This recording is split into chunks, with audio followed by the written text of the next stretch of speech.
subscribe, hit that notification button. Don't forget to share this video with your fellow veterans.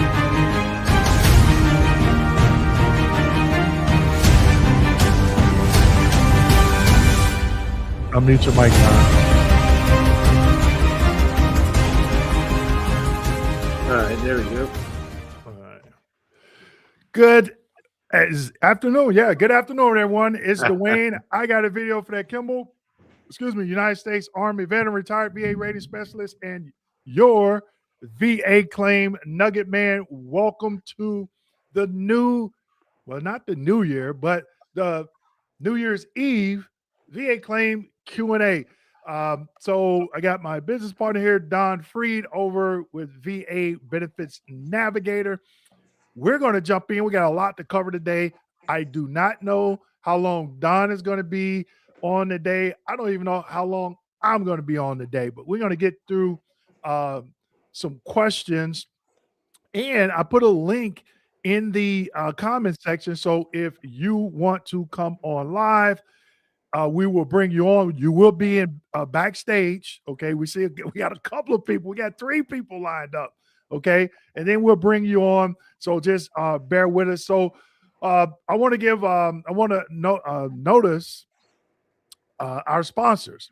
We have Tampa Counseling and Wellness. If you need a mental health, DBQ, and Nexus statement, reach out to Tampa Counseling and Wellness here in sunny Tampa. It's a little bit chilly today. Okay. I had to put on a long sleeve shirt and a jacket when I went out this morning.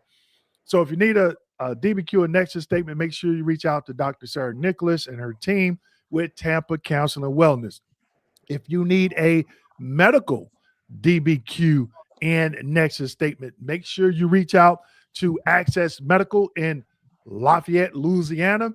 Dr. Freeman and his team will take care of you. Now, with Dr. Freeman, he has worked for all 3 third-party VA contractors. He actually did CMP exams, also along with a couple of examiners over at Tampa Counseling and Wellness. So our sponsors, they know exactly how to complete a VA public DBQ and Nexus statement, okay? Also, want to give a shout out to our next sponsor, American Heroes. They are out of Columbus, Ohio. And guess what, people? If you need a medical or mental health DBQ, they can do both. They have examiners that can do both the mental health and medical DBQ to include the Nexus statement. Also, the last sponsor is My Life and Wishes. If you have any particular documents, trust, wills, rating decisions, DD-214, you could upload your documents to My Life and Wishes and give access to your loved one. So after you have passed away, family's grieving, they can go log in and say, hey, I need these documents. You got life insurance policies. I'm going through uploading a lot of my information there as well. Now, all these sponsors can be found in the description section of this video. My Life and Wishes, they have 50% off for all veterans, and that payment is lifetime. There's no monthly fee. I think it's around $249, something like that. He slashed it in half, and that is a lifetime. That's all you spend. You upload documents. You can give read-only access to anyone. All right. So now, okay, we got people loading up in here. Okay, just bear with us. Muddy Hill, Richard, Grace, just give us 1 minute. Done. You are frozen. Can you hear me? I hear you fine. I don't know if it's just my face. Is my audio working or no? We got your audio. We just see your face. Well, at least I'm not making such a weird face on it. So you can look at that, and that's fine for now. I'm on some gaming laptop buried in my nephew's bedroom over here. Blurred background, so at least he's clean. He just went to the Navy, actually. He's just graduated boot camp. That's the guy that we talked about earlier. But thanks for doing this again. I know you went live last week. We went live Monday. Yeah. We're going live every week, I believe, this month. So good to see you again. Yeah, likewise.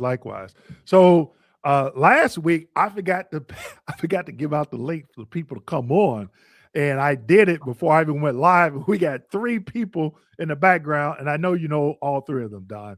but we're gonna we're gonna bring them on and let them ask us our questions live. But also, before we do that, Don, let's give a very quick rundown because I know we're going to be talking about this throughout the live. Is the VA Benefits Navigator University? You want to speak on that real quick? Absolutely, we are very excited. I know we've been moving fast, and we've been have a groundswell of a community behind the software when we launched in October, which is the very first software VA Benefits Navigator to help you cut through the complexities of the 38 CFR and dig out really the gems of language that you need to speak with the VA raters. And so that's what they're mandated to rate you by is the Code of Federal Regulations. We built software around that to help you navigate that. That's the VA Benefits Navigator. Following on the heels of that, we were prompted. Muddy Heel, I heard him out there. He was kind of one of the voices in our ear about, can you do more? Can you do more? And so during our beta time with people and the launch time, I don't know what lunch, whatever we talk all the time, but the idea of the university came out, and again, not a claims development uh, company. That's not what we do here. We are solely 100% pouring our energy and our soul into educating the community, righting what we feel is a wrong out there in the space of the claim sharks, and not all fall into that category, but some do. Yeah. And just the lack of opportunity that you have. You got tons of YouTube videos. This man right here has produced over 800. Oh, yeah. A lot of great channels, but that's how you stitch it together is you go to the Facebook groups, you go to the YouTube channels. We've built a formalized institution. We are the West Point of the VA disability world. We are a claims academy institution coming in February, launching on February 3rd.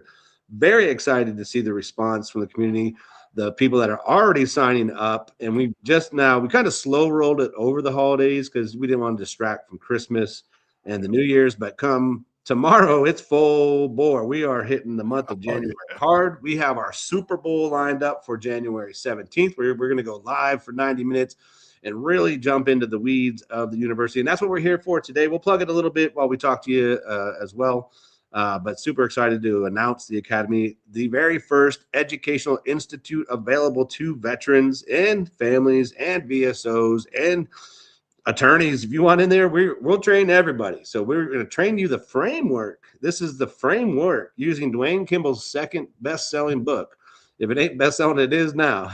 It is. I just saw it on Amazon this morning. Yep. There you go. It's time to win, baby. It's time to win is the tagline. And in that book, he walks you through it, filing a claim. The entire book is filing a claim. But beyond that, it's not just he's filing a claim. He's pouring in 15 years of knowledge, 9 years of being a VA rater, and then the balance being he ran a business after that, developing claims, and now as an educator in the industry, now one of the top streaming personas out there on YouTube. So that's evidenced by your background and mega super influencer, we'll call him now. So you've been elevated. But he's the top chancellor within the institution, but we're going to be running weekly classes, bi-weekly classes. We'll get into all that later, or maybe save it for the Super Bowl later this month. But that's the Academy in a nutshell, the very first educational institute to teach you the framework of building a VA claim. And I put the link in the comment section for everyone. So Don, we're going to jump in. We got some people loading up. All right. In the link, I just put it in. I was like, maybe I didn't think anyone was going to log in, but we got some people. So what I want to do, I'm also looking at the comments, and we got 3 questions here before we bring Grace on. We have JS. I had a denied claim for my growing pain / hernia in 2006, 1.5 months after getting out, and made a complaint in exit medical assessment. That's a good thing. Turns out the pain was referred pain from back issues. What type of claim should I file now? And for secondary radiculopathy and knee issues as well. Also read your new book. Thank you for the support, JS. Thanks for the info. It definitely gave me a game plan for submitting my upcoming claim.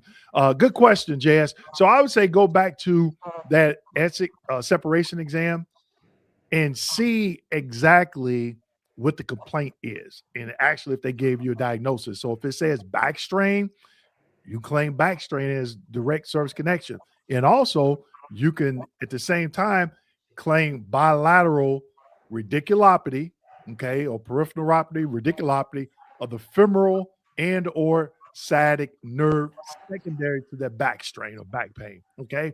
So that's the way you would do it. Okay, JS. So now we're And gonna bring go ahead. yeah, to add to that, yeah, because that's what we did with mine is having the back strain, and then that sciatica kicks off on both sides. So those are separate. It's not stacking; it's separated disability codes, right? So Yep, that's what you're yep. saying. It's the back one influencing then the sciatica issues and those pain issues. So that'd be two, and those are rated separately on the left and right side, bilateral, right? Yep, yep. They Yep. break them out. Yep, exactly. Let's take one more before we get Grace on. Scorched Earth firearms training. Where are you located? I We need to saw him get the back. other day too. I think I Yeah, remember I need to Scorched get Earth. some. Yeah. I need to get some training in. We got an outdoor range here, not too far from my house. Hi, Dwayne. I finally got my flat foot and plantar fasciitis CMP exam scheduled. Okay. However, I looked at my interest medical exam and it says I had it as a pre-existing condition. Is this a negative or positive? Well, that's one of It, the four ways of service connection. So yeah, yep. So I had it as well it'll be pre-service aggravation. I had it as moderate pest planus. I did when I filed my claim, I filed it as severe pest mm, planus because the military aggravated it. So I had it on my entrance exam. I had a couple of sick call reports showing that I went on sick call complaining about our foot pain, and then I had some treatment afterwards. And of course, one, Atlanta didn't give me a CMP exam because they say, we don't see it in your records. I'm like, well, send me a copy of the records that you review. Okay, we'll do that. First page, entrance exam, it was there. And of course, they denied it, and examiners start talking about valgus. Oh, then she said, I don't have it. So you may run into that. But again, that's the I did eventually get service connected because somebody looked at, hey, he had it on his entrance exam.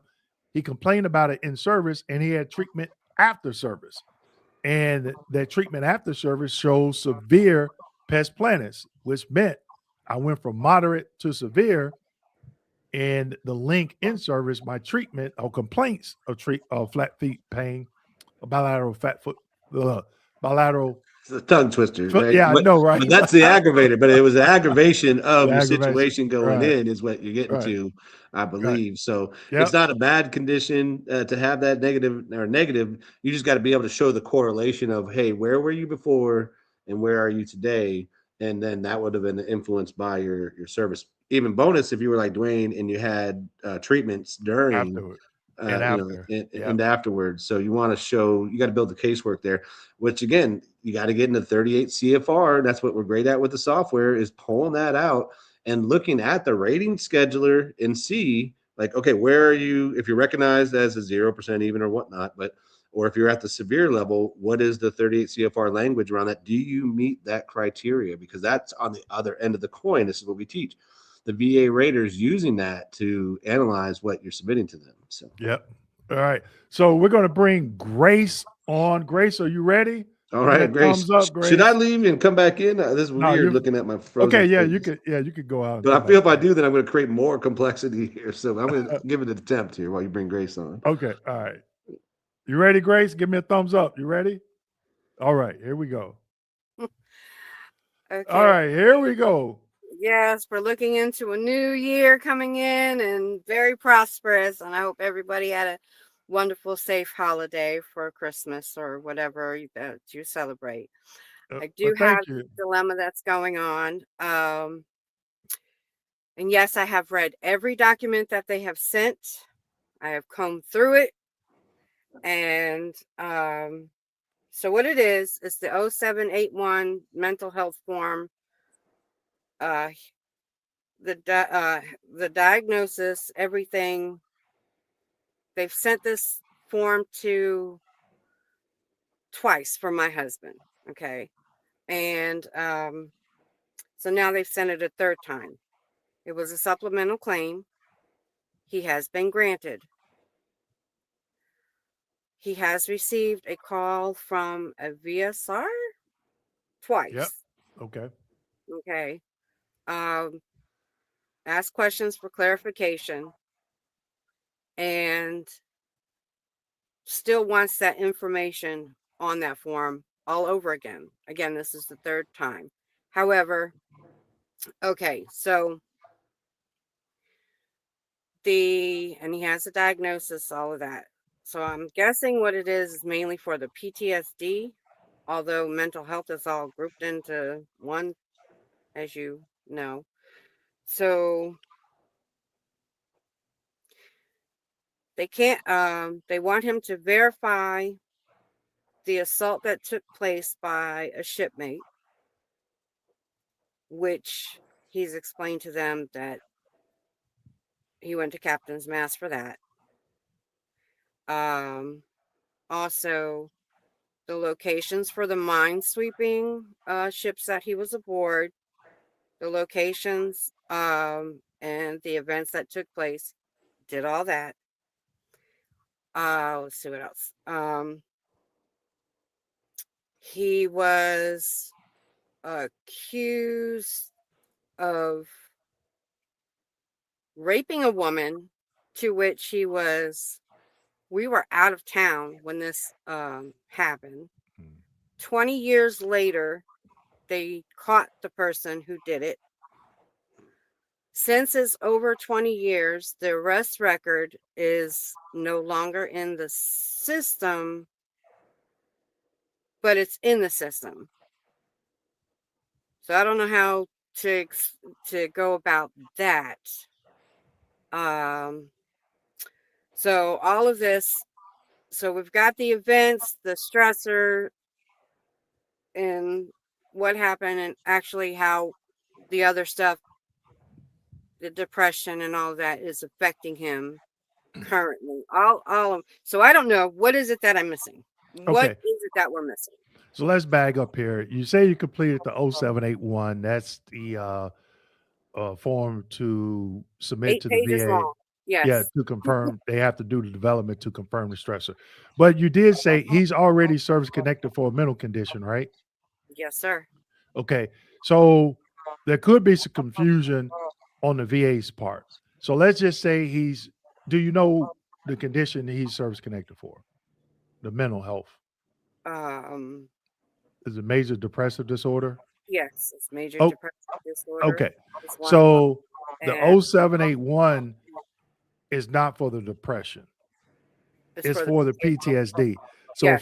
if he claimed both of those at the same time, somebody should have said, okay, we got him service connected for major depressive disorder, included with PTSD. Major depressive disorder also claimed as PTSD. There's no more development needed for the PTSD because they can't give you, 50% for major depressive disorder and another 50% for PTSD. Go ahead, Don. I'll just say that's stacking. That came up with the last couple of weeks. It's come up a few times, right? Pyramiding. Yep. Pyramiding. Thank you. Sorry for the clarification. So it's called pyramiding out there because he's already recognized once, but you could develop that further. In this scenario, again, we can't give legal advice on that in development of your claim, but in this scenario, if we were faced with that, that's what we would be looking at. Go ahead and follow through with that because you had another thought, I believe. Yeah. The you can, since he's service connected for major depressive disorder, the VA gives you the option to withdraw a claim. So you can let them know, hey, I want to withdraw my claim for PTSD because I'm already service connected for major depressive disorder, and I know I'm not going to get service connected. So then they can stop all of the development, which they should. And then looking at an increase on the other side, right? It's conflicting right now, and you just need to remove the one obstacle. Right. And somebody at the VA, these VSRs, I'll say they should know this. So, this is why it's important for the veteran to understand this stuff, because as soon as I get a call from a VSR telling me that, I'm like, wait a minute. I'm already service connected for major depressive disorder. Yeah. Why are you all still continuing? and they probably say we got to give the veteran due process or whatever. I get it. So then the veteran can say, hey, at that point, you know what? I don't want to move forward with PTSD. I'm already service connected for major depressive disorder. From my understanding, mental is mental. I'm not going to get any additional money for PTSD. And then they could turn around, the veteran could turn around, hey, go ahead. I want to do an intent to file and then do an increase for the Do an major increase, depressive disorder right. if they feel the condition has gotten worse. They should be leading you in that direction in some Yeah, they sense and won't giving do you it. indicators, but They Yeah, I'm will like not do 3 times. I mean, this form, okay, so the first time it was submitted, they sent a notification about what's missing. Clarify that. That was submitted to them. Then the second time around, that was all over again. The 2 phone calls came in. They're talking to me, not the veteran. Well, if you have third-party consent, they right. can talk to you. Actually, I'm going to do a video on this, and Don and I, we were talking about this. Where were we on? We were on Or just the on Monday Monday night. night. Yeah, you can actually, you and your husband could fill out a 21-20, 21-22 alpha, 22, yeah. and you can represent him. You can have access to VBMS. You could be like an accredited claims agent, but not an actual accredited claims agent. So in the upcoming video, I'm showing individuals the regulations, the 38 CFR and the M21-1 that states that you can do it. The reason why I'm doing that is because as soon as you submit that VSR, more than likely, if they're new, they're going to go to OGC's, Office of General Counsel's website to see if you're accredited, and they're going to be like, no, you're not accredited. We can't give you access. So in that video, I'm explaining, hey, when you submit that form, there's certain boxes that you need to check. And then in the 526EZ, you also need to annotate it on there.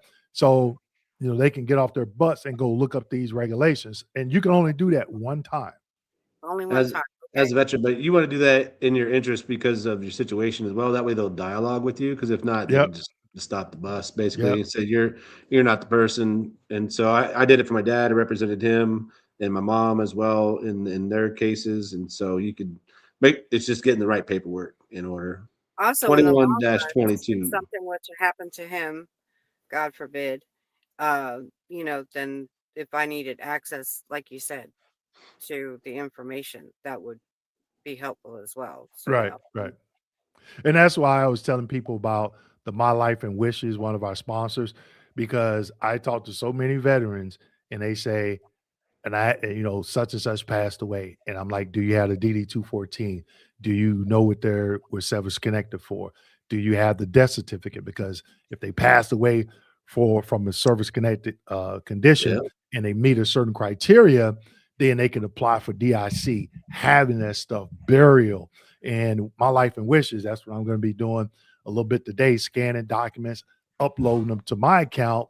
So my wife, I'm going to give her read-only access so she don't change that $1 million policy to a She's like, $100 million policy. mess Then something she'd up. be like, Yeah. I speak no English because she's Mexican. So I can say Right. that. She like, and go ahead but you have those documents in one place and I hear it all the time. And my heart breaks because the spouse doesn't know anything, one, about this process or how to go about getting these benefits. So definitely make sure you check out that video, Grace. But again, the VA gives you the opportunity to withdraw a claim. And they're probably saying, well, the veteran claimed it, even though mental is mental, we're not going to stop developing for it because then the vet could say, well, what are you doing? I wanted And the to, funny thing is, he's receiving the pay for it.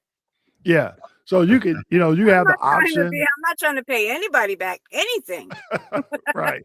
So Well, it's not these that you are, paid back. It's just that it's a barrier to development, and it's not going to. We know it's not going to go anywhere. The crossroads are going to end, and they're going to say, "Hey, you're pyramiding here." They'll never say it like Dwayne's saying. Is you got to just be educated and then make those moves on Yes, your and own. I do appreciate you guys educating me on the information that you have provided throughout every single video. Is this Grace that's always in the car? Is it Yeah, just by yeah, chance that you're in the car, or you just? Because I always Can you tease her. see? You're not driving. Yep. Uh-huh. I am not driving. I'm Okay. oh look, if you see me visually or I'm typing or whatever, I am stationary. As a matter of fact, we just came from this morning. It's about a hour away drive to get to the appointment. Yeah. And Okay. so yeah, We I'm in the talked to you driveway. right before the holidays. You're about to go bake some stuff, but you were in the car then too. I think right before Christmas. Mm-hmm. They were Yeah. cooking. Yeah. You were Yeah, cooking. Yeah. and for Christmas I didn't cook. You did I the did, deviled eggs, right? You did yeah, the I did deviled the eggs. deviled eggs, and that's about it. Because everybody else did oh my gosh, it was lovely. That's It was great. Okay. lovely. Yeah. All So right, Happy Grace. Well, New we Year, definitely guys. appreciate you coming Thank on. And thank you for all the support and continue to be safe. And we wishing you and your family a happy and Happy blessed New Year. New Year. Yeah, same as well for all of you. Okay. And Well, I thank you. Thank you, appreciate Grace. And good luck with your husband's claim going forward. And bring that scenario next to one of the trainings because she's in on the software side. Oh, So yeah. Yeah. once you get that cleared up, you should be looking at an increase if I was in that scenario, and then that's something we could look at showcase as as test in the software. Yeah. That's great. Okay, wonderful. Well, guys, again, safe and happy New Year. And to all the vets, please check on your fellow veterans every day, or at least once a week. Yeah. And how do we disconnect off of here? Grace, you could never not show up now, not being in the car. So you always, even if you're at home, you got to go out to the Yeah. car. The grocery store. Yeah. Let's go to the grocery store. Give us a different It's cold scenery. here. I'm in Portsmouth, Virginia. It's freaking freezing. It was like in the 20s this morning, and it's a little bit above 40 maybe. Well, Yeah. make you feel a little bit more like the holidays. I'm in Texas and we're down. We hit the 30s last night. Yeah, that's why I'm bundled up. But I missed that Tampa weather. But you got the cold front too. So we'll stay safe tonight. Okay. Great New Year's, and we'll see you in 2026. Yes. All right. Thank you. Okay. Thanks, How do Grace. I get off of here? I'll remove you from my end, and then He's you gonna can get you the boot. go back on YouTube on your end. Okay. All right. Thank you guys. Bye, I Grace. appreciate y'all. Take Thank care. you. Bye. All right. Bye-bye. Man, why don't they clear that up though? I mean, that drives me nuts. I mean, I understand things get missed, but that's just something they should just be clear on that end. Yeah, you would think. Yeah, you would think, right? All right, we're gonna take Muddy Hill. Where did he go? Come Muddy back, Muddy Hill. Hill. Yeah, he left. He was. We got up a lot there. of the southern individuals now. North Yeah, Carolina. where did you go, She's Muddy Virginia. Hill? Come back. We get my Marines on. Here we He's go. on My that. one Marine He's on out that. there He's on that porch with that white cooler. in the middle of the snow, right? Yeah. All right, let's take a couple more questions. Then we're going to bring Richard on, Air Force veteran. Okay, so we got Emily Van Dyke. Got your book 2 days ago. Thank you for the support, Emily. I know you're going to find it to be a game changer. Okay. All right, America Carver. Happy New Year. Yep, Happy New Year, sir. Thank you for being a member. He was on with us the other day too. Yep. Yep. We got Happy New Year, gentlemen, and all my fellow vets. 2026 is our year. It's time to It is win. correct. Yeah, it's time to win. Got to get it. Okay, question. I got an email yesterday from the VA with a decision that denied my supplemental claim denial, but the VA app still shows it's under review as of this morning. Have you seen this before?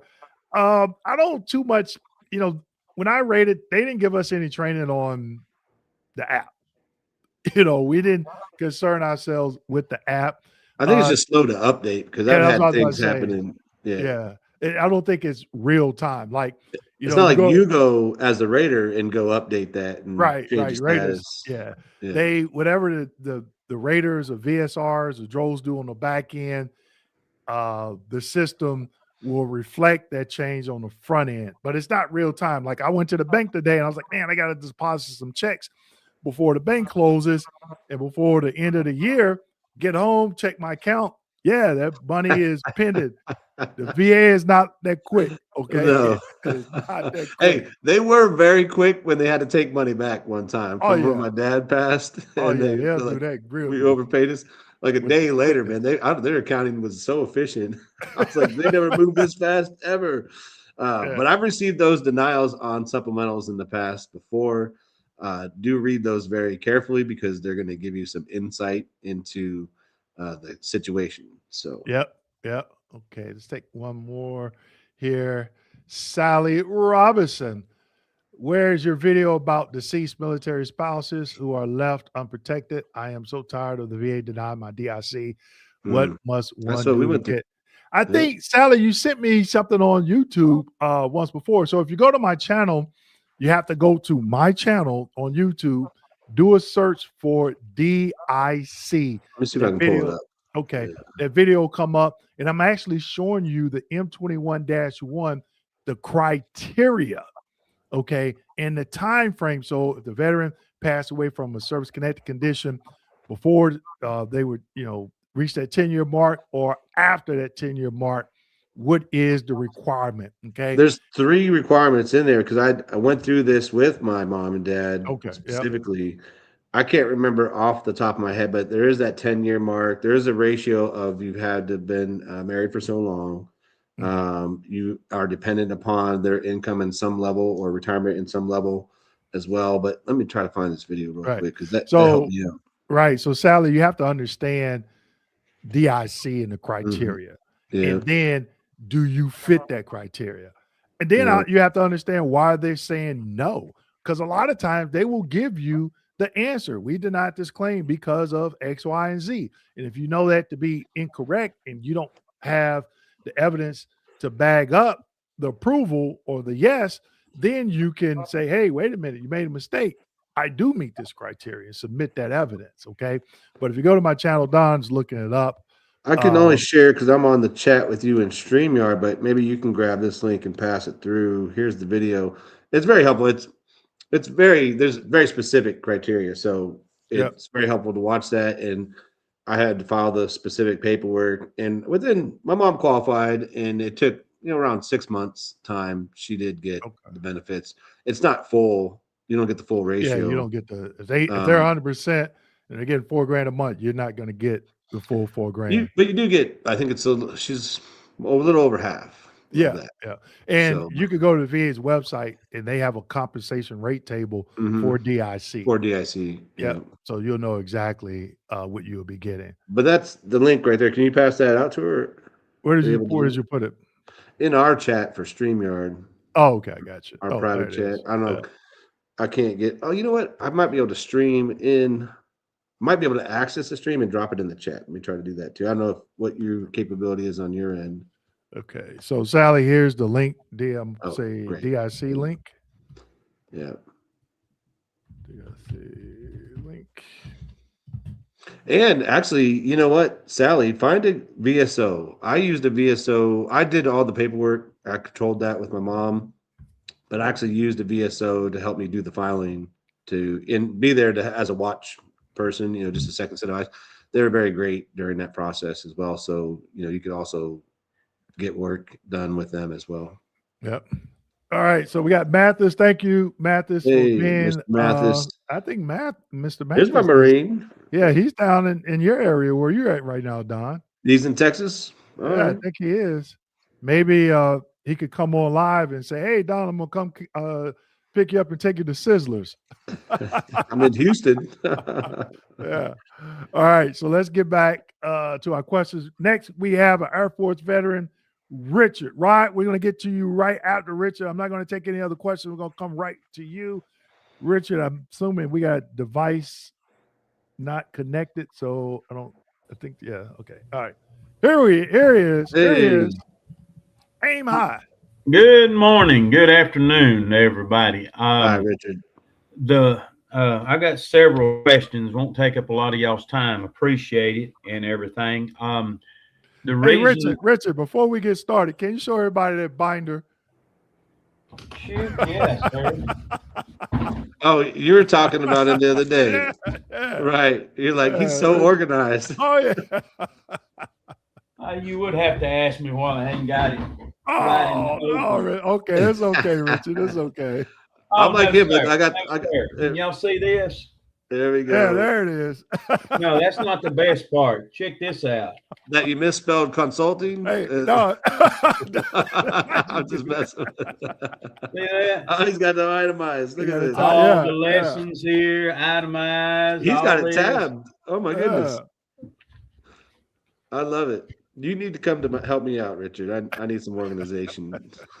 I did that because I had it in a notebook, and every time I'd have a question, I'd be like, "Where the heck was that lesson at?" So, yeah, the wheel spin was that's worth its weight in gold.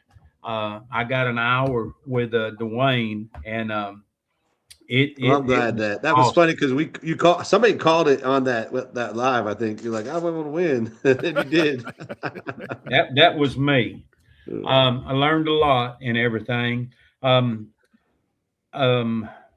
got this wrote down. I'm sorry if I start coughing. I've had COVID and I'm getting over it, but it's still around, man. Yeah, missed the last live because I was sick and everything, and I may have to leave. I'm waiting on a telehealth today, but I messed up by filing secondary migraines. I believe, y'all correct me. Migraines was one, secondary to tinnitus and PTSD. I should have went straight to tinnitus because migraines and mental is going to be lumped together. So I would have been better for tinnitus service connected. Is that correct? No, you could have went tinnitus by itself. Yes, sir. Due to exposure to acoustic trauma. Yes, sir. And then what I've seen now PTSD wouldn't be secondary to tinnitus. What I've seen veterans do in the past is they've claimed major depressive disorder secondary to tinnitus, or major depressive disorder secondary to all their service connected conditions. Okay. What was the third one? You said I'm service connected for tinnitus, and it's called, I think it's other specified trauma and stressor related disorder claims PTSD. So they're claiming it as mental. So you're already service connected for that, right? Yes, sir, for it and tinnitus. So again, like we just talked about with Grace, that would be pyramiding. They're not going to give you 30% for the the already service connected condition you have, and another 30% for PTSD. If you feel that mental condition has gotten worse, the VA gives you the opportunity to file an increase. Yes, but where a lot of veterans fail is when they submit that claim for increase, they don't check to see how long that percentage has been in effect for that particular condition.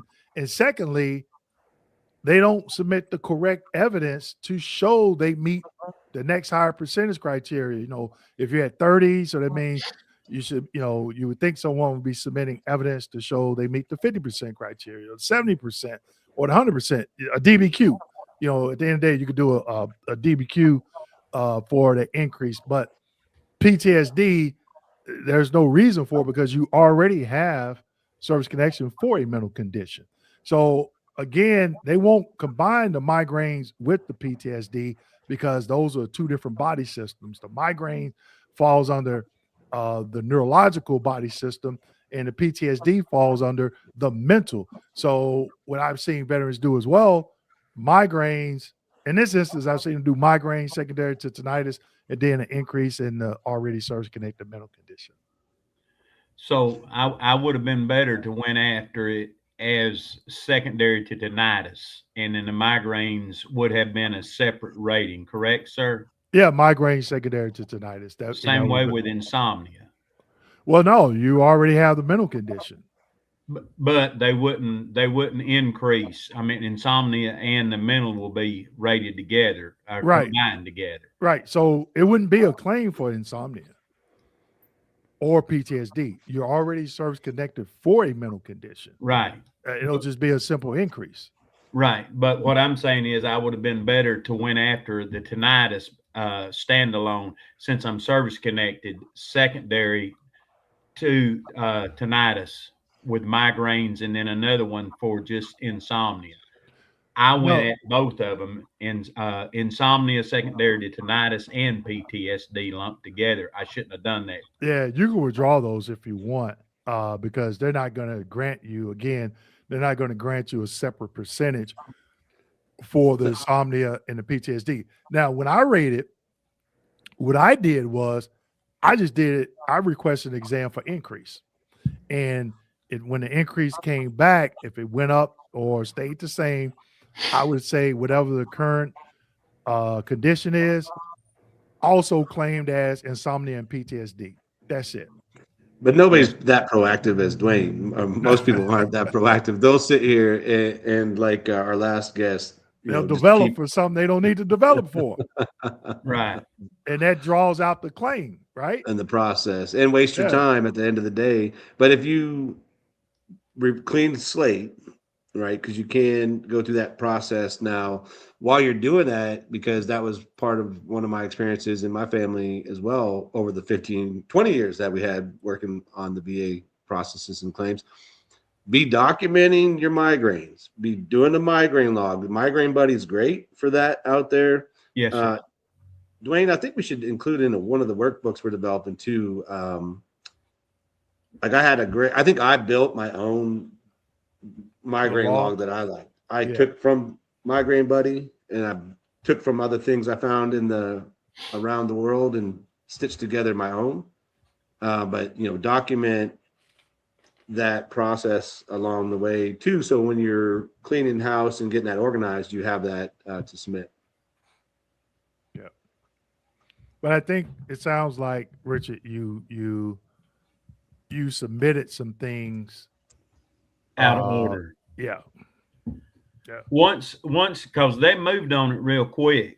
The insomnia, they called me and caught me off guard during this COVID, and I did terrible on the CNP. It wasn't their mistake, but I did pretty bad on the CNP exam because I was under medication and everything, and they're actually rating it, and I just submitted it December the 11th, and that was on the insomnia, and I have tons of evidence with it, medical records on the migraines. They are doing an ACE exam. They had me scheduled for an ACE exam this past Monday, and they never called me. And then they called me 2 days ago and said they needed to reschedule it for this afternoon, that they might not call me for it. But they told me they were expediting everything. I'm not sure what's going on with that. I mean, I'm glad, but once those claims are done, I can go back and submit a singular claim like what I was asking about. Migraines secondary just to tinnitus, correct? Well, yeah, if they grant you the migraines, you wouldn't be filing the claim again because they've granted it. But if they deny it, then yeah, it would be a supplemental claim. Okay. One last question, and then because I know y'all got a lot and I appreciate everything. The university, the coupon and everything, because I've been sick. I'm sorry. I hadn't been able to watch y'all. You did ask. Are y'all going to discuss that today, or go I ahead? Yeah, sign up. We do it right now. It's on the table, so fire away. No, that's my question. How do I get signed up? So I'm on Benefit Navigators. I got you. We talked about this. Remember, after I had that 101, the 300 off for the yes, sir. The drop a support email. We're doing those one by one, Richard. Yes, so because we have so many people, we need to monitor who's coming. We couldn't just create one coupon code or probably just get spread around the entire world. Yeah. Yes. So to limit, keep it simple for us on our end is we just ask you as members, our beta people and our people who came in at launch, you get a $300 discount. Basically, we're recognizing your status with us.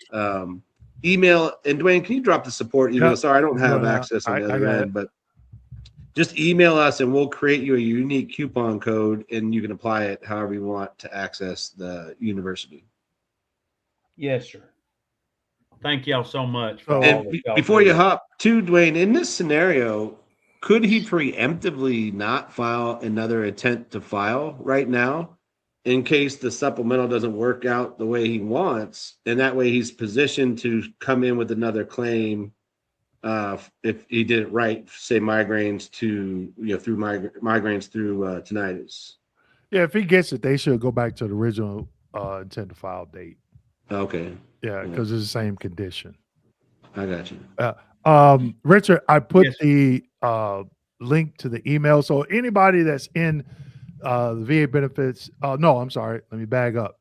They came through the beta that signed up during last Beta August and launch. We're doing the and launch. launch. Right. Yeah. So if you signed up in August and up to October 4th, if you signed up between, we have that in our CRM on the back end, you get $300 off any tier 1, tier 2, tier 3 of the VA benefits navigator. The link is in the comment section. I'll be dropping it in. If just email us and we can get you your own custom coupon code and get you signed up. Okay. One last question. Yes, sir. My best scenario is if they deny me for both of them, then I can come back in clean on tinnitus, correct? Well, you already have service connection for tinnitus. Yes, sir. correct? But I'm saying if they deny my increase, migraine secondary to tinnitus and PTSD, if they deny it, then I can come back in strictly on tinnitus, migraine secondary to tinnitus. And that's why I was thinking to file another intent to file now, because if they denied that, you could just shut that down. Yes, sir. Have I've got another- another intent to file. You guys are teaching me. Trust me. It may be coming a little late here and there, but I've already got an intent to file in. Okay. Okay. Well, as Thank long y'all as so you, much. yeah, as long as you get that claim within a 1 year, the supplemental claim in within 1 year of denial, then that effective date should go back. But it's once you go Yeah, yeah. outside that 1 year, then that's where you have to. Can you basically clarify do- that one more time? Because I forgot about that. And that's what they ended up happening with one of the situations with my family too, is when we pursued that same thing, because we were denied the supplemental for migraines too. And then Right. they did do that. They applied but that's the one I had to go all the way to high level review on. And they went back and applied it on that, Yeah. that date. Yeah. So But I thought there would be a disconnect from the denial of the supplemental to filing another So- claim. No, so let's say we filed a claim for migraine secondary to tinnitus, right? Yeah. It takes them a year. Just throwing a time frame out there. They deny it. If you come in within 1 year of that denial with a supplemental claim and win, they should go back to the original date of intent to Right. file. Let's say they denied a supplemental claim. The initial claim, supplemental claim, and you come back in within 1 year and refile a supplemental claim with new and relevant evidence, and you win, they still have to Right. go all the way back. That's what I Because said, you- Richard. Right now, if you don't start a migraine log, Migraine Yep. Buddy is an easy app, and you can export the data. And then I changed the format, and you're in our system, so I'll remind me on the live if I don't send it to you, but I'll get you kind of my outline to my migraine log. That was very Yes, sir. beneficial. Thank you, sir. Thank y'all. Appreciate it. Y'all everybody have a wonderful new year. Happy all right, New Year's. you Richard. too. All right. Thank you, Richard. Hey, Dwayne, do you hear static on my end? I got Yeah. this computer's got this gaming laptop's got this fan kicking on. I'm like, what is Yeah, happening here? I hear it. I thought it was Pearl running around and Is that better? yeah, that's cool. So we got 103 people All right. here. Somebody let me know how many likes we have. Make sure you hit that like button. So next veteran up is Rod. Rod, we're gonna bring Rod on. Hey guys, how y'all doing today? Hey, all right. Hey, So Rod. everybody's walking around with these hoodies, and I'm sitting here in t-shirts. Well, I'm up in You know. Duval, so it's cold up here. Oh, you in Alabama? You in Jacksonville, No. Alabama? No, Jacksonville, Florida. No, we in Tampa, so we call that out Georgia. Oh man. Hey, hold on, Richard. You up in Duval? Yeah, that's it.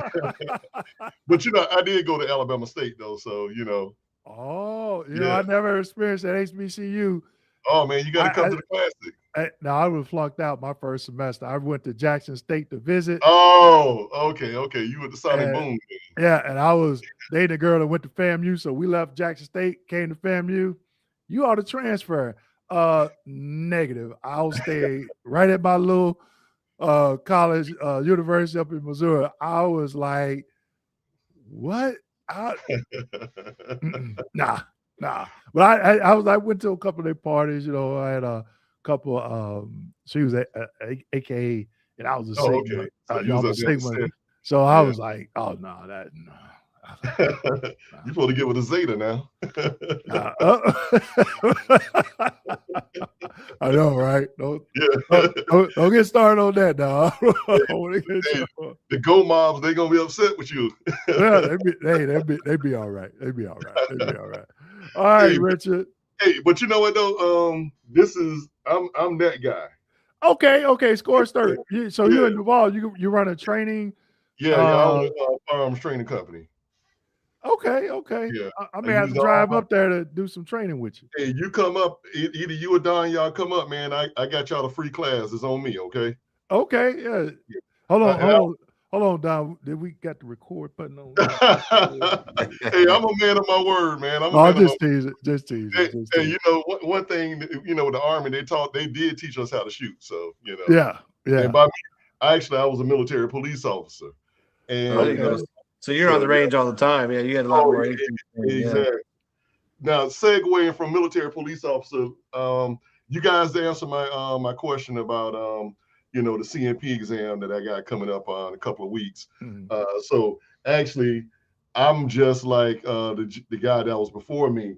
I got all my information here, and because of you, Dwayne, one of your videos, you said, "Hey, man, take all your information with you." I look at the fact that when I first did my first CMP, I had no idea what was going on. You know, they say, "Well, how you doing?" I'm like, "Hey, I'm doing good." You know, how you feeling? I'm feeling good. I'm okay. You know, and so I had to learn the verbiage and what to say and what not to say. So I want to thank you for that as well. But getting back to my original question that I put in the chat earlier, so I have the I was looking, actually, you know what? I was looking at my medical records, and I didn't realize, and not the one that I had when I came into the military, but I actually have been to I guess, I don't know if it's not a CMP exam, but the VA sent me to a podiatrist to go ahead and get my foot checked out and everything. They confirmed that I have flat feet in both feet. Now, my original information that I got from my entry medical exam, I only had it in my right foot. Okay, so I got it in both feet now. So that would be bilateral. Am I correct? Yes. Okay. All right. Cool. Now, also, when I was in basic training, I got a story for you guys. When I was in basic training, I actually did my 8 weeks up at Fort McClellan, and I actually got restarted because I failed the PT test. Got restarted again to a new company, started day one. I'm talking about shark attack day one all over again for me. Okay. Did that, and I actually got up to the point where I was at phase 5 standards in my PT test. So that was the good thing. The bad thing was that I suffered a broken foot. I was doing we were doing a PT run in the morning. And of course, you know, back then we had those roll guard vests on and the red flashlights and all of that. And I stepped in a pothole on post and broke my foot, fractured my fifth metatarsal. That same foot is now giving me, well, it's been on and off over the years, but now that I've gotten a little bit older, the foot is starting to be a constant bother to me. So I did get service related on that. I got, thanks to you, Dwayne, I got that back in October, actually. I got approved for that. However, remember I was telling you about the flat feet and the plantar fasciitis? That's in that same right foot that's giving me issues now. So when I go to that CMP, I've got right here the diagnosis of, you know, when I injured my foot when I was in service. I got all of that. I'm going to take all of that. But is there a correlation between that, me breaking my foot, having the issue with that foot, and the correlation with the flat feet and plantar fasciitis? I'm not a medical provider, so I can't say if there is a correlation. Now, from a rating standpoint, I would want to see the diagnostic code that they use for the broken foot, to ensure that it wouldn't be pyramiding with pes planus, because they could just combine it, right? So at the beginning of that 38 CFR for the musculoskeletal system, I can't think of it. I know it's not 38 CFR 3.411. I know it's not. But I had pes planus before I even, as a pre-existing condition, though. Right. So what I'm saying is, I want to make sure it's not pyramiding. You see what I'm saying? Yeah, I see what you're saying. If they combine it, you're gonna be like, wait a minute, what? Well, they need to give me a higher rating then if it's well, if you meet the criteria. So again, one thing that I did a video, one of the number one ways that veterans were reduced is not understanding a VA claim for increase. A lot of veterans say, oh, I went and got an MRI, I got a slip disc now, let me file an increase. For a back, it doesn't matter if you got a slip disc, unless that slip disc causes you to have less range of motion. So in that rating decision, it'll tell you why they granted you the criteria as to why they granted you your current percentage. And then they also have to tell you why the next highest percentage was not warranted. That is the answer to getting the increase. So if you go out and get evidence to say, hey, I meet this criteria, it's going to be hard for them to say no, because you got evidence. If they say, hey, you got to give me X, Y, and Z. For example, you submit your taxes. You got to submit a W-2. If you don't submit that W-2 and file your taxes, you're not going to get a refund. Exactly. But when you submit it, well, as long as everything else falls in the line, all that stuff, then you get a refund. So the VA has given us the answers to the test, but hardly anybody's out there looking for it, right? Right. I look for it now. Right. Yeah. So as it pertains to the different ways of service connection, I know working with Don, going through his claim, and I'm like, Don, no, stop. Put you in timeout right quick. Stop. Just listen to me.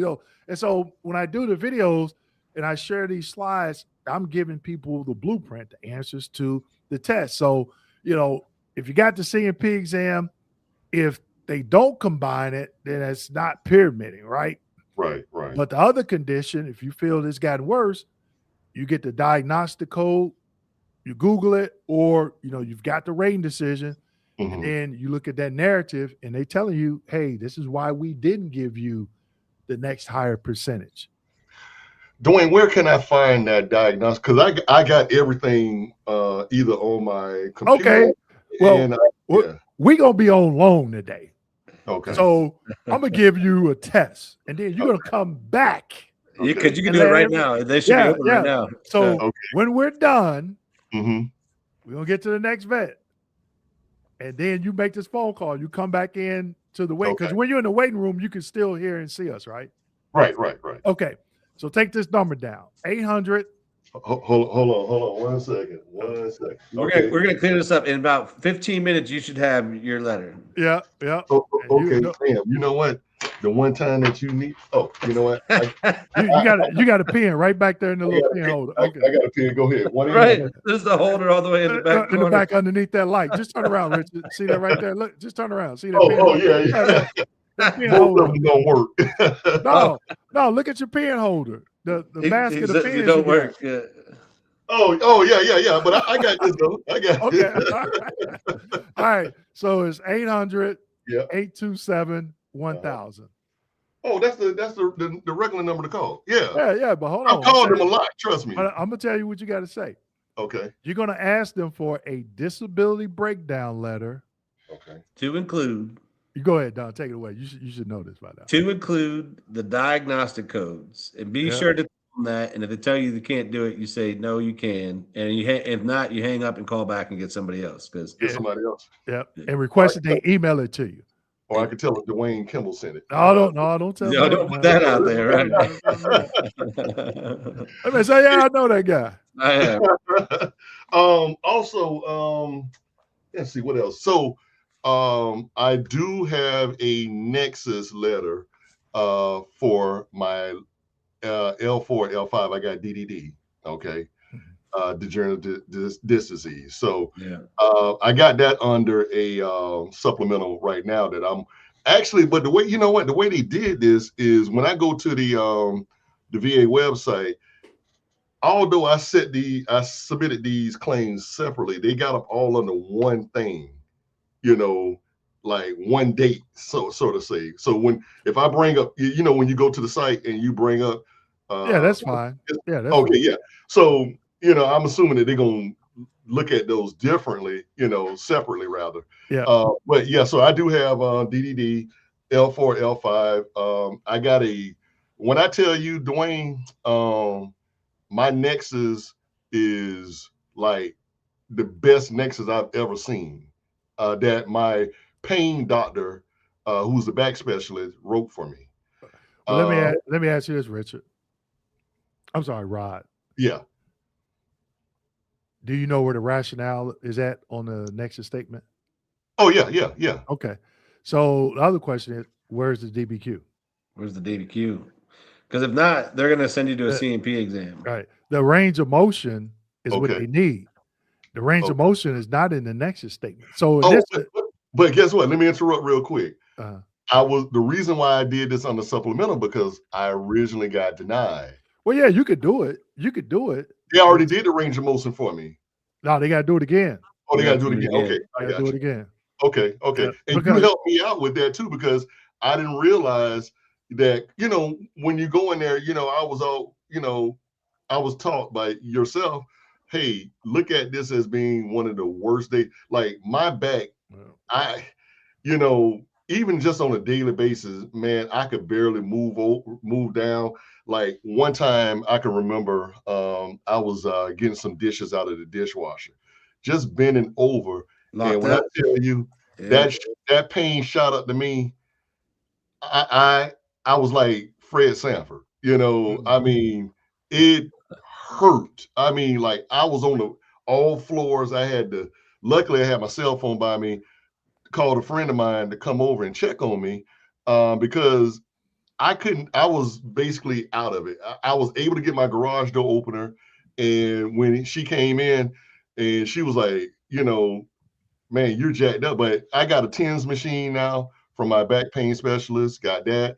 The day before Thanksgiving, I did the steroid shot to my back to help with the pain. So I got all of that. And even if they do another CMP, I'm cool with that.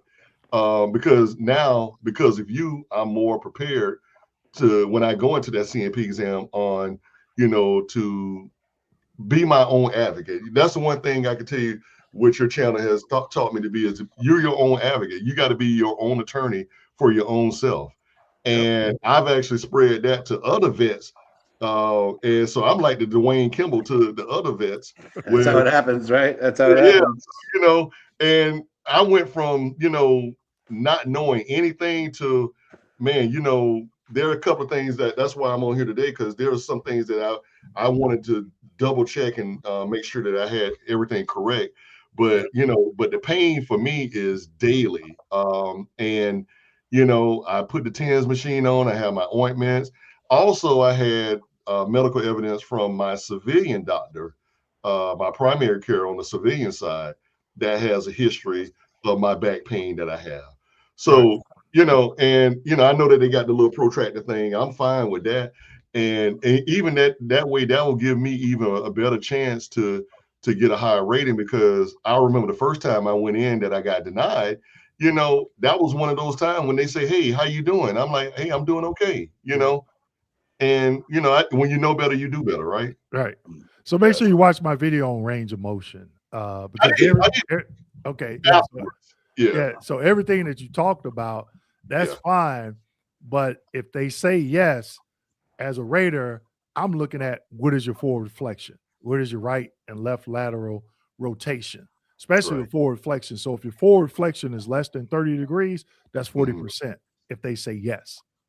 And then if you have pain radiating from the lower extremities, from the lower back down to the lower extremities, Mhm. and you have a current diagnosis of bilateral lower extremity radiculopathy, and you take that to that CMP exam, and that examiner puts on page 1 the diagnosis section under other radiculopathy and fills out the section for radiculopathy in that back DBQ, the rater can grant that benefit without you claiming it because it is a common complication. I think I did a video, secondary conditions or something like that, and I use that as an example. Oh, what conditions can you claim and not have a nexus?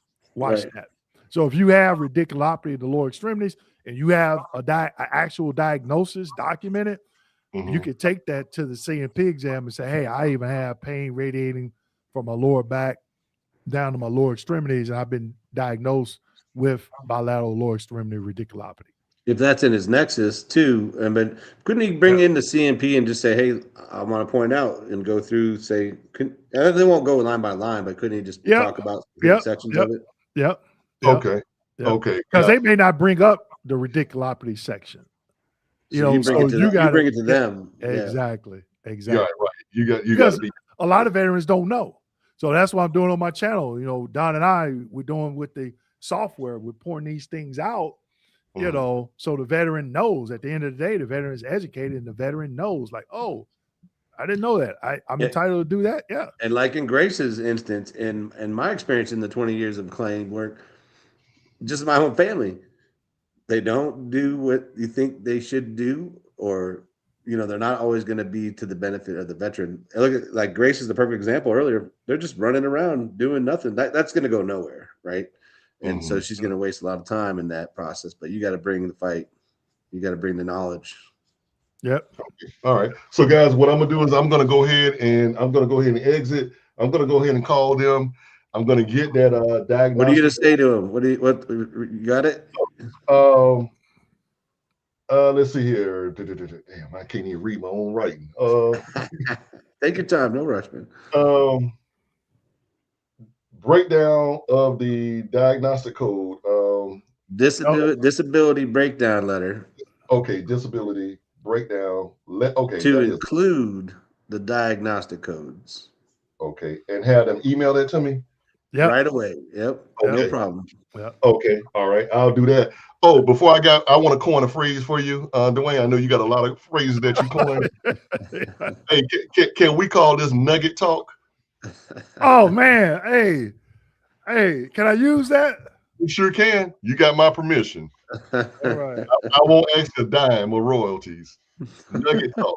Nugget talk. He's like, I Yeah. already got the trademark in anyways. Don't worry about it. Because when I started, if you saw it in my older videos, I was just saying Dwayne Kimball, and Yeah. I was doing a training session, and this Marine, I can't think of his handle, but they would ask me a question. I'm like, yeah, I got a video on that, and I just kept saying that, inadvertently. We go to my channel, I got a video on that, and he was like, Dwayne, did what you just did. You ought to start saying, Dwayne, I got a video for that Kimball, and it took me like literally 2 or 3 minutes. I'm like, what? To get Yeah. it.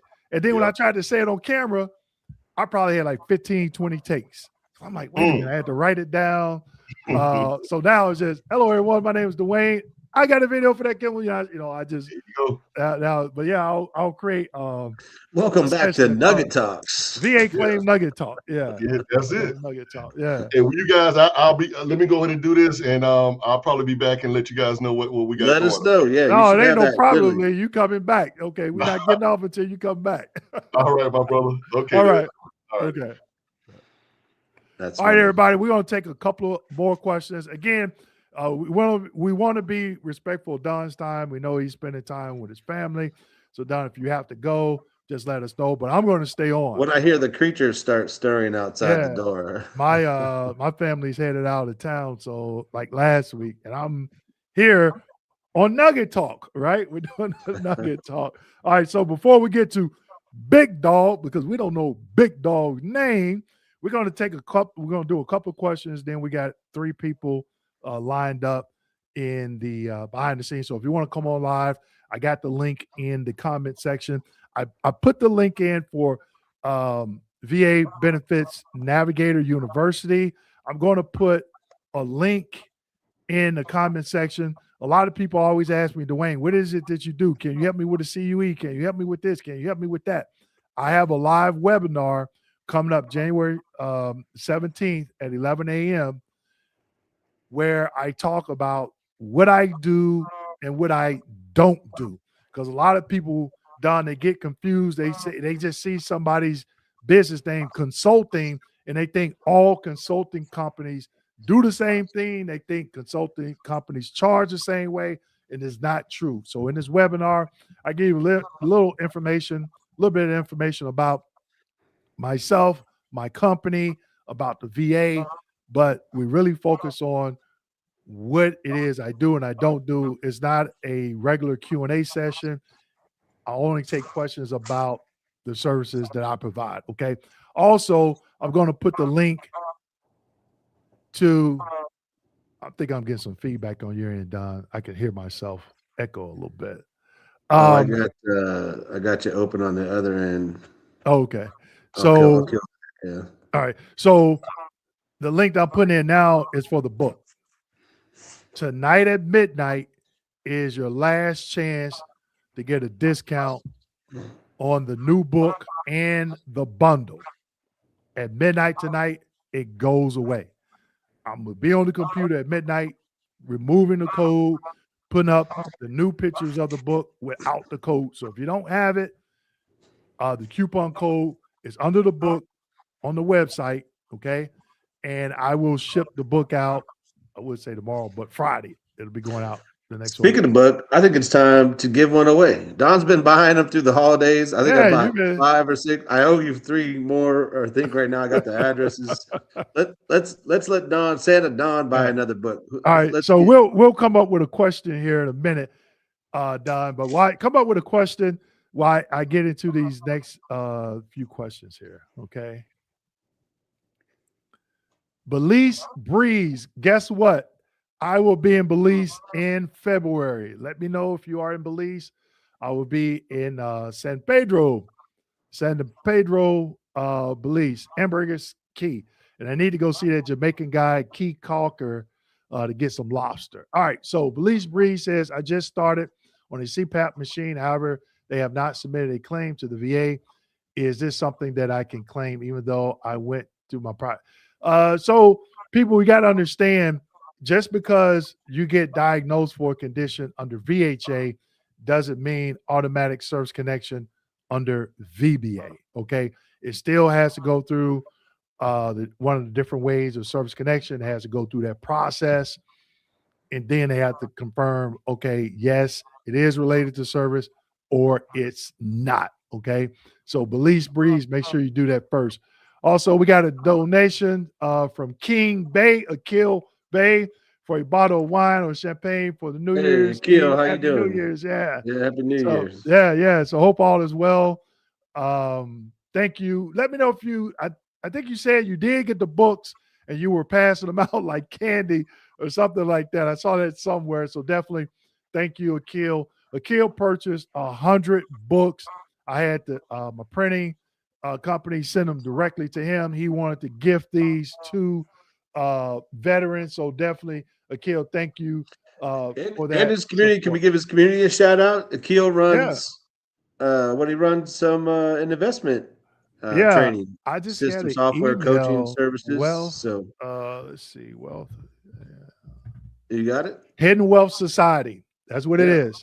So if you Google Hidden Wealth Society, Don and I went through a training session with him because we were thinking about doing. We're like, man, we need to get some free time so we can go learn more of this stuff. Yeah, some stock stuff, and some man, he went through it. Yeah, so he has a whole community teaching people how to do that. And, that could be passive income for you, financial freedom. They trade together. They do daily trades together. Yeah. And they trade live. Like they'll have an instructor. Like they're streaming training. right now. Yeah, but they do it in a closed setting. Yeah. Yeah. I'm like, whoa. I'm like, okay, we we got to put this on our calendar. Okay. So what did I say? Wealth.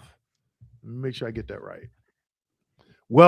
Hidden Wealth Society. That's it. Hidden Wealth Society. Okay. There's my Marine brother out there doing it. Yeah. Okay. So Chad, Mr. Kimball, thank you for your dedication to serving the veteran community. Hey, it's our passion because we want everybody to win. I have learned so much from watching your videos over the past 2 years. You have been instrumental in me getting to 80%. That is awesome. Thank you for the support. If 80% is not your end goal, keep pushing forward and do not give up. After 2 decades of being denied. There it is, people. You got to invest the time to get educated. Show up to free events like this. That's like my dad, right? Yep. Yeah. My dad was 15 years in the process, Chad, if that's your name. Yeah. He's not tech savvy. He wasn't getting online. He wasn't doing the Facebook groups. He wasn't watching YouTube videos. I had to get involved after, getting to know Dwayne and his growth, and he helped me on my journey that I could help my dad. So once I was educated, I could get him situated as well. So, yeah. But that's what it's about, come in, learn, and then go out and help, someone else. Okay, so we have Parker all the way. Now, everyone, Parker did make a mistake. He put up the 82nd Airborne, but I know deep down inside he meant to put up the first calves, the first calf patch. So Parker, I understand that you probably click of a button, got a lot going on with Christmas, but we all know you meant to put up the first calf because we know first calf leads the way. Always tease. That's the unit patch of TH Don. That's what he wore when he was in. Yeah. All right. P. Wright. Good morning. Good morning. Well, good afternoon now. Okay. All right. So now we are going to bring Big Dog on here. Give me 1 second. And after I got Big some Dog, questions loaded up too. Whenever we want to get to it. And after Big Dog, I want to ask some people some questions because I've been getting a lot of feedback. So I'll go ahead and tell you what I'm thinking, and then you all let me know in the chat window. I've been getting comments from individuals saying that I'm getting rich on the back of veterans by selling my book. And I'm like, there's so many other books out there on Amazon talking about the VA claims process. It's just not my book. And then somebody called me a claim shark. And I'm like, okay, what is the definition? What do I do that actually fits in this so-called category? So maybe one of the individuals that's going to come on will answer your question. Maybe we can talk about it because I need to understand that a little bit better because Don knows I'm on a lot of nonprofits platforms where I'm doing this Q&A stuff for free. And it's hard for me to get people to come on for free. I've done free training in the past. You can't give it away, right? Yeah. I'm like, so, how do I get people on? Then I charge $9.99, $10. And then I got like 100 people show up for the same information.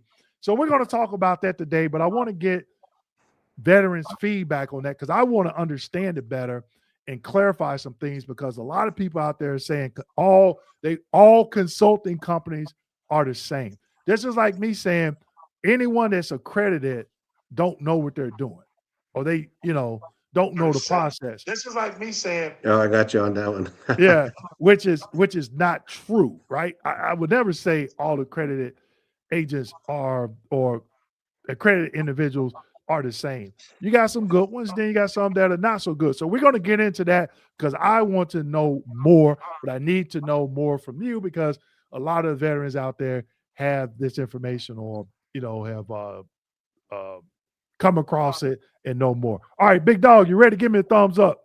I know you've been back there a while. You good to go? Here we go. We got Big Dog. Yeah, how you doing today? All right, what's up, sir? Likewise, like everybody got these hoodies on. It's cold. Man, I'm in the Everybody- same county as you. Hey, you know what? Oh, I had a jacket on this morning. When I was- yeah. So, I'm from up north. So this is spring weather to me. I got shorts, slides on, and a hoodie. So, Yeah, it's nice, right? Yeah. yeah.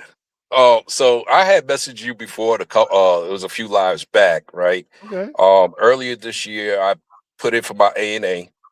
Okay. I'm 90% P&T, TDIU.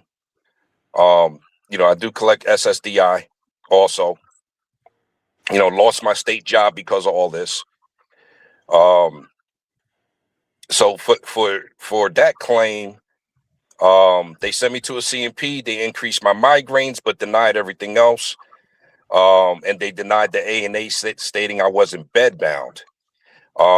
You told me what to do. I spoke to my VSO. We resubmitted again, along with a claim for spinal stenosis.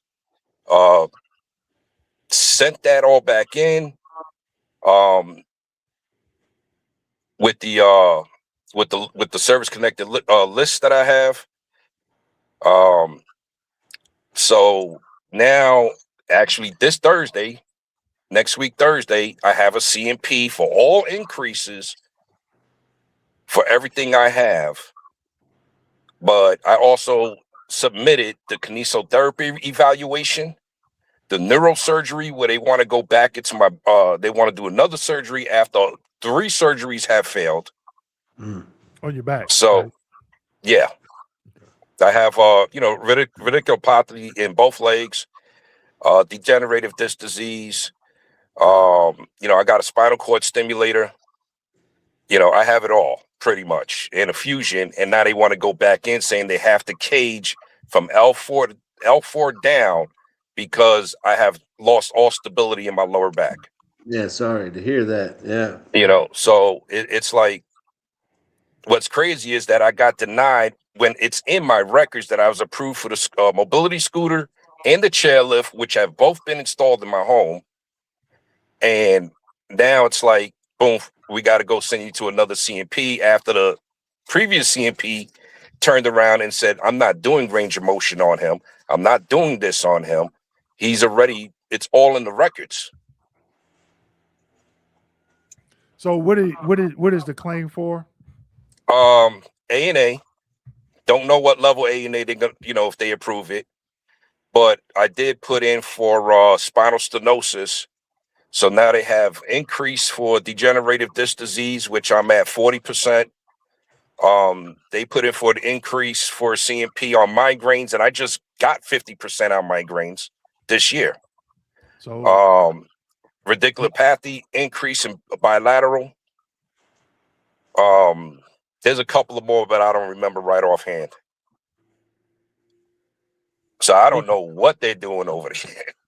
well, From the it's not- VSO perspective, right. So it Yeah. sounds like you got a lot going on with your claim. And I would have paused everything Yeah, and confirmed, how, you could have done this plan of attack, right? So I hear you say degenerative disc disease. If you're at 40%, then you need to know the criteria for the next higher criteria. level, right? yeah. They keep saying fibrosis, whatever that is, Now, fibrosis. That's if your service, let's say it's diagnostic code 5237 Yeah. or IVDS, which is 5247, I believe. I could be wrong, but either way, IVDS, they're talking about incapacitating episodes. Yeah, 5237, which I have. Yeah, back strain is range of motion. So they're supposed to look at all that to see Yeah. which criteria is going to give you, if you got a diagnosis of both, which criteria is going to give you the highest percentage, recognition. right? Yeah. yeah, So what it sounds like, you could be getting close to ankylosis, right? So you got to understand what that is, and if you meet that next higher criteria. But if you're already 40%, so you got to figure out what is your end goal. You're already TDIU, you're getting paid at the 100%. Are you trying to get the SMC? So I just pulled up the M21-1. It states criteria entitlement to ANA of the 38 CFR 3.352 subpart A. Okay. The criteria for entitlement for A&A, which appear, I'm still getting some feedback, Don. Yeah, there is some. The only thing is like with the kinesiotherapy evaluation, because they got to do that for the approval of a chairlift, right? She put everything down, including high risk fall. Right. So I submitted all that in.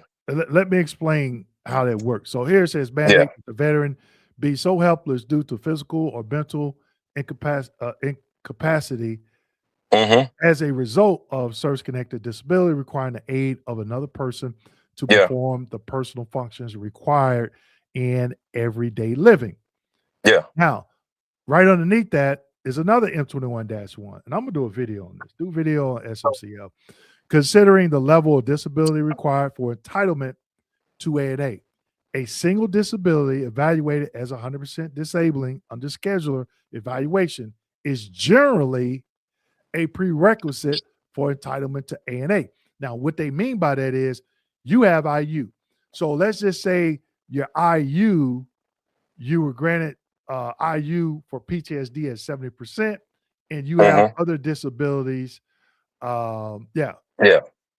So what happens is now that 70% for the PTSD that they that was the criteria for you to get the 100% for IU, that is a single 100%, even though you're at 70. Okay. Yeah. If that makes sense. Yeah, All I got it. Then it says there is not a statutory or regulatory requirement for a 100% disability to qualify for A&A. However, any lesser disability would typically be incompatible with the requirements of the 38 CFR 3.52. Okay. Let's see. Both the nature of the impairment being in the need of regular A&A and the compensation indicate that a greater level of disability is required for entitlement to the additional allowance A&A. Blah, blah, blah, blah, blah, blah, blah, blah, blah. They even have examples. Two examples in the -1. Okay. And then they say considering entitlement to A&A when evaluation for single disability is less than 100%, which that if it's PTSD at 70, I'm just giving an example. Yeah. If that's the reason why you need the A&A, then on the 2680, that needs to be the focus. Okay. Yeah. And then this chart says a single disability evaluated as 100%, but the combined disability evaluation is 100% based on the disease process. So they give a lot of different examples, right? Yeah. So when I go over here and pull up the 2680, I just want to read you a couple of questions off that because a lot of veterans don't understand these questions and they are tricky. And I think I didn't fill out the 2680. My primary care at the Sohi Clinic did. Right. But again, it has to be filled out correctly. That's the key. All right. So I'm pulling it up now. And I'm going to try to show this for everyone if I can. Give me 1 second. Share screen. Hopefully we can all fit on here. Okay. There you go. All right. Yeah, you can see it. So this is a 2680 examination for housebound status or permanent need for Don, we still getting feedback from you, man. You got anything? Man, I don't know what it is. I got everything turned off. Let me turn. I can hear us in the background. That's probably just the kids you hear. Oh, okay. I thought it was me. All right. So we got the veterans identification. We're gonna get down to these questions. And this, make sure box 13 is checked. SMC for compensation. Okay. Now, as we scroll down, is the claimant hospitalized? No. Name a hospital, you need to put NA. You want to make sure all these forms out. Address a hospital, NA. Okay. Then you sign it. Now, here's the question. Box 17, provide complete diagnosis with most significant symptoms for each condition. Diagnosis need to equate to the level of assistance described in items 26 through 37. Make sure these are all service-connected conditions that you put here, okay? What disabilities are considered permanent and totally disabling? Put these here. Got the age, all that stuff, right? Now, does a patient require assistance with any of the following? Bathe, bathing, eating, dressing. Mark Mhm. all that apply. If it's something on here, if it's something that's not on here, you check additional and you put it there. Let's Yeah. say it doesn't fit here. You can put please see attached VA form 21-4138 and attach it to this 2680. Okay. Is the patient legally blind? People, there's veterans out there I've seen committing fraud that are saying they're legally blind. And guess what? The OIG caught them driving a BMW M3. Don't do that. Make sure you have a letter from your what do they call those eye doctors? Optometrists. Optometrist. Yeah, you got Yeah, it. saying that you are legally blind. Does the patient require nursing home care? People, this is a trick question. 9 times out of 10, the answer is yes, but most veterans check no because they're not in a nursing home. If you check yes, you can check yes, and this is the way you check yes. Let's say your significant other, okay, is providing the same level of nursing home care if you were in a nursing home. But they're providing it at home. The answer is yes. You're already saying you need aid and attendance. Okay. You see what I'm saying? So Yeah, that's yeah, Your yeah. family members question, count, right? Yeah. Yeah, Exactly. They just haven't put you in a nursing home yet. They're saying we're gonna take care of them right here in the house. Which actually is additional compensation that you're eligible for on top of this. On the caregiver. And then, Yeah. then your spouse will go around, you can turn around and get the caregiver. Now you're not going to get that money, the caregiver is going to get that money, right? Yeah. All right. So does the patient require nursing home care? We got that cleared up. In your judgment, does the patient have the mental capacity to manage their benefit payments, or are they able to direct someone to do so? You know your situation better than anybody. Okay. So if it's let me notate this real quick too, because this is something that we just went through with my mom, who's okay. in a nursing care facility because she requires that amount of care. But she might even be listening today, Dwayne. I got her hooked up on YouTube last night out there. So if you're out there watching, Mom, we love you. We'll see you soon. But we had to start taking and managing her stuff. She could still do it for sure, but it was becoming more difficult for her because of her living arrangements. So she's under more constant care. She doesn't have access. Not as easy to be on a computer and all that stuff. So if you're ticking these boxes right here, and if you're saying, hey, you don't have that mental capacity to manage, they're gonna appoint you a trustee. And that gets, I just went through the appointment status myself. There was a background check done on me. We had to set up with Dwayne when we were at the bank the other day. I had to set up the fiduciary bank account. Now all the deposits have to run through. The money gets isolated. It's a lot of work that comes with that stuff. So might not be your case or scenario, but I wanted to point it out to people that this is another rabbit hole that you have to go down with appointment of fiduciary management of funds. That gets audited every 6 months for the first couple of years. So there's a lot of work that comes with that. Yeah. So, Dwayne, because I don't have much time because my daughter has an appointment here. Okay. So when it comes to does the patient require a nursing home? Can I call them up to change that answer because it's marked as no? You could do an addendum. Call them up. They're just going to put a note in there. Yeah. You can send in a whole new updated 2680. Okay. Yep. All right. Because I know primary put down everything. Caretakers were my kids and everything, but for nursing home was marked no. Right. And so a lot of veterans don't know that, right? Yeah. So, because I'm gonna change it and say yes and provide it at home. Right. So and add an explanation in there too, just a summary statement, and point out where you're making the change. Because that's it. It's in the kinesiotherapy report that my my kids are the ones that take care of me. Yeah. Connect those dots to the evidence. Don't leave it on there. Because I turned in the report everything with the ANA. Well, the kinesiotherapy evaluation, I sent that all in with the neurosurgery reports also. Well, see, some veterans, you got to be careful because I hear you saying you sent this in, you sent that in. Yeah. They're going to look at it. you got, like Don said, you got to annotate.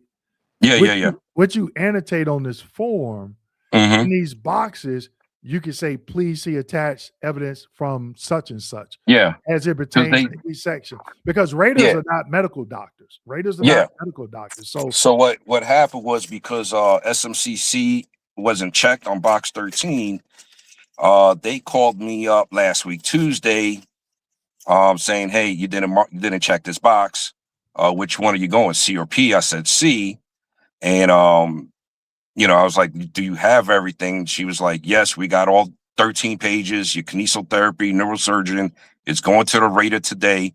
You're going to be scared, and it's going to be up to the rater and what they plan on doing. I asked them also was, having a mobility scooter and having a chairlift in the house, isn't that automatic A&A? And she said, yeah, it is. She's like, I don't know why you were denied previously earlier this year, but I'm going to let the rater who's getting this now, try to find out what happened, because it's in your records that you were approved for all of this. Yeah. So I kind of figured it when it was a VA number coming out of Alabama. I was like, that's the regional out of Alabama. Yeah. So I was just looking at some, but again, when I rated these, when I started seeing the boxes check yes, and the explanation as it pertains to the veteran is still at home, the care, and the evidence. And a lot of times it wasn't a lot of evidence that needed to be submitted for the grant. But I guarantee you, raters today, that M21 that I was just reading, the citation, I bet you a lot of raters are only looking at that. They're only looking at that, and they should be looking at all the evidence to be able, because the citation said if the veteran doesn't have that 100%, then do this, and that's what they're not looking at. They're just saying, hey, they're just looking at. It was just weird on why, because it was weird when I got the paperwork, the decision rating and everything, and it says favorable decisions requires A&A. Favorable. That doesn't make sense. Yeah. It didn't make sense at all. Then the reason why I was being denied was I wasn't bedbound, and I never requested bedbound. Okay. Yeah, housebound. It's called housebound. Yeah. But the way they put it was, pretty much it was like, I'm not bedbound, really. That's what. Yeah. So that's what threw everybody, my VSO off, myself off. I was like, wait a minute, you're over here making favorable decisions. You increased my migraines, right? You denied everything else for my lower back conditions, but on that page, you have favorable decisions in this requires A&A, which is like, even my VSO was like, somebody messed up somewhere. Yeah. So again, when just keep in mind, raters are not medical. Yeah, I know they're not perfect. I got a buddy of mine. He told me some dirty stuff that they be doing up in there. I talked about some of that stuff too. Yeah, he as he says, he goes on vacation a lot because of what he doesn't approve. So yeah. So just you could do another 2680. Make sure you read that M21-1. Have your VSO read as well, because there's some accredited people out there don't know the information that I just shared. And it's not no knock on them. I'm not saying they're bad people. You don't know what you don't know. Just because you're accredited don't mean you know everything. I don't know everything, but what I do is I invest the time to continue to go into the M21-1 and read and look and see, because all this stuff changes a lot, right? So you have to be updated on these changes. Yeah, I'll call up on Monday. Tell them I'm going to do an addendum, amendment, and then I'll let my VS know, hey, we got to do an amendment, because that's a trick question. Right. Yeah, and hey, just go ahead, Don. I was going to tell before he hops off. Email us at support, and Dwayne, if you could drop that in the chat, because I'm not connected to him in the chat. Shoot, I don't got a pen on me. Going through some back surgeries, but I have a holistic healer or medical facility that I go through for acupuncture and stuff like that. There's some approved third-party vendors through the VA to out, and it's new to me, and I'll share the information with you. But there's some back surgery stuff because it sounds like you're getting stuff fused, possibly. They have Yeah, I'm on the 90 fence on that one after 3 surgeries, and you're telling me it failed. Well, there's a new procedure that's out that's got like 95, 96% success rate. And it was new to me, just recently shared through this medical provider that I trust and I was going through. And it's approved to be paid for by the VA. It's outsourced to this group. But if you connect with me on the support, I'll simply pass the information along and you can do with it what you will. But another option when I hear people talking about the back, that's something to look at. I've already had one fusion. I got wires up in my spinal cord, and when I finally got P&T because I was on that yearly physical nonsense, every doctor from pain management, neuro, everybody was just pretty much, you're not going to get better. You're either going to stay the same or you're going to get worse. And now it's for me to walk 25 feet is excruciating. I went to pain management. I was like, listen, I need quality of life. I'm not able to walk a mall, right, with my 10-year-old. And this is my 10-year-old. I'm a single dad. Okay. I want that quality of life. And at the end of the day, he was like, nope, you're getting a scooter. That's it. You've gotten worse. Sending you to neuro. They did the, CT scans, MRIs with contrast, you name it. And they were like, we can't see your spinal cord down there. You've gotten worse. We want to do surgery now. It's like, my kid's in school. I don't have the time to be taken, for recovery. This is probably going to have to wait till the summertime. And, I'm on the fence of all this. Yeah. Because we're talking 3 surgeries and nothing has gotten better. I've just gotten worse. Right. But at the end of the day, you have to keep in mind, I'm not going to say, I want to make sure I say this correctly. Not so much the surgeries, it's how does that tie into this form and your service connected conditions and your ADLs.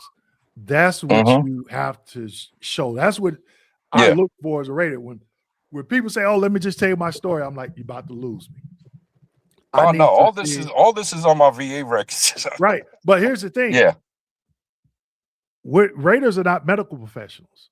So looking at all this stuff, I look at MRI. I don't know what I'm looking at. I look at the findings. So your evidence has to speak. I need to see exactly what the criteria, what the VA's criteria says. I need to grant you. That's it. Yeah. That's it. So if I look at this form and I'm like, okay, yep. Oh, the veteran needs nursing home care, but he's at home. Oh, over here, he has radiculopathy. He used the histogram to upgrade his bathroom. He has a walker, got a handicap sticker. Oh, boom. That helps me to check yes and get on to the next veteran. Yeah. All right. So I'll get that taken care of on Monday. Keep it simple. Yep. Yeah. All right, sir. And we're in the same area. So I'll probably run into you at on Bruce B. Downs. So I'm down in Apollo Beach. Yeah. Man, let me tell you something, man. I'm in Riverview, man. You 10-15 minutes from me. Okay. So if more or less we're probably gonna see each other at the Sohi. You know what? I've been in Lowe's. Somebody was like, man, at the Lowe's over there on Gibson to the guy working. Yeah. Like, I'm constantly there, man. I was on the phone talking to my best friend. Yeah. He recognized my voice. I was like, I'll probably run into you. I'll probably run into you, man. But don't take it too hard with Alcoholics Anonymous, man, with his his profile thing. Hey, hold on. That's my wife knocking. She's about to go out. Don, take it over for me. I'm out of here, man. I got a disappointment here. All right, take it easy, y'all. Best of luck to you. I'm gonna hop in some of the comments. Let me pull these up real quick while Dwayne hops off and talks to Miss Jen before she heads on out. Let me pull this up real quick. We had some people, and we got some people in the waiting room. Let's see. I see Rod. I believe you got your disability letter. Congratulations. See how fast that took, ladies and gentlemen. You can call right there to the hotline, request your disability breakdown letter to include your diagnostic codes. Now, the value of that, what is that, you ask? You can take these diagnostic codes now and go into the 38 CFR and look these up. This is the rating scheduler the VA raters are using to evaluate and to award your percentage of rating. Now, when you have your diagnostic codes, that's what you're going to find inside of the 38 CFR. That's where you can help navigate to. And that's why we built the Navigator software, is to cut through all that. Because if you've ever jumped into 38 CFR, you know what I'm talking about. It's very complex to understand that stuff. Our software does that for you. It cuts through everything, pulls up the exact information, and helps you develop your content a lot faster on your claim. Now, once you have the diagnostic codes, start looking at your rating. Where are you at? Where do you fall on the scale? 0%, 30%, depends on what that disability is broken down is. Everyone's different, but you can find it all. It's all mapped out. And again, whether you're on the software for us or you're in the there, you're doing it yourself, or you're working with the VSO, just know the process. That's what we want to say. But you can see how fast Rod just hopped off, called in, got his letter. Rod's already confirmed he's got the letter in hand. So we're just talking about the disability codes, Dwayne. Now, I was going to hop into some of the comments. I see some of the comments stacking up a little bit. Yeah. I think some people. Let me get to one real quick, Don, because I've seen this person on YouTube before, and he popped in, and I'm so glad he did. I'm so glad he did. Hold on one second. Raider HQ. If you don't know, he has a YouTube channel. I'm assuming he is a Raider. He was talking about something that Big Dog was talking about. Medication management has the highest likelihood of success with most Raiders for ANA. If a home health provider has to do your medication, yep, exactly right. That's why I pulled up that form. I didn't get down to the bottom where they talked about the medication. It's an objective way to show impairment of ADLs, spoken like a true Raider. US Vet says, Dwayne and Raider HQ. Raider HQ, I asked him a question. I don't know if he responded, but maybe we could do a live. Watch a couple of his videos. He doesn't show his face. You're on mute, Don. I can't hear you. I can't hear you now. We can get one of those little garbled voice. We can black him out. Yeah. Well, I don't think he's. I watched a couple of his videos. He doesn't show his face. So yeah. So we could make it like put a light back there, right? Picture, or just a picture, and then someone sitting there where it's all like a shadow. So yeah, we could do that. And when you're tired of working at the VA and you want to retire, you can come work with us at the academy. Come help me out. We got a therapist for you, because you talking to veterans, man, it's definitely could be mentally challenging, just because you hear a lot of stories and stuff like that. It says, I'm a fan of Dwayne. I'm a fan of yours, Raider HQ. I do watch some of your videos. I don't get a chance to watch a lot because I'm just pouring so much into some of the other things I got going on. He says, and it's my lunch, so I thought I'd tune in. So if you get off at your end of tour duty, let us know. Jump on, blur yourself out so we can't see you, and come on, and we just can have a conversation. But he was dropping some really good nuggets as it pertains to ANA. That is not an automatic yes for ANA. Correct. Medically, you need to show that you physically require another person to do the task. Medically, it has to be proven, sadly enough. So again, people, when I was talking about the nursing home care, right? You're at home, that's what he's talking about here, okay? Medically helpless is what they meant. All right. Then let me get to, wait a minute. He says, I'm back.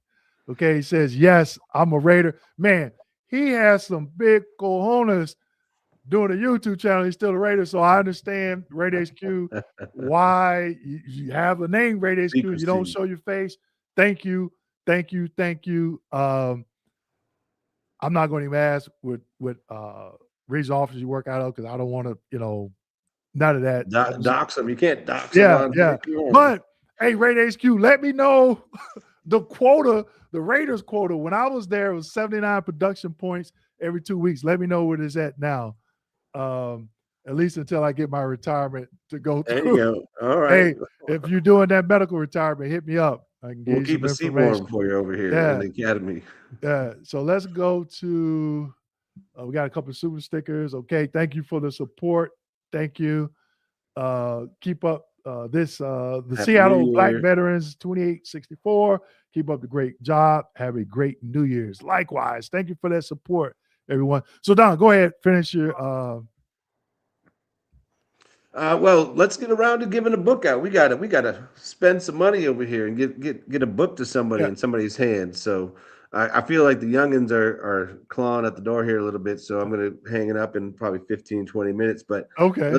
let's give out a book for those who don't have Dwayne's book. It's so valuable. It's become the cornerstone and pairing to our software. It's the strategy on what the software was built on. So the software here is to help you build and develop it. Well, one, it's to educate you. Two, on the process, but out of that, you're going to be able to develop your claims, but faster. So, but with the book, you pair the two together, you've got 15 years of strategy from Dwayne's brain on claims. And it's not just I'm filing a claim, it's what am I doing in the off season when the claim's in? I could be doing a lot of these things. So bring back the wheel. That's for our members only. So they're talking about we do a giveaway every 2 weeks on our training, which our next training is coming up, I think January 6th. We're going to be doing our next software training. Yep. But for our members that join us live on our trainings, we give out a private one-on-one. Everyone wins. We have a wheel that we spin. Yeah. So, and everybody go to our website, vabenefitsnavigator.com, and get signed up for the newsletter, and you'll get updated when we do something. Oh, geez, now I got to go build a newsletter sign up. I don't have. Well, hold on. I thought we had that. So, that. I'm so sorry. Yeah, I'm sorry. You can go sign up somewhere. We're updating the next webinar form as well, but the support emails on there. Yeah. We're in the holiday mode, so a little bit. So Don's a little bit behind on the. I was thinking about the newsletter that Joy says out, but that's to our members. That's to our members as well. But let's give a book away. I've got a question, and I want to talk about this, and right. Somebody's going to get it out there because it's come up a lot in the last 2 weeks. So who out there, what is pyramiding in VA disability claims? Somebody can answer that. What is pyramiding in VA disability claims? And it came up earlier today with Miss Grace. Oh, well, Dwayne hopped off, so he's my connection to YouTube. So let me hop on the YouTube on the phone here. If you could answer, whoever answers that, I'm going to buy you a book. Dwayne's second book here. He's back in the show. Well, you hopped off on StreamYard, Dwayne. I see you. Oh, there he is. It's delayed, but I'll watch the comments for an answer. So, Raider HQ, we know that you probably have the book already, but we'll send you a book too if you want. Stacking claims in the same category that you already have approval. Well, we'll count that. And Mr. Carver, I think you've got the book, but being compensated twice for the same symptoms is the specific answer. But American Caver, you've got a book already, don't you? Let's see. I know he's a fan, and he was on the other day with us. It's all about Raider HQ 25 months plus for a 10-hour shift. It's about 11 points a day to stay at 115% production wise. I'll pass that to Dwayne when he comes back. He must have hopped off. Let's see. Raider HQ. American Caver, let me know if you don't have a book yet. He got the answer, but I believe he does. But if not, you can give it out to somebody. Or what was the answer? What was the question, Don? I missed. I'm sorry. Well, I stuck with pyramiding because it's come up over several weeks now. We've seemed to talk about it several times. We talked about it this morning with Grace. So my question was, what is pyramiding in VA disability claims? Raider HQ was refraining from answering because I know that they know that, but I think American Caver got it, was the closest to it. But it's being compensated twice for the same symptoms, and essentially we've heard multiple times today. Grace and another person brought up that they're in claims right now, pursuing compensation, and it's for the same symptoms under different categories. So that's going to go nowhere for you, and in their situations they can unwind those and then get that cleaned up basically. So what's up, Rod's in here. See, I see comments in StreamYard, but that's Rod's. Yeah, he said he's in a private chat. He says, I'm here. He's in a private chat. I'm watching YouTube, Rod. Sorry, but I see him. I'll look at what's the timestamp. Let's see. He's 153. Well, you know what? I'll buy both of you guys a book. How about that? Who won? Who won? America Caver. Okay. And then I see Rod answered in here too. That's right. And so I'm going to give you guys both a talk. I'll put the email link in the chat so Thank y'all you. can email him his information. He can go ahead and get you squared away. Yeah, just email me. Thank you for doing that because I'm on the phone and it's taking forever to type. Email me your name and address, and over the holidays I'll process. I'll buy the book. I'm buying that book myself, so that's my gift to you guys. And then Rod, same here. He's in the chat. I'll put it here for you, Rod, in the chat in the back end here. Congratulations. We got some smart people out there, and it's just to reinforce the education to other people. All right. So let's get a couple questions, and then who was next up? I think it was Richard. Craig Robinson joining us. He likes Nugget Top. Yeah. When you submit the increase, when you submit an increase claim, will you keep your initial date or the new date? You have, when you submit a claim for increase, depends if you do an intent to file, that'll be the effective date.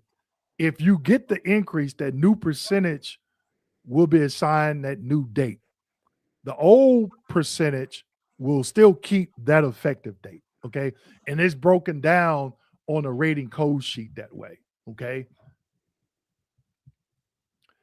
My doctors are not being helpful with Nexus. How do you win when you can't afford Nexus letters? I had a bad car accident in service, and my job duties caused several issues. El Powell, good question. A lot of people, these are private doctors, okay? And unfortunately, they all charge. I will say this, El Powell, one of our sponsors, Tampa Counseling Wellness, they do have a payment plan system set up where you can break it down. Yep. So if you're working with any company, ask them, do they have a payment plan, and see if that's something that you can afford.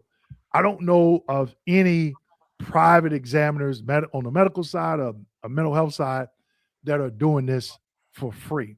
I've heard other consulting companies, charge a small fee, do a DBQ and whatever, and they pay you afterwards. I don't want to speak for them because I don't know.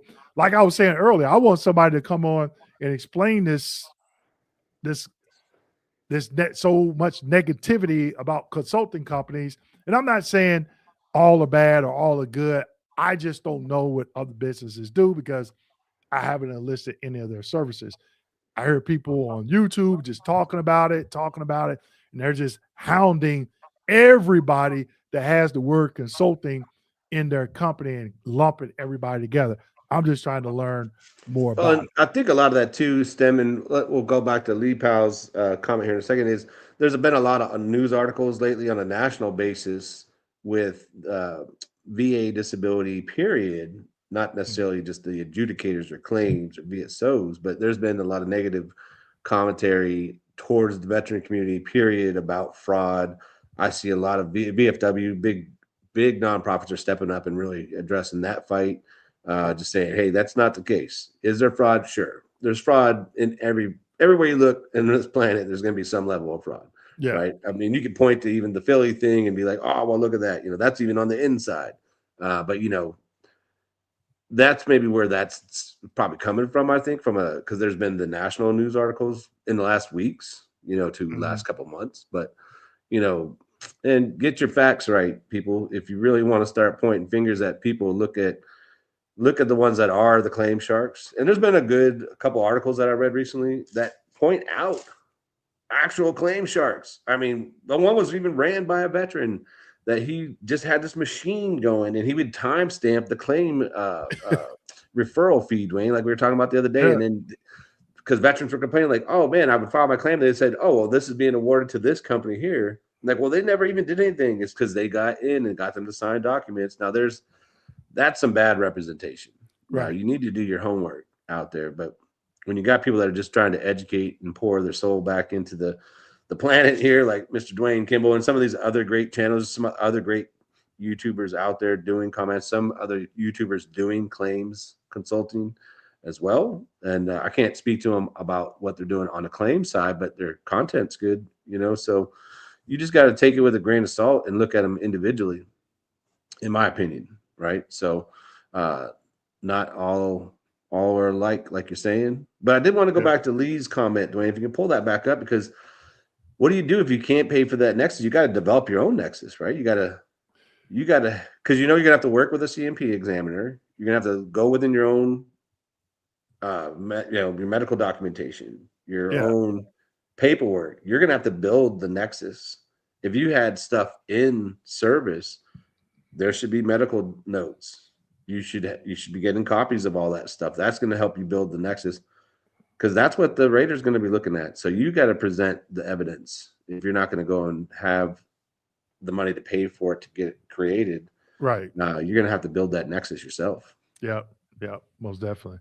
And it can be done. Don is not saying having you write your own Nexus and sign it, but getting that evidence to support what you're claiming and how you're claiming it under the different ways of service. That's what I meant, right? Is that you assemble it for the rater. Don't leave it on them to unearth it or be like, oh, well, it's right here. You got to package it together in a nice, neat bow and say, here it is on a platter. Point here, here, and here. Right. All right, we're going to keep going. We're going to bring up John E. next. I know we had a couple people come in and left. Please come back. Don is going to break out here in a little bit. See you, Raider HQ. Thanks for joining us. They're going back to work, I saw. But yes.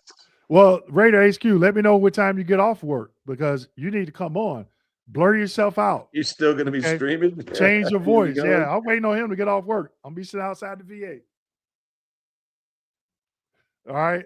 I was trying to see what he told me. But anyway, we're going to bring on John E.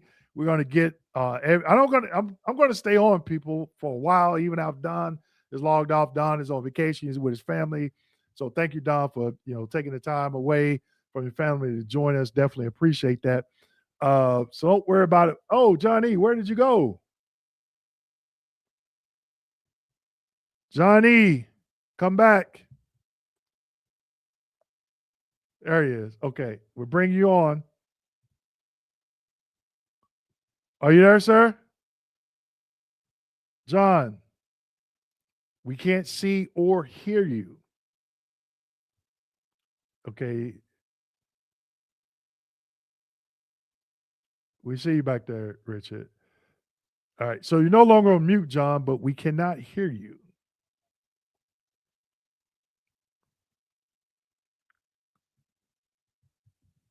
John E. And if you want to come on, I'm going to put the guest link to come on.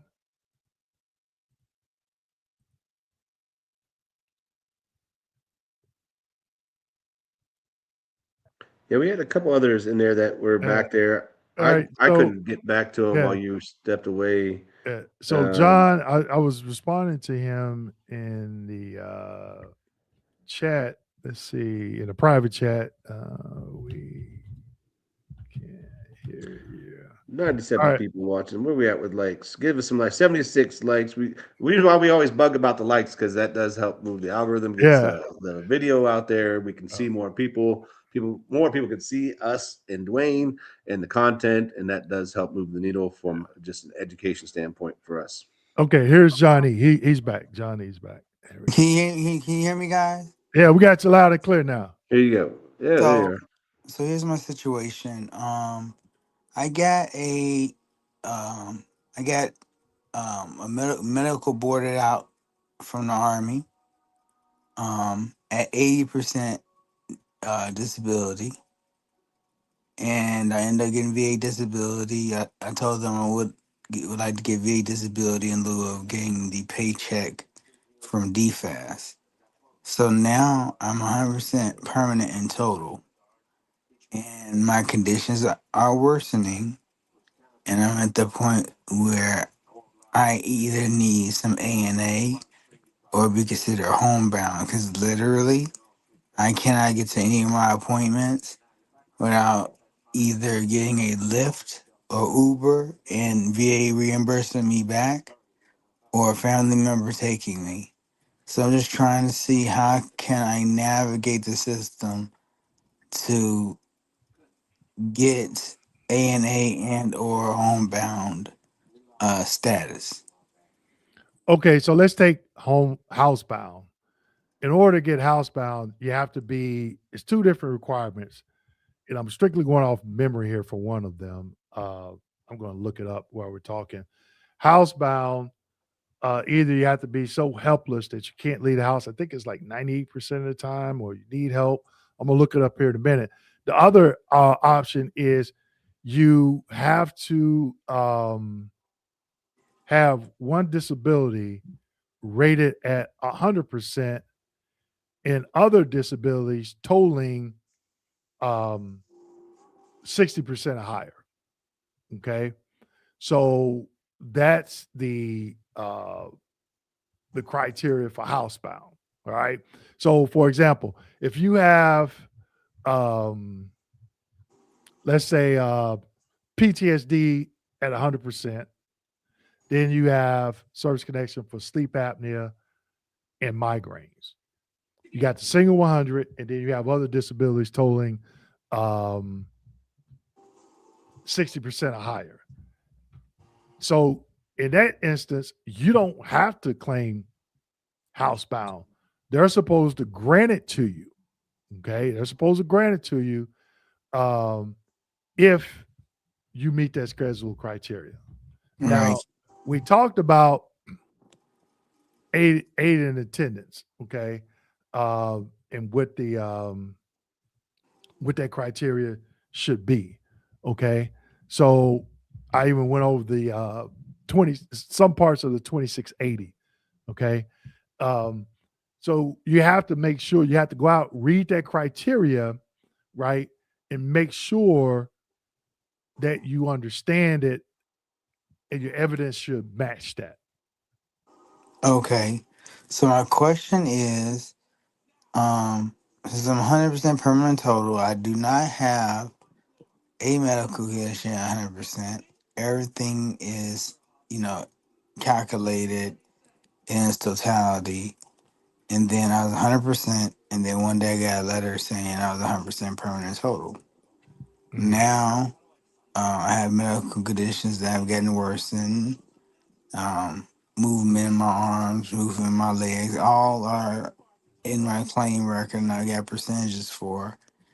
And so I guess my thought process is maybe I need to get with one of the organizations that I speak to a physician, and maybe they can do a DBQ and maybe kind of narrate the nexus.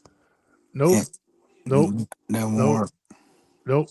You have to first thing it doesn't, just getting in with an organization and they're just filling out any piece of paperwork that may or may not work. You have to start with what is the criteria,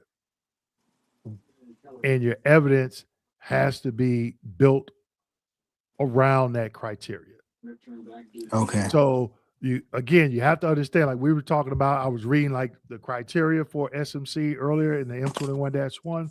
You have to go there, read that criteria to see, okay, do you meet it? And if you do, then your evidence should show that the criteria, your evidence should show, yep, you meet that criteria, and it's an easy yes.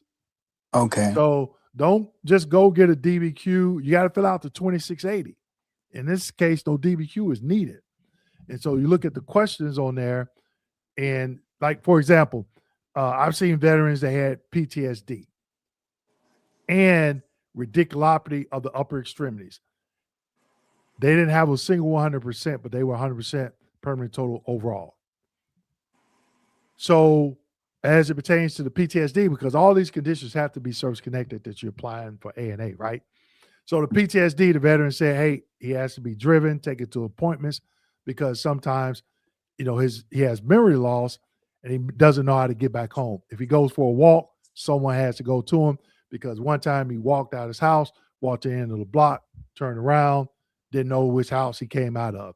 So his examiners documented all this and confirmed that he had memory loss. These are some examples of some certain situations where he had memory loss, and therefore he needs someone to care for him. Medication management, memory loss. He has to have someone come and give him his medication because he forgets which medication to take, and he tried to do it on his own before, and he took the wrong medication. It took too much of the medication. Now, as it pertains to his peripheral radiculopathy in the upper extremities, he needs someone to come and cook because he cannot turn. Most stoves, they'll have the button where you have to push in and turn, and if it's gas, you have to hold it in a certain position until it ignites. He couldn't push the button in. He didn't have that control in his fingers because of the radiculopathy. He couldn't grasp a pot. So he's at risk of burning the house down. Okay. So these are things when they talk about ADLs as it pertains to the service-connected conditions, these are how these things are explained on the 2680. So you have to look at the service-connected conditions that you have and how do they fall under, where do they fall in these questions that's on the 2680, but it all starts with what is the criteria that raters are supposed to be looking at when it comes to aid and attendance.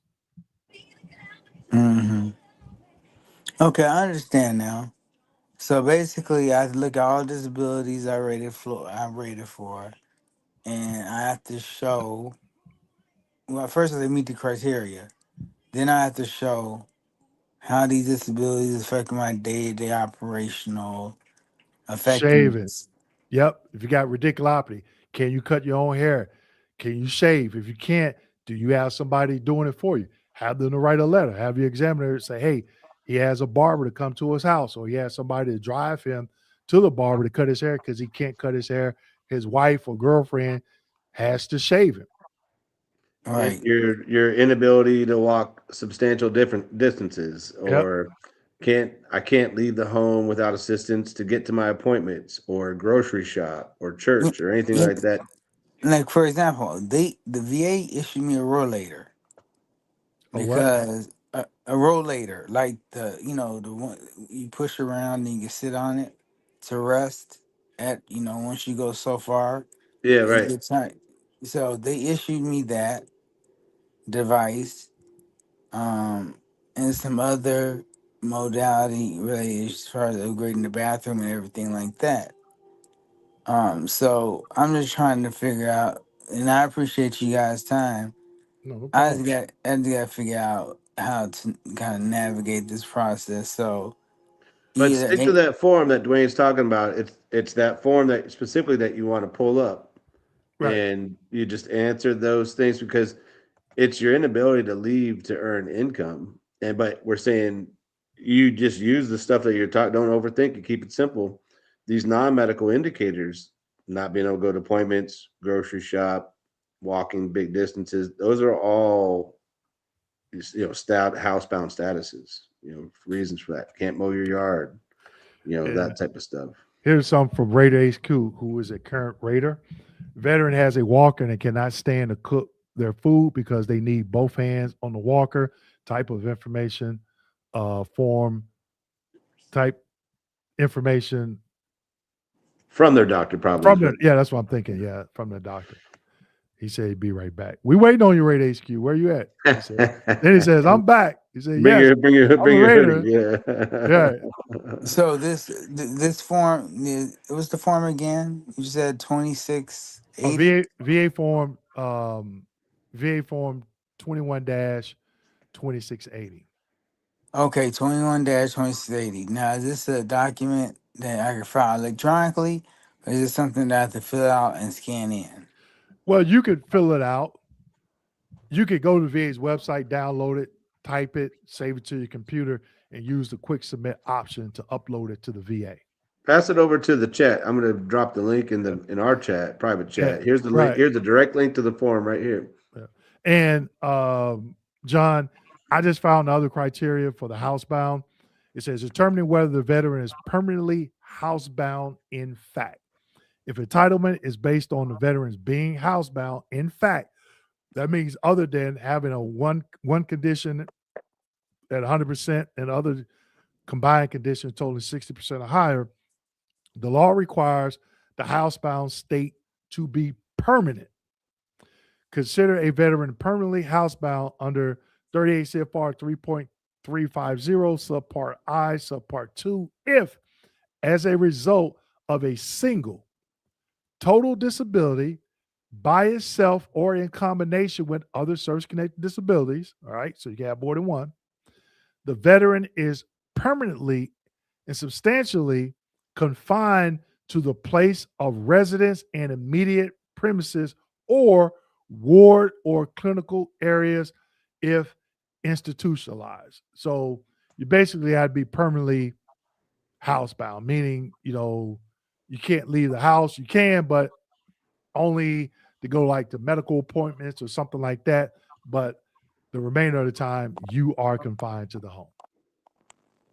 And But if that's the case, like you can't get out and work, you can't walk long distances. You need somebody to come help with medication. You need somebody to come pick you up for appointments. Everything you're talking about is lining up with what we're saying here. I know he's pointing this out, but drop in if you can doing that link in the chat, and that way you can come back to the YouTube channel and find it. It's the form 21 VA form 21-2680, and we dropped the link down in the chat here below. I think you're on your mobile, so it might not be easy for you to get to, but that's the form you're going to pull up. If you got a local BSO or somebody you're working with, go through that together, and then specifically that's what you're going to want to submit. I'm putting it in the chat now. There it is. So it's there. All right, John, you got any other questions?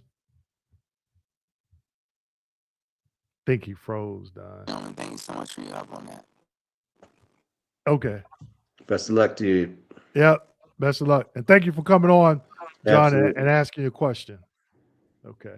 All right, let's get Rod back in here. Rod.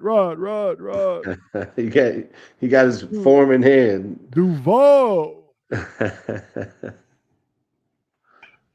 All right, sorry about that, guys. You guys caught me off guard there. Okay. All right, so Well, first of all, did it work? It did. It All did. right. The customer service rep was very nice. If I could grade her, I would give her 5 stars. She was very nice. Okay. She was very detailed on, me getting the email that, of course, they're going to send it encrypted. And the link. Yep, I did that, and immediately I got all my service connected items, which ain't a lot, but I went in and I looked up what let's see, it is what 5284 is my code. So I went in there and it looks like I got some good news with it, because of the fact that I'm at a 10% right now. And the next one is 20. But I also looked at the key considerations where it says under plantar fasciitis, often rated under DC 5284 if other specific codes don't apply. Reflecting pain, reduced range of motion, and mobility issues.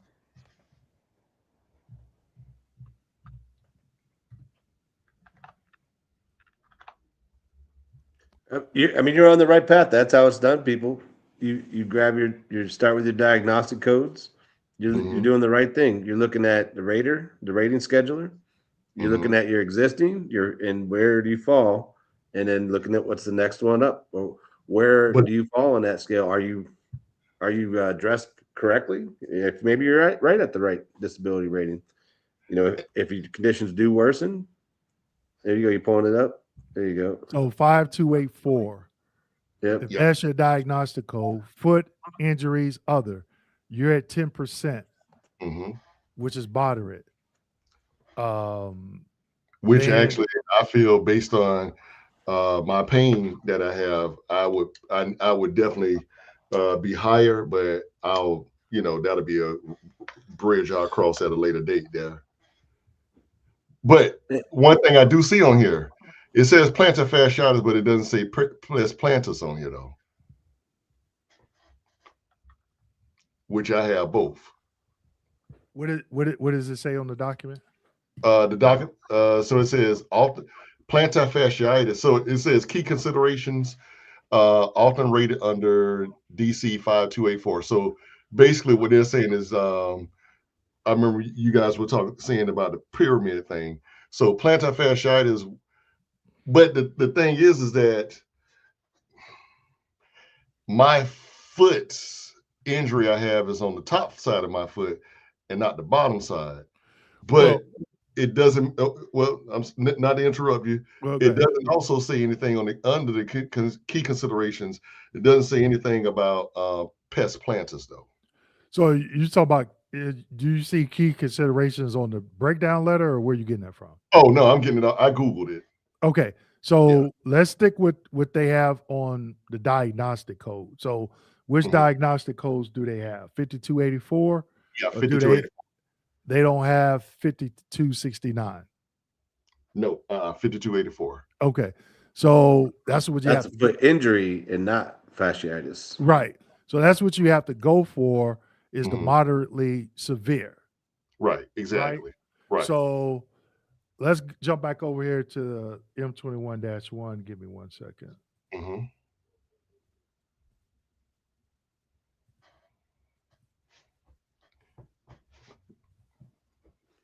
But now, as a strategy, because if you're experiencing the latter, right, the one that you're not recognized for, that could then possibly be a secondary condition. Okay, I was thinking that as well. But because now, go ahead. We want to see what is the VA's definition of moderately severe, right? Because it's not our definition. Right. It's the VA. So I'm in M21-1, so I'm gonna give a crash course real quick. So I'll put in moderately severe. Never copy and paste what you want to look for because it would not give you these yellow tags. Okay, you always want to type it in. So that's under neurological, muscle injuries, which is under musculoskeletal. Yeah. But let's see if it comes up anywhere else. Changes by date. So let's continue. Man, Dwayne, while we're doing this, we should be having our own software up here while we're doing this sometimes. I know, right? I can bring it up now. Don't bring it up. Maybe if you all want us to go through the software, let us know, and I'll log in to my account and we'll show you exactly how it works, especially if you are not a member of the software. And one thing about the university, we didn't get to before Don gets off, we're going to take you to the university's website and Don's going to explain the different tiers. So you get the book, you get access to the university, and you get access to the software. Okay. So that's why we call it the VA Claim Trifecta. Okay.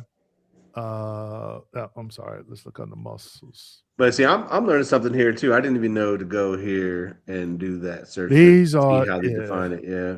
These are the muscles. It may not be in here. I may have to spend. Okay, here we go.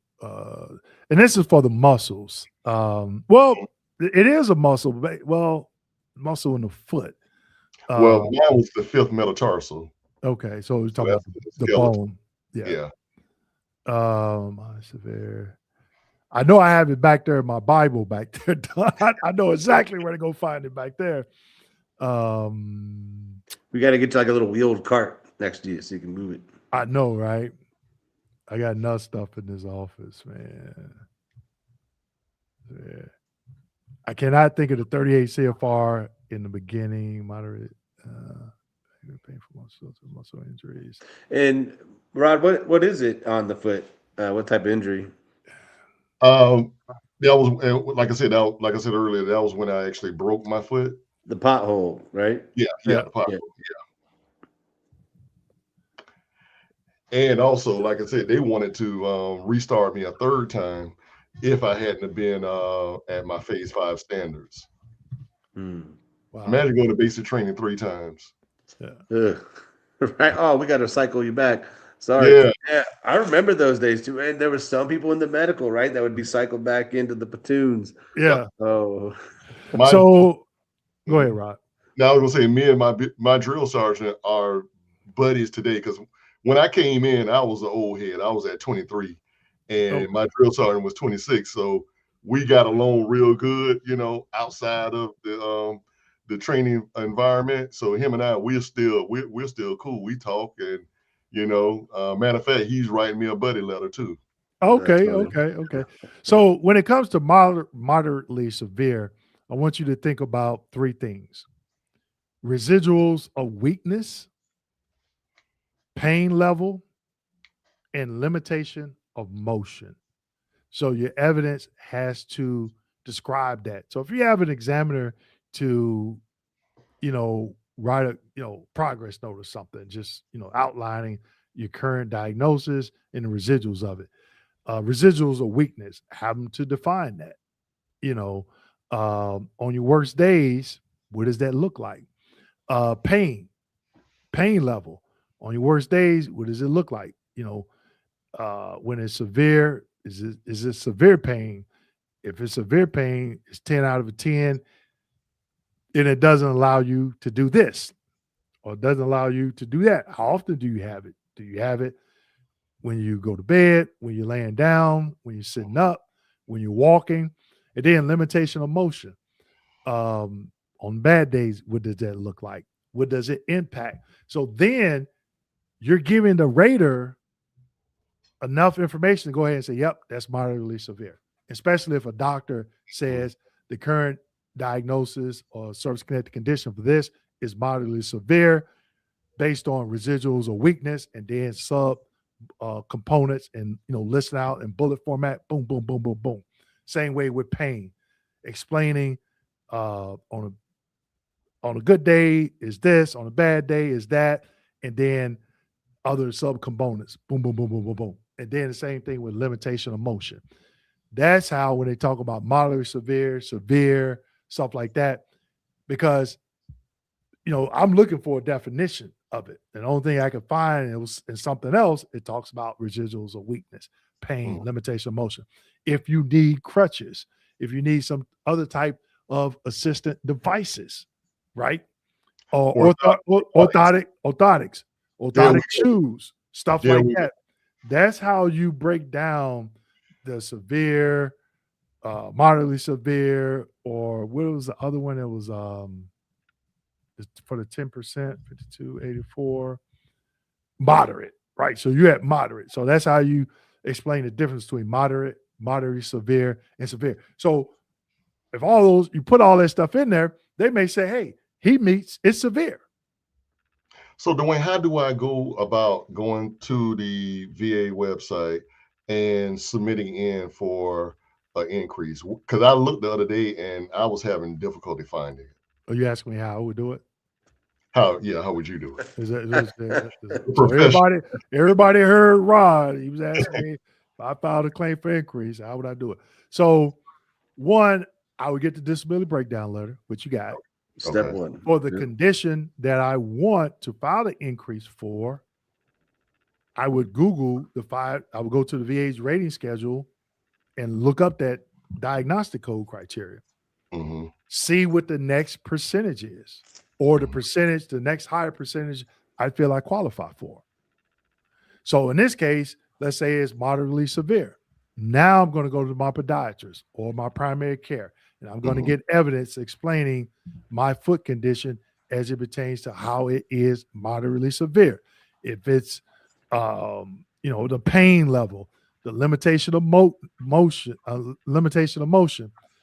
weakness, stuff like that, and really breaking it down where you're not leaving anything to chance, right? Then I'm going to get, first down, we forgot intent to file, 800-827-1000. You just got the letter.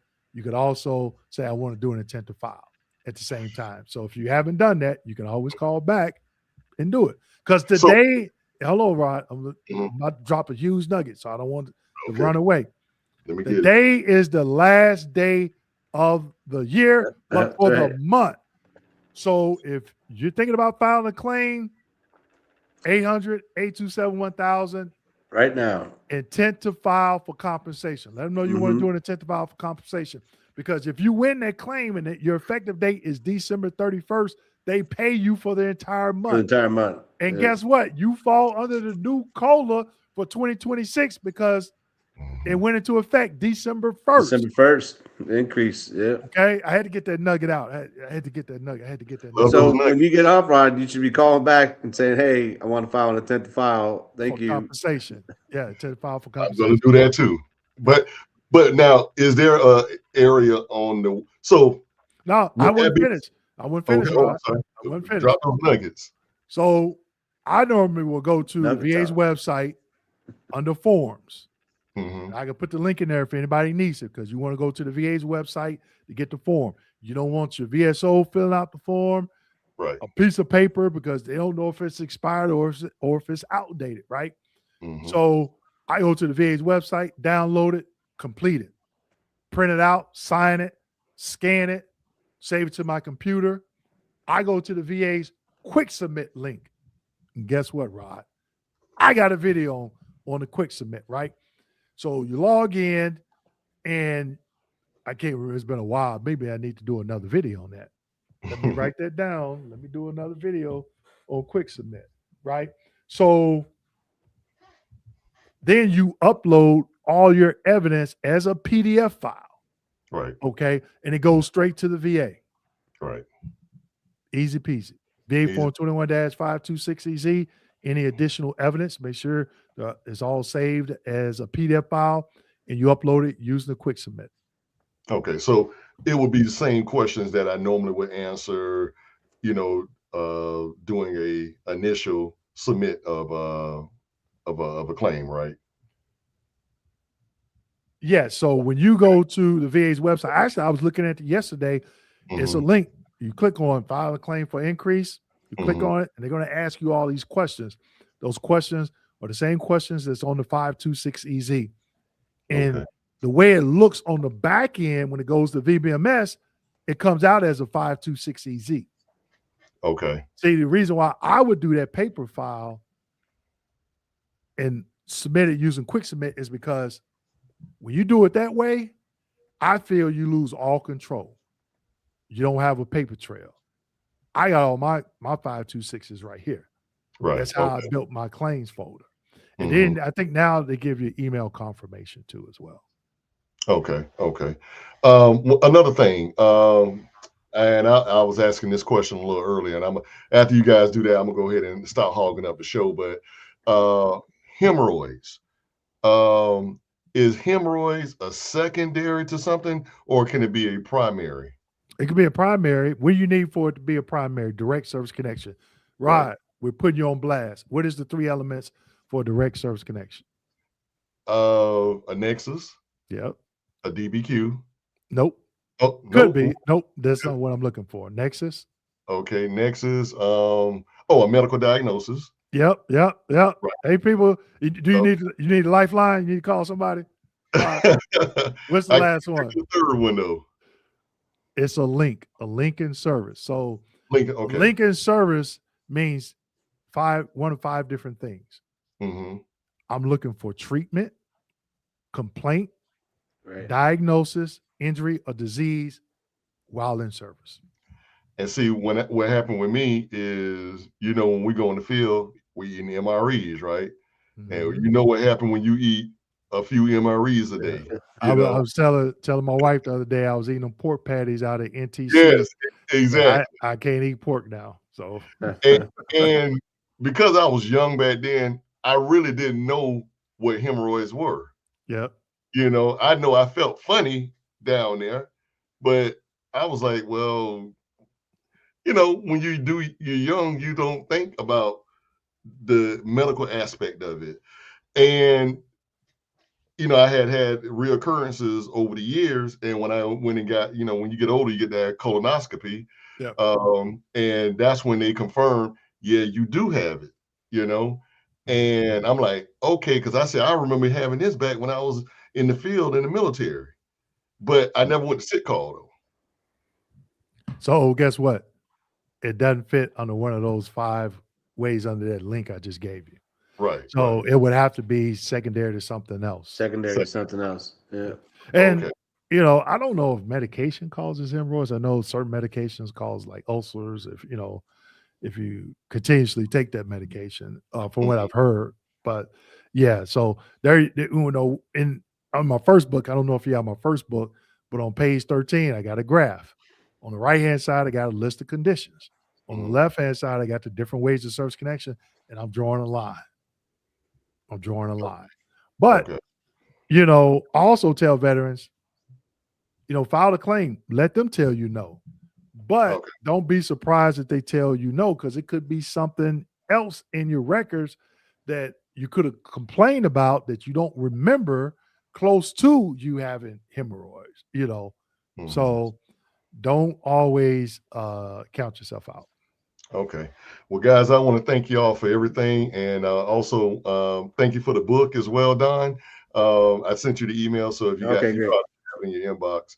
And Well, Dwayne, hold on, wait a minute. He's trying to get out of here. Now he talked about coming up to Duval County doing some training. Well, I'm not gonna Okay. come up there while it's cold, but Okay. email us your website, you know, and All- stuff like that. all that Don has it right now. Okay. Also, Look, we got your website. We can go to your website. We can see you holding that. you- I saw yeah, you when an AR-15 with the silencer on it. I see when- you got your battle belt back there. I'm gonna help you. Go- You hey, gonna help Google me put mine together?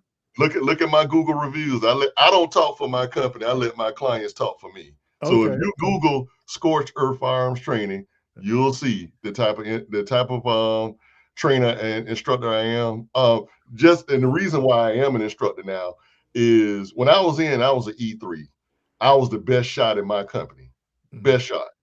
So you know what my first sergeant would always do? Private Mills, you go out there and get qualified first. And all these NCOs that can't shoot the broadside of a barn, you go out there and you walk them through how to qualify. Because y'all both know if one person don't qualify, we all don't qualify. Everybody's staying out there. Exactly. So that was where my drive for being an instructor came from. So I've been doing this I've been in business for 12 years and that's great. 25 years firearms knowledge experience. Okay. So Well, I need to get with you because I need to get some new holsters. Oh, Good I got holsters for I got a the nugget different for you. concealed carries and stuff. But I'm gonna leave you with this. Yes. You ready? Yes, sir. Ready on your right. Ready on your left. Ready in the middle. Yeah. Fires. Yeah, Watch that sounds familiar. your lane. I was about to get ready to go in attention. Hey, you guys have a happy new year, and we'll be talking soon, okay? That's great, All Roger. right, Take yeah, care. no. Happy New Year. All right. That's funny. Oh, yeah. Yeah. Man, we're going deep today with some people here. So, I mean, I Yeah. hope that's very helpful. And that's just what it is. I mean, showing them how to get into the 38 CFR, navigating the M-21, you know, for the definition. I mean, I got schooled on that myself. I mean, I wasn't used to doing that, going that far. I thought I got good at the 38 CFR thing. And then I'm like, oh, There's more. I forget about that. But this is what we're going to be doing in the Navigator in the university. You know, we go through these chapters. I'm going to be showing you the book is going to be the curriculum, right? And we're going to be going through and showing you how to do that so you can, you know, you become empowered and you be able to advocate for yourself. And these are some complex scenarios too that we've been talking through today. I mean, Yeah. some of these weren't easy ones to you know, navigate. address. So we had to take some time, you know, to think through these and talk through with people because I could see it on their faces too as we talk through it. I mean, even as you were explaining, like, hey, this is the scenario that I would manage or navigate, they can still see them glazed over, right? Because you're so close to the info and people like you and HQ Raider, you know, you guys just know this stuff, but to say like, okay, I got this form, like, give me the form, tell me what to do in the box, like, please. You're like, well, we can't do that for you, but you know, here you go. Here's the link. Here's the form. Yeah. That's great. So let's get back to some questions. Richard, did you have another question? I see he's back. Nope. You good? Okay. All right. Yeah, let's wrap up here for me on my end. I gotta go buy some fireworks. Hey, I'm going to stay on, so just log off whenever, you know. Well, let's go through the university one last time. I'll do the hype. Let me get this on it, but- question, then we jump yeah. into the university. I'll pull it up. I got it pulled up. Dwayne, I was just watching your videos on sleep apnea. Excuse me. But mine is related to CUE. I was denied in 2005 for depression and asthma. Well, fast forward to 2023, 24. I have been approved. Okay. So CUE, you got to get that claims folder. But while you wait on that claims folder, you got to understand exactly the definition of a CUE. What is the criteria? What rises to the level of a CUE? You, the veteran, that is your burden of proof that you have to prove that. Okay. CUEs are tricky. If you talk about going back to 2005, you're going to need all that evidence back in 2005. You're going to need to understand the 38 CFR, the M21 20 years ago, has you one made a mistake 20 years ago. Like, right that pertain to that. So then when you go to the M21-1, you're not looking under the current data, you're looking under historical data, which makes it even harder. Because I got a nugget for you. what's that? Since we're at Nugget Talk, Yeah, Nugget Don's Talk. got a nugget.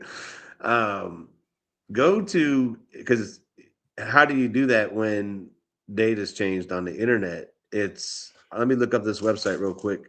It's the Wayback Machine, they call it. So let me pull up the URL, because what it is, it's snapshots of the internet over the history of time.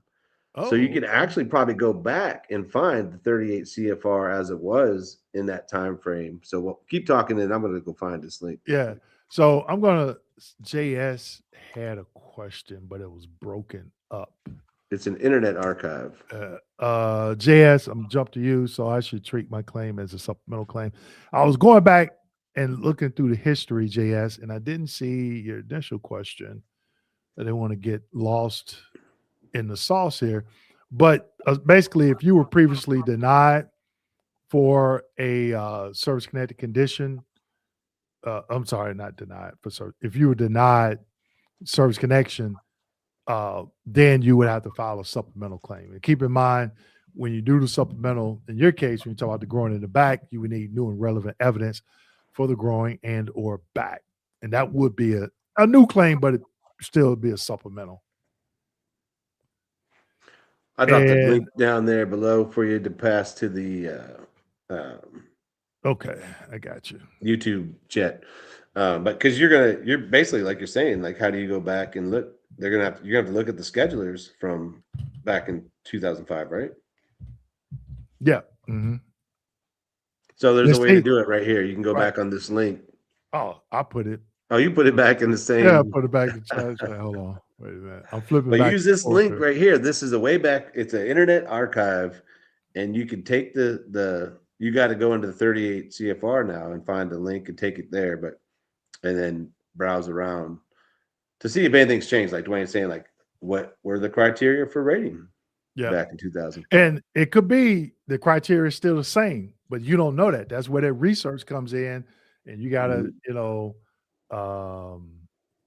we got A. Carver, Caver. He's still hanging out. He's always been. He was here the other day too. Yeah. So let's go over this. I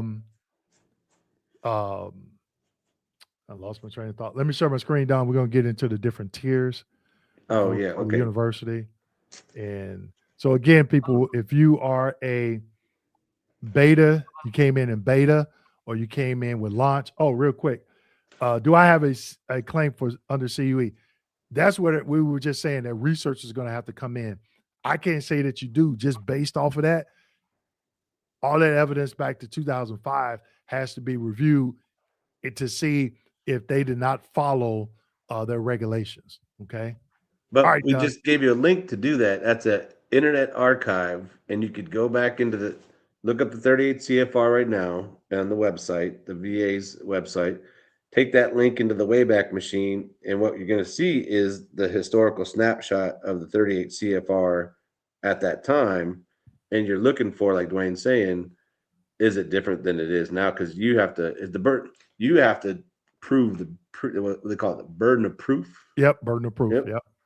That they made a mistake, so you have to prove out the claim, the error. right? So you're using the 38 CFR to evaluate, is this a mistake? This is how they're supposed to rate you? Is it outside of those guidelines? Yep. Also, Mr. America, we see you backstage, but the system is telling us you will need to connect your mic and camera before before I can add you to the stream. So you don't You just have missed your the box. When you come in, it asks you for authorization to connect your mic connect. and stuff. Yeah. So you want to allow the StreamYard to do that. Yeah. All right, Don, we'll get you Yeah, no, out I of here. appreciate it. We're going along. I know the girls are circling out there. I can hear them like stirring. They're like, do we knock? Do we not knock? Yeah. They're running. I got the little kids wanting to go play with us. And we're getting some fireworks tonight to get hype for New Year's. So happy New Year to you, brother. I And appreciate you. Mr. Mathis say he's not in Houston, he's in Dallas. He's up He's in north. Dallas. Yeah. Yeah, he's Okay. up north. Yeah, he's in Dallas. All right. All right, Don, take it away. I'll scroll through. Let me know. Absolutely. This is just a fun way for us to engage people. But right now, before I hop, let me cover what's going to come up in the university. So this is, a secondary thing that just came up. I don't know where it ever came from. We'll think about it one day over drinks. And we've thought to expand and do more work. And this just came together between Dwayne's book and the software launch. And we're like, well, why don't we teach people this philosophy? And that's what it is. We're taking Dwayne's status of a former VA Raider, 9 years in there, 6 years after that, running his business, building the YouTube videos. All this education is now packed into a curriculum. It is a course-based system to teach you this philosophy. We do it in snippets. People come on in lives, and maybe you get 10 minutes, 5-10 minutes to ask a question and stuff like that. Now you're going to have 5 months of a class to work these thoughts out in your brain. What it does is we're not developing your claims for you. We're teaching you. We're filing a VA claim as the teachers of the class.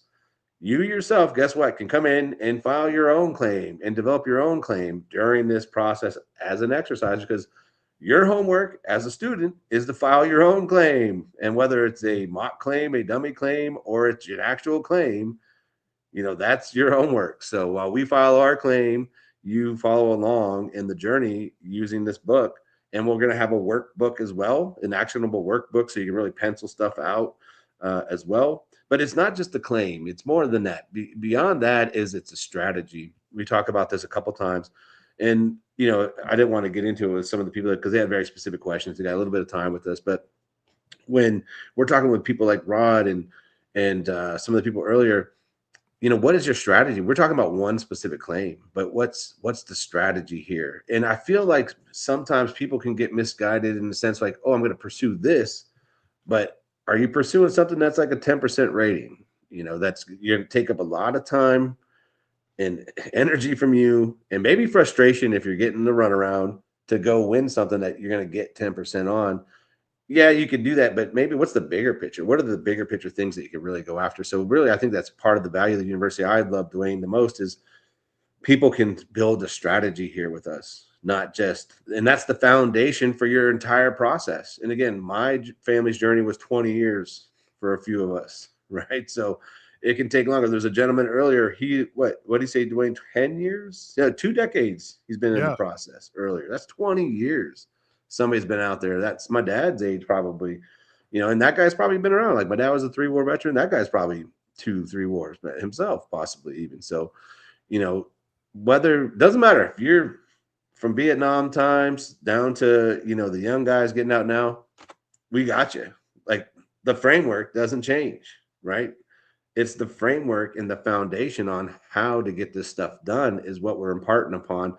Remember, we're going to say this over and over again until people get blue in the face.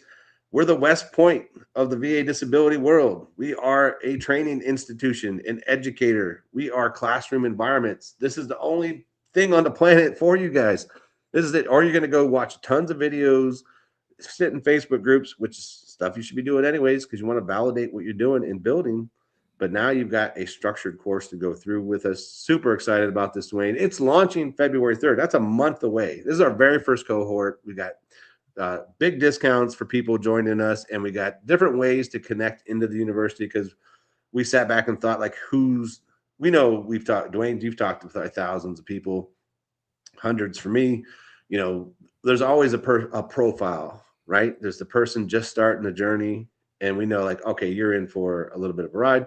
Some people are a little bit faster than others. It's different for everybody. And so some of my family's journeys were 6 years, my dad 15 years, so not to throw people under the bus, but it takes some time. And so we price this right with, hey, if you got some time to go in your claims, it's going to take several rounds.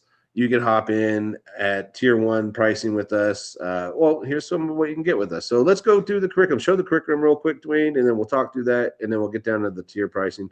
Okay. This is what it's actually going to be. This is the overview. We got 2 cohorts that we're all doing nighttime because we want to accommodate people with work, and we got a later one. So there is a Tuesday on every Tuesday at 7 to 8 is going to be class, 1 hour.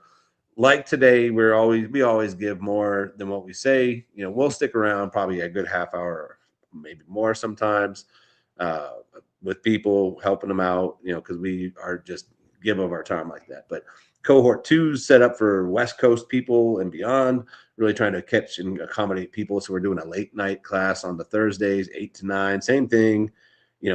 Maybe sometimes we're going to have to go, sometimes we're not, but we'll stick around as best we can. And every other week. So it's every other week. It's not overly intensive, right? And what's your homework in between classes? You got to read a chapter of this book.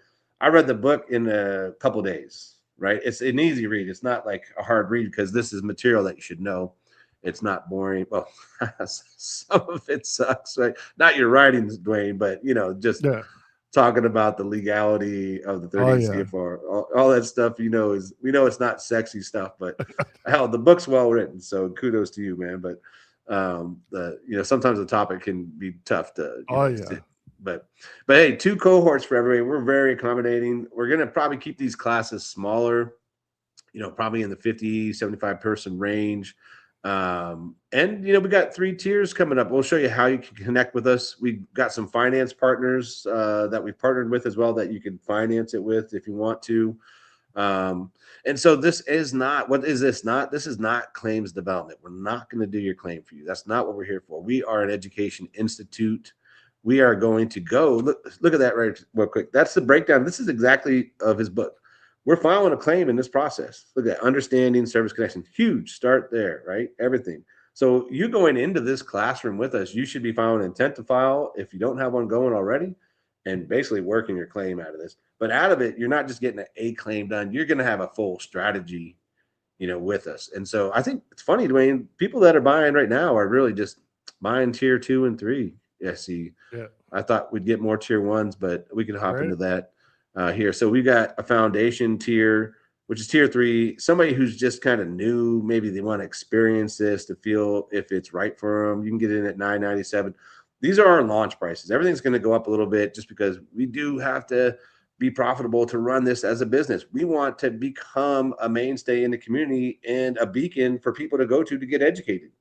Nobody's done this before, so there's nothing to point to other than like, hey, we're the West Point of this. This is it. We are an academy, a teaching academy. So we do have to be profitable to keep this around and keep this going. So, but this pricing we kept very low to get going.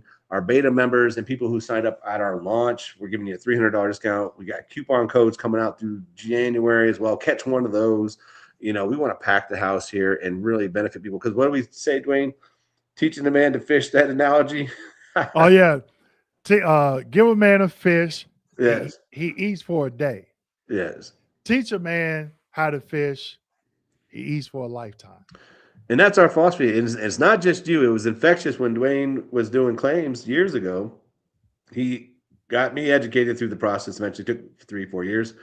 A little bit more for a marine learning curve. I was building educational package. That's what I was doing. So I know people probably confused, like he was doing claims. I wasn't filing a claim. I was doing that educational pack, but now our software does it. But I'm sorry. Now our software does it. We built a technology to do that. And so what does that educational packet do? It educates you on the strategy, everything that we're talking about. And it's funny, Dwayne, who was I telling? I think it was telling Stacy last night. I was like, and then we rinse and repeat, right? There's a lot of conversation that we have, but at the end of the day, this is the framework. This is the strategy. Once you impart the strategy upon, then it's just like getting into the nitty gritty of the 38 CFR, the M-21, getting the details of minutia of definitions, to position your strategy and your claim and everything like that too. So, but there's a framework that you can learn, and once you learn that, I turn around and help my dad, who had been fighting for 15 years with the VA, and within 12 months we had him to 100%. Just because he just didn't know what to do or how to do it. Well, there's a lot of things that went wrong there, but we'll talk about that. But tier 2 is somebody, hey, if you're in the middle price, say I'm at 40%, 50%, and you probably just need 1 or 2 more cycles of claims to go through, probably do 100%. That's what this middle price one is, $14.97. You're going to get 18 months to go into classes. Tier 3, you only get one time with us, one classroom experience. And you don't pay for software during this time. You get the book for free. You get the workbook for free. Oh goodness, Dwayne, I forgot to we haven't even gotten this far yet. I'll get the bonus after tier 1. But tier 2 is like, if you need 2 rounds of claim, you got 18 months to come back through 2 classroom experiences with us, 2 cohorts. That's plenty of time to develop, get a response from the VA, and develop again. Okay. And again, no cost of software during that time. This is so low price. We're just giving this stuff away right now. But tier 1 is just all in. If you just say, hey, I know this is going to be a little bit of our journey. I'm all in. That's the tier 1, $24.97. You get as many classes as you want, unlimited software access. You get a special quarterly training in there just for people in this category themselves. And we're going to limit that to 100 seats for now, because we just didn't want to dilute the classroom seats, because you can come back so many times as a cohort. You can probably run multiple cohorts if you wanted to. But we wanted to try to preserve some of the seating for new people coming through. So we did want to cap that right now. Maybe we'll change that down the road. Maybe we won't. But right now we're going to only get to cap that. And actually, that's been the best seller. It's the best value, and it's been now become more popular. Tier 2 was, but now tier 1's more popular right now, which is amazing to see. So thank you for the support, people. And for those new buyers coming in, we're going to grant you software access early on. So you'll have that before, but we have to do all this manually, and we're out for the holidays a little bit right now too, but we'll get to you. The bonus is we're developing some really good workbooks out of this. I think it started with like, let's build a workbook for the class.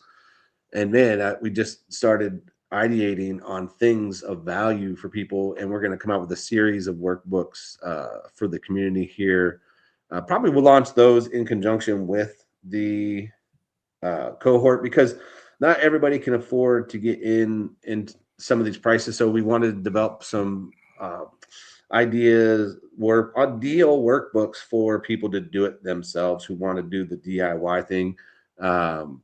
So we got some good workbooks that we're developing to come into a lower price point. But for those who are joining the university with us, we're going to give you all those workbooks for the first time. First founders, nobody else gets this. The next round of people aren't going to get access to this.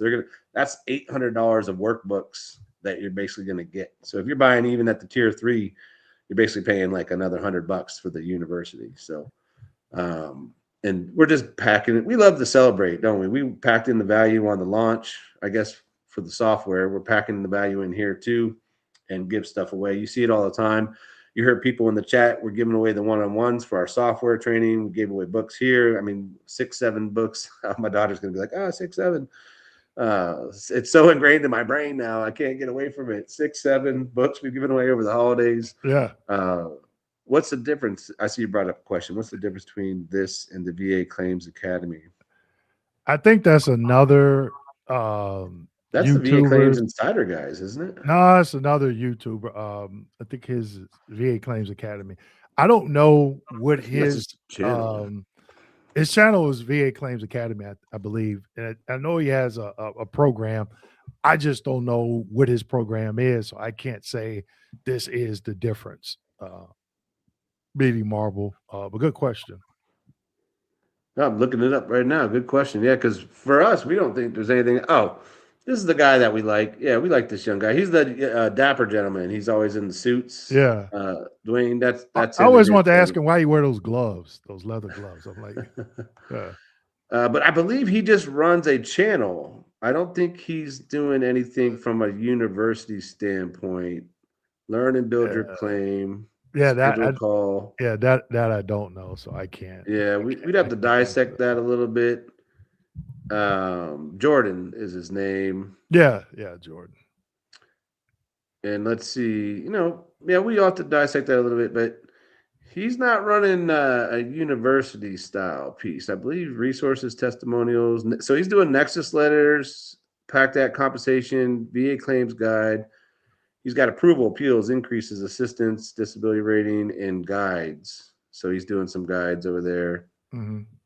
So it looks like it's very similar from maybe like, okay, he's got some books and some educational tools, but doesn't look like he's like a formal academy. Like we are literally think of us like the West Point. You're coming in here for school. Yeah. You're showing up. We know if you ain't doing the homework, you're wasting your money if you're just giving it to us, and not doing the work because it's to your benefit. You're not getting a degree out of this, but you're benefiting yourself because you're developing your claim strategy and your claim. So, that I'd say that's the difference is, look, we are structured academia. We're not accredited in that sense, like, hey, you're going to get a degree from us, but you're going to get the knowledge imparted upon. And we got Mr. America. We see you back there, Mr. America. We're going to bring you on here in a minute. Don, can you also talk about the discount for the people that sign up for the beta in August? Yeah, absolutely. For our beta members, which we love, I think we had a good group of beta people. So what was that? That's the people that bought early with us in our software. In August. We announced our software, I think, in June or July over the summer. And beta people just came in. We wanted 80. We got 80 people, fairly quickly. And for the most part, I think there's only a handful that have dropped. One person out of that's already gotten to 100%. Not 100% because of us, but they leveraged us in the tools. And a lot of our live training session on the software is a lot of this, what we're doing here live, talking about scenarios. We're like, give us a disability, and we run the software and look at what we're doing with the 38 CVR in the software and just teaching people. But beta people in our launch, people that joined us at launch, October 4th launch, we're giving you a $300 credit for the class as well. Do reach out to us because we're just ain't handing out coupon codes like pieces of candy. You got to come and ask us for the coupon code. We're going to verify you in the software, and then we're going to give you a one-time code to use. So, that way we can have a little bit more control around that use of the giveaway, because that's it's a big discount right there. 10% off the top for more than 10% for the tier 1. That's 30% off for tier 3. So do come to us. You can find our support on the website, support@vabenefitsnavigator.com.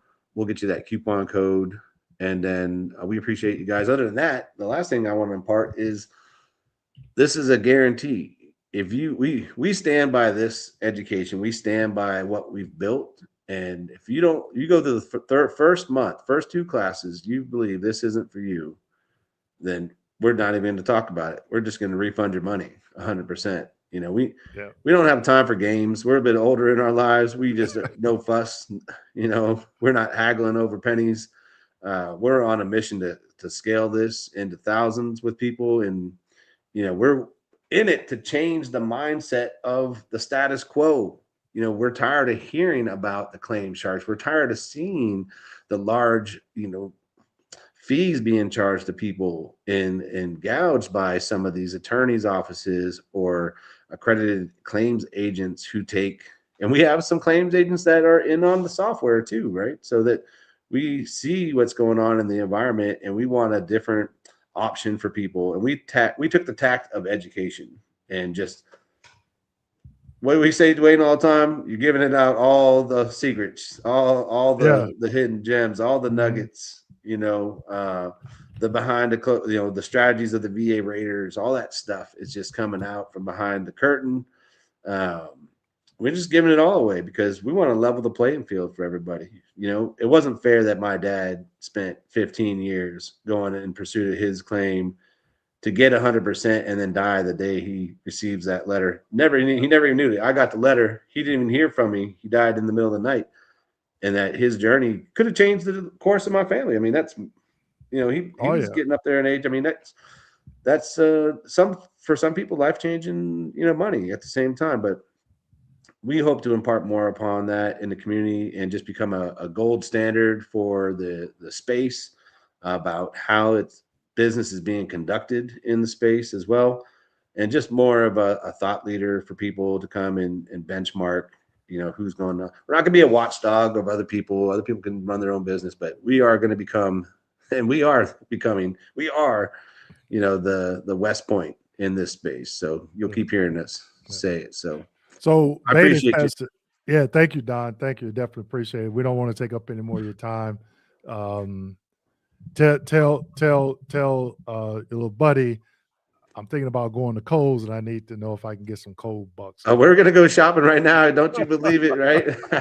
We're going to get some fireworks. She did ask, is there a Kohl's here in Houston? Yeah. So we love you, brother. Happy holidays, New Year, all that. I'll see you in the new year. I'll talk to you probably tonight or tomorrow anyway. So yeah. So everybody, don't forget, if you're beta testers or you signed up, was it October 4th or 17th? October 4th. October 4th launch. That's right. Email us. I put our email in the chat. I put the link to this site here in the chat. But if you're a beta member of the beta team, beta testers, or you signed up during the launch on October 4th, you will get $300 off any one of these tiers. But you have to come to us for the coupon code. That's what Don was saying. Okay.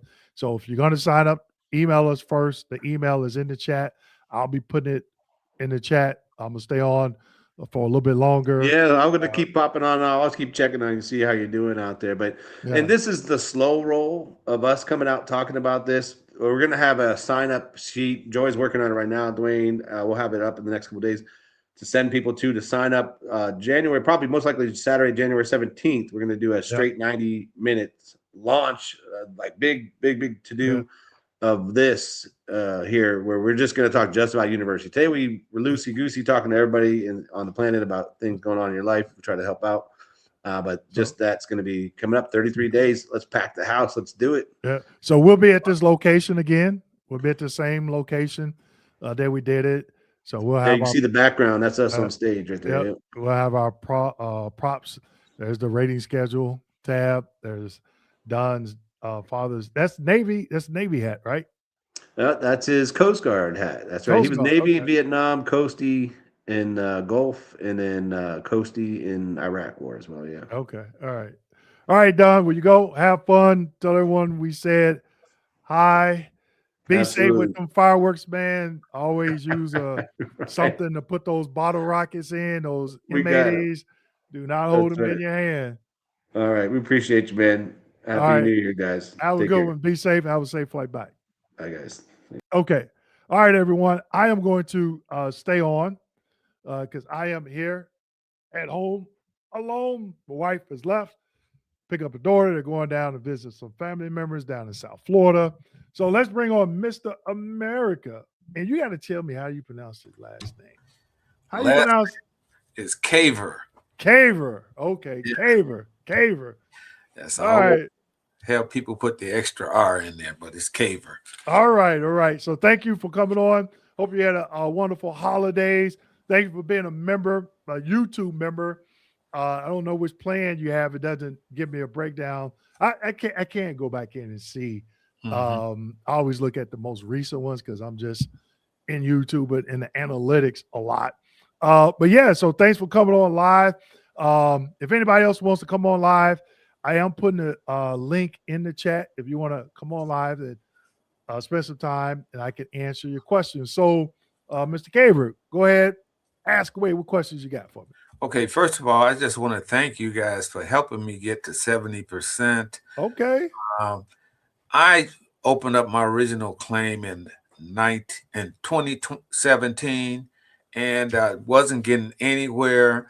What ended up happening was I was not using the right keywords and just giving them a lot of fluff, but not the keywords that would make them make a decision on my behalf. And so I finally, after listening and watching, was able to do that. So I got 70% with PTSD, major depressive disorder. Okay. So now what I did was I end up being service connected for breathing in different types of toxic because of the PACT Act, when they changed it over, and that because of you guys, once again, I was able to file the claim, and I end up getting 0% for chest scar, 0 for residual of right lung partial pneumothorax with segmentomy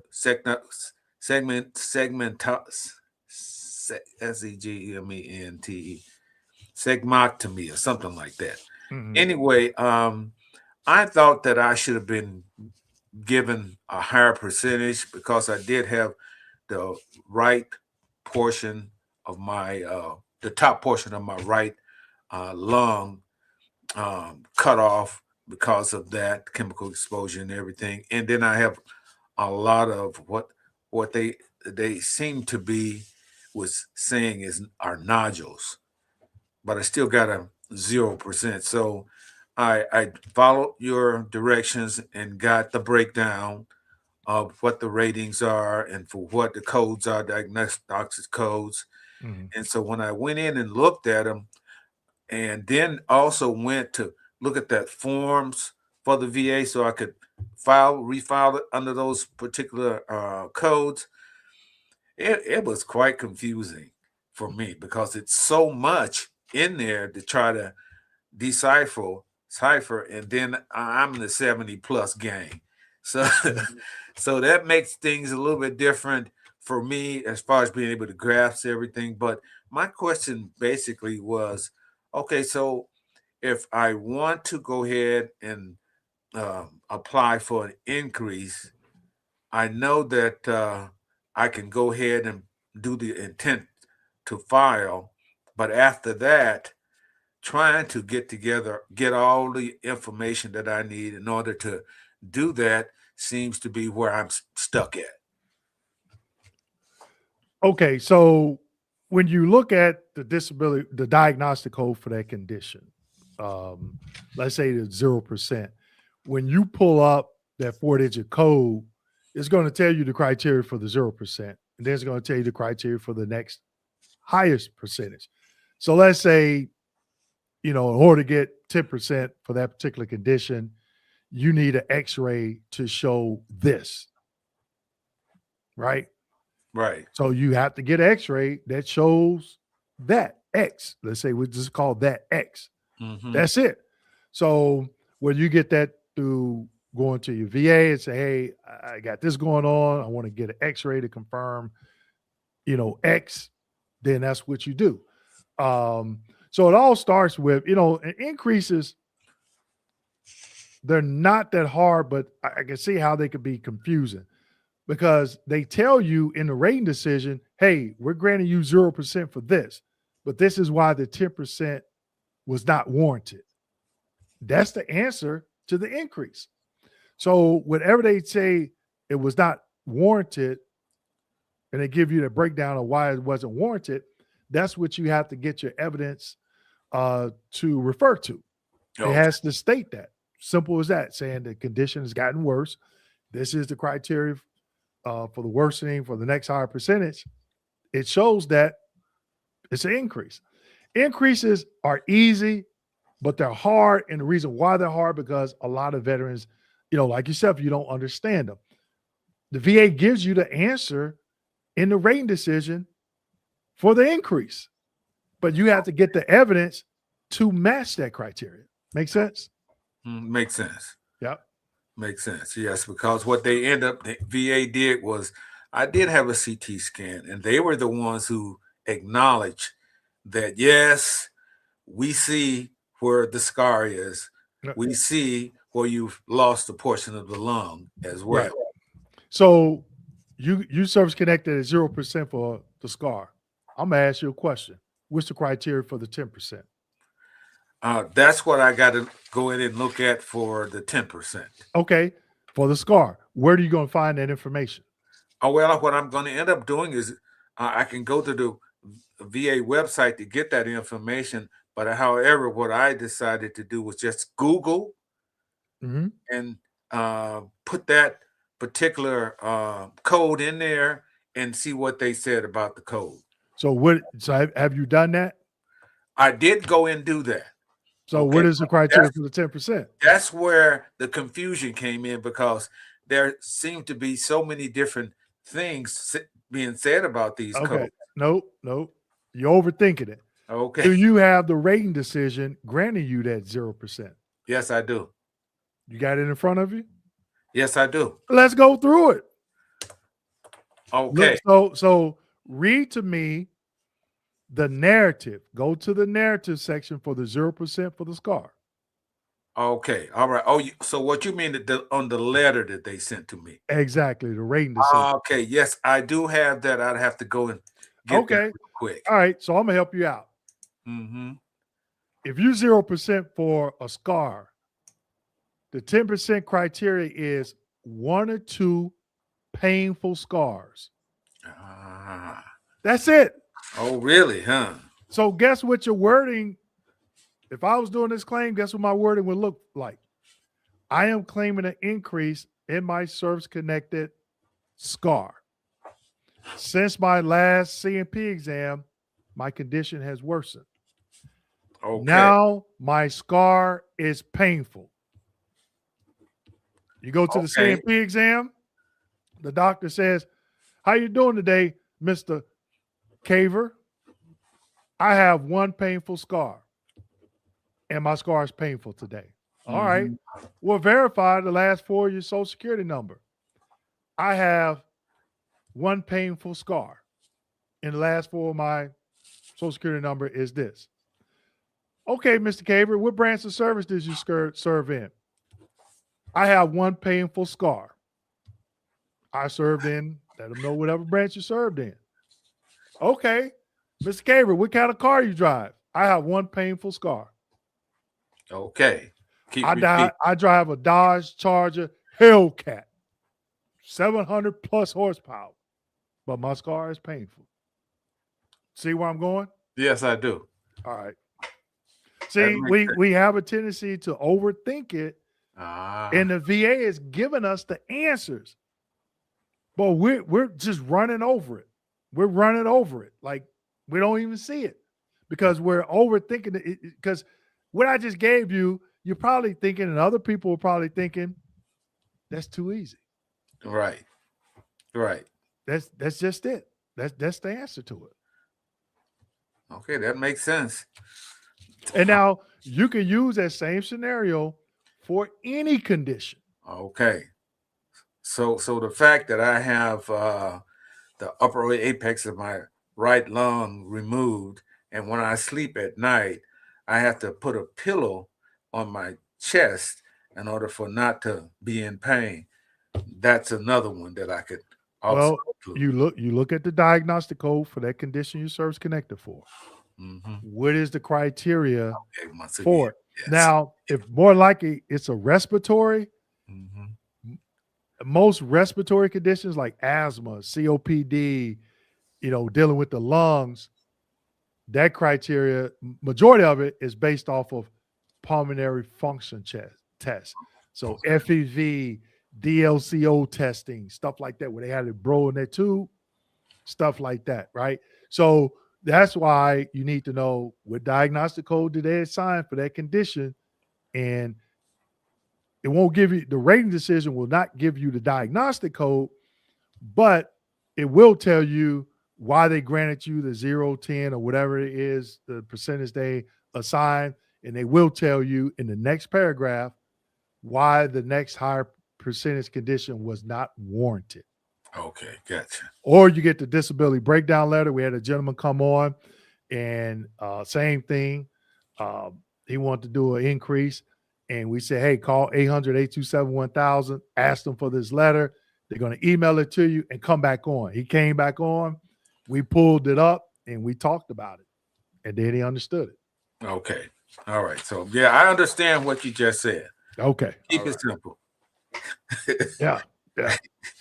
Okay. It's not always simple, but we got to do our best just to keep it simple, because if we don't, we're going to overthink it, and then we're going down a rabbit hole. Yeah, I think that's what happened to my initial claim. I never, just like I said, gave the keywords. I would always talk around that, minimize. Mhm. And so since I did that, they didn't approve the claim. Yeah. But once I got to watching the YouTube videos, understanding the lingo, I did that once again. Claim approved. There it is. Thank Proof in you. the pudding. Yes, thank you so much. We really appreciate You're all that welcome. you guys do. Welcome. Well, and thank you for the support. I know you're a YouTube member, so definitely thank you for the support with that as well. All right, you're welcome. All right. All right. Any other questions? We good? No more questions. That was it for me. All right. Okay. So everybody, I'm gonna get back. We're gonna do a rapid fire Q&A. I'm gonna try to get. I'm on 12:16 p.m. So I'm about 2 hours behind the Q&A. But I'm gonna stay on for a while. I'm at home by myself, so hey, we're gonna make it do what it do. All right. Thank you, Mr. Caver. You're welcome. For coming on and support. Have a good one. All right. Mm-hmm. All right, everyone. So we're going to get back into some questions here. All right. So Ed says resubmitted for ANA, an increase for spinal stenosis, 90%, PNT, and TDIU. Congrats. Now I have CMP next week for multiple increases. Okay. All right. So again, people, we've been talking about increases a lot today. All right. So just understand when you go and you do that increase, make sure you understand the criteria for the next highest percentage for that condition, because that's how you reasonably articulate your symptomology for the increase. Might not be a bad idea to go out and get evidence to support that increase. Now it's going to be extra hard for them to say you don't warrant an increase. Man, I haven't talked about increases this much in a long time. Okay. So I'm just looking through some other stuff. All right. So definitely, man, a lot of conversation around increases today. All right. So maybe I need to do another video on that. Paul, I qualify for unemployability. I submitted an increase from my current 80% rating. I have completed my CMP exam, and will the VA award the lower rating of unemployability or consider 100% PNT? So I qualify for unemployability. I submitted an increase. So if you're at 80% and they get that 80% gets you to 100, then yes, they're going to take issue with the PNT part. Okay. You have to you qualify for unemployability, but have you claimed IU? Okay, so there's a difference. If you claim it, and people, I have a couple of videos on my channel where I explain IU. Before you file that claim for IU, people, understand the criteria for IU, what it is, because I've seen so many veterans as a rater file a claim for IU, they end up getting reduced just because they don't understand IU. Make sure you go and watch those videos so you have a basic understanding of IU before you file. Okay. Mr. Mathis, intent to file done. So what he's talking about, Don and I was talking about earlier, that, hey, look, today is the last day. Today is 3/24. I think the call center may be open until 9 p.m. tonight. Today is the last day for the year, for the month of December. If you're thinking about filing a claim or want to file a claim, make sure you call 800-827-1000. Let them know you want to do an intent to file for compensation, okay? Also, I'm going to be dropping some links in the chat. Right now, the link that I'm going to drop right now is go live. Okay, let me delete that one. If I have an upcoming webinar, January 17th, a lot of people ask me what it is I do, what it is I don't do. In this free webinar, I explain to people exactly what I do, what I don't do, and how you can work with me. I get confused with a lot of other consulting companies, and they think I charge like get 5-6 months of your back pay. No, you keep your back pay. I've never taking anyone's back pay. Okay. So when you have these keyboard warriors out here on YouTube talking about consulting companies and lumping all of them in the same category, oh, they all do this. No. So learn exactly what it is I do, and it is free. Okay.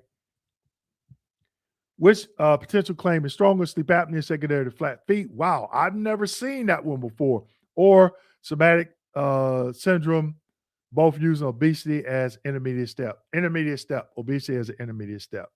Okay. Now, there could be some medical studies out there. Sleep apnea secondary to flat feet. You could use that as an intermediate step if you're asking that, because you can't exercise and now you become obese. Just make sure if you get a private DBQ and Nexus statement, it is from a doctor that knows what they're talking about. For those of you that signed on late, I talked about the sponsors. I'll talk about them again. If you need a mental health DBQ, and all of our sponsors are in the description section. Okay. If you need a mental health DBQ and Nexus, Tampa Counseling and Wellness right here in sunny Tampa, Florida, they can do those for you. They've been doing it for about, I want to say, over about 5 years, going on 6, about 5 years. Okay. Dr. Sarah Nicholas and her team, they know how to complete them. They know what goes into the Nexus statement. They know how to complete a DBQ. Now, I will tell you this, people. These are sponsors, but it's up to you. You use whoever you want to use. The reason why I like having sponsors is because when I first started rating and doing my claim, there was no DBQs. And then DBQs came on the scene. And doctors didn't know what DBQs were. It took me a heck of a time to try and find doctors to even do a DBQ. Okay. So the sponsors there are just as an option. It's up to you to use whoever you want to use. But these individuals, they know how to complete a DBQ and Nexus statement. Now, if you need a medical DBQ, make sure you reach out to Access Medical in Lafayette, Louisiana. Dr. Freeman, him and his team, they've been doing these DBQs for a long time. Dr. Freeman worked for all 3 third-party VA CMP contracting companies, and now he created his own practice, and he does this for veterans. Also, another sponsor is American Heroes out of Columbus, Ohio. Dr. Hanners, if you need a mental health DBQ and Nexus statement, she can work with you. Also, they have a team that does the medical side. All right.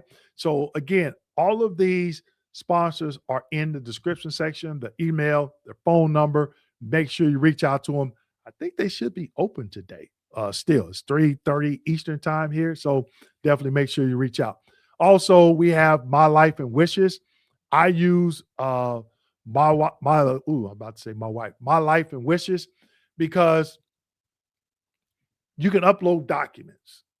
Okay, you can upload documents to the site like your DD-214, your will, your trust, your benefits, VA benefits summary letter, and you can give access to whoever you want to give access to. It can be read only, so they can download your will or trust when you pass away and say, okay, this is what Mr. or Ms. Veterans want to do with their claim. Okay, so all of those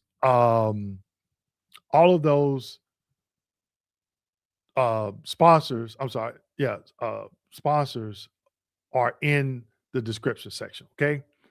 So Richard says, is mood disorder with anxiety and sleep apnea disturbance in the same mental category? Yes. Sleep disturbance would be, I think that's under the symptoms in there. Diagnostic code 9411 is for PTSD. Okay. All right. Let's see. Let's get back. Where did I leave off? Always lose my spot. Man, I tell you. Get to you. I see you, Kill. Give me about a couple of minutes. I'm going to get right to you, sir. How many documents should you upload at one time? I was diagnosed with a mental health condition in January 2025. I don't want to overwhelm the draw with every doctor visit I am receiving. So if you're doing a high-level review, you can submit new evidence, but they're not going to consider it. A lot of veterans like to submit hundreds and hundreds of pages. Remember, it's humans looking at this stuff. Okay, it's humans looking at this stuff, and it could take them a while to get through it. Okay, what is the best way for a TDI veteran to claim? Okay, I have videos on that. People, TDIU is not a standalone claim. It is a claim for increase in the service-connected conditions that you state prevent you from gainful employment. You have to start there. You have to understand that first before you do anything. Conditions in my active duty records, gathering evidence. There you go. Receiving treatment. Yep. Tip the file, gather evidence, continue to receive treatment. Once you get all your paperwork, boom, submit that claim. I'm at 100% P&T. I'm still having issues that some of my claims was overlooked. What can I do? Figure out what claims were overlooked. If they didn't decide it, they could have combined it. You know, for example, a lot of veterans, they'll claim upper back, middle back, and lower back all separate. A rate is going to combine all that because it falls under the thoracolumbar spine. Okay. Had a CMP audiogram 7 weeks ago. An examiner said yes, at least as likely as not. Tinnitus causes VA denied and ordered another CMP audiogram that I had yesterday. Is that development to deny? It's hard to say, but people, you know, they tried to do that to me, schedule me for another exam. No, I'm not going. Why? What's wrong with the first one? They know because if they order a second one, because the first one is screwed up in that medical in the CMP exam request, back when I rated, it was called a 2507 medical request. You could call 800-827-1000 and say, hey, look in that request and look at both requests, the first one, the initial, and the second one, and they read it and it's the same. I'm not going to that second one. That company, that third-party company, don't need to get paid. Now, if they say, oh, the examiner missed this, and because in the 2507 addendum request, when I did that addendum request saying, hey, something was missed, I had to outline what was missed. And they can read that to you because it's noted in VBMS. But if you're just showing up and don't know what's going on, it's like throwing something up against the wall, hoping something stick. All right, Johnny Rambo, do you need to have a stricter in order to claim GERD? Now, no. But make sure you read the criteria for the different percentages for GERD. Tony, I'm from Georgia. ATL, hot Atlanta, 70% in asthma at 60%, 10% for tinnitus, all is static, and I am 62. I filed for chronic fatigue syndrome to GERD, I'm assuming. A GA, what is that? And asthma. Can they lower any of my ratings? That is YouTube clickbait, people. Stop believing some of this stuff you believe on YouTube for people that some, not all, because not saying nobody don't know what they're talking about. But when you hear somebody say on YouTube, oh, they can go back and look at everything if you claim, nah. You all have seen me show you my claims folder. No, there's not, no. And I've given examples when I had to go back and look at something. Okay. Yeah, it's just, yeah, I don't know why people get on YouTube and say that. Is it okay to reiterate in your personal statement that you have submitted a FDC and asked them not to send you to an exam and rate? Yes, I did that. Yes, you can do that. You can do that. Matt, there's multiple claims. All right. Okay. All right. So we're going to put that there. We're going to bring a Kill on. Kill, you ready? You ready? You ready? All right. There he is. What's going on, Kill? Hey, how you doing, that Nugget Man? Hey, all right. Hey, somebody said I could use this term. This is the Nugget Talk. Hey, we gave you a shout out. Don and I gave you a shout out earlier. We don't know if you heard it. We did talked about the Hidden Wealth Society and what you were doing over there. We told veterans, you know, you had us on for over an hour and showing us how to trade stock. Showed us like, hey, we got an event coming up and we're going to actually be trading stock and walking people through. So we did give you a shout out. I appreciate it. I appreciate it. There. So yeah, how you doing? Happy New Year. Hey man, happy New Year to you and everyone, all of your viewers in the community, all the veterans out there. Happy New Year. Happy and grateful that we made it through this year, and happy and grateful. Looking forward to next year.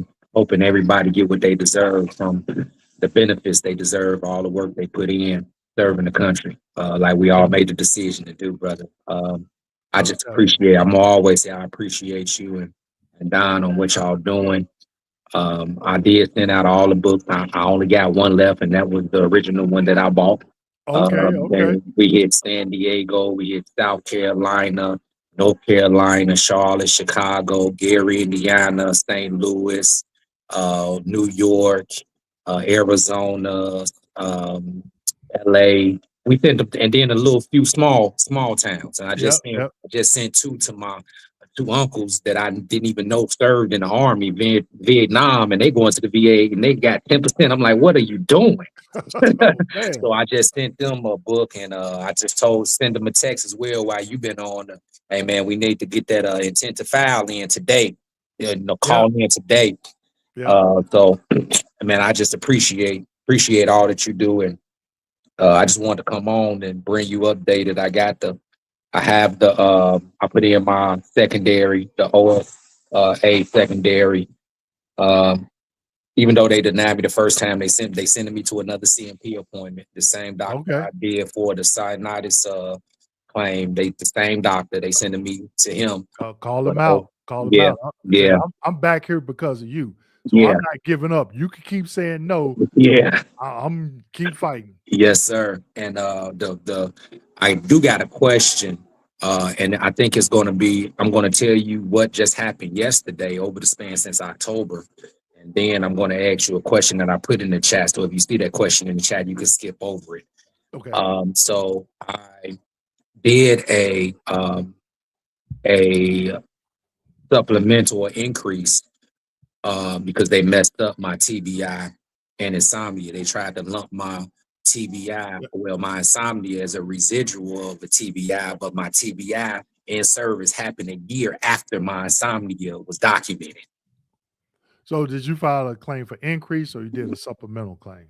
I did a supplemental claim to separate those two with the proof that they were separate. And I did I did the CMP appointments October 15th, 14th to 15th. Then they said they needed more conclusion or a clear example, whatever they said, the wording they used. Then they set me up another CMP for December 3rd.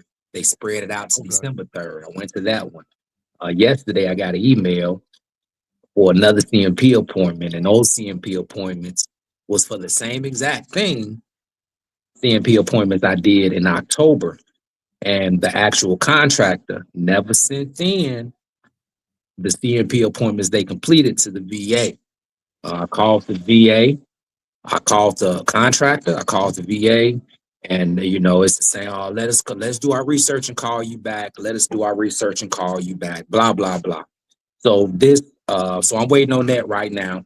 I'm at 80%, working on 100. Hopefully, once they finish up these next two, the 100 to be done. And we can move forth with everything else, helping other people, me sending them to this channel. But this brings me into my question. And this question is going to be a little bit different. It's not going to be for myself, but it's going to be for the overall understanding, for everyone to understand or have an understanding. Why do the VHA not do Nexus letters and DBQs, since they are the ones that's treating you for the VBA? Well, one, they're not treating you for VBA. Actually, some VA medical centers do DBQs. They have what is called DBQ clinics. Tampa has one. They're not at every VA medical center. And the VA is not promoting or marketing that they do that. Because if they did, they would have an influx of people. But so what? That's what they're there for, right? So Tampa has it. I worked for the VA And I just saw, you know how I found out? I saw a guy coming back from lunch. I said, man, where you an hour late for lunch? Just teasing. He said, oh, no, I was at getting a DBQ. And I was like, oh, where? He's like, over at Tampa. They got a DBQ clinic. And I'm rating. I'm like, what? How long that? They've been there for a couple of years.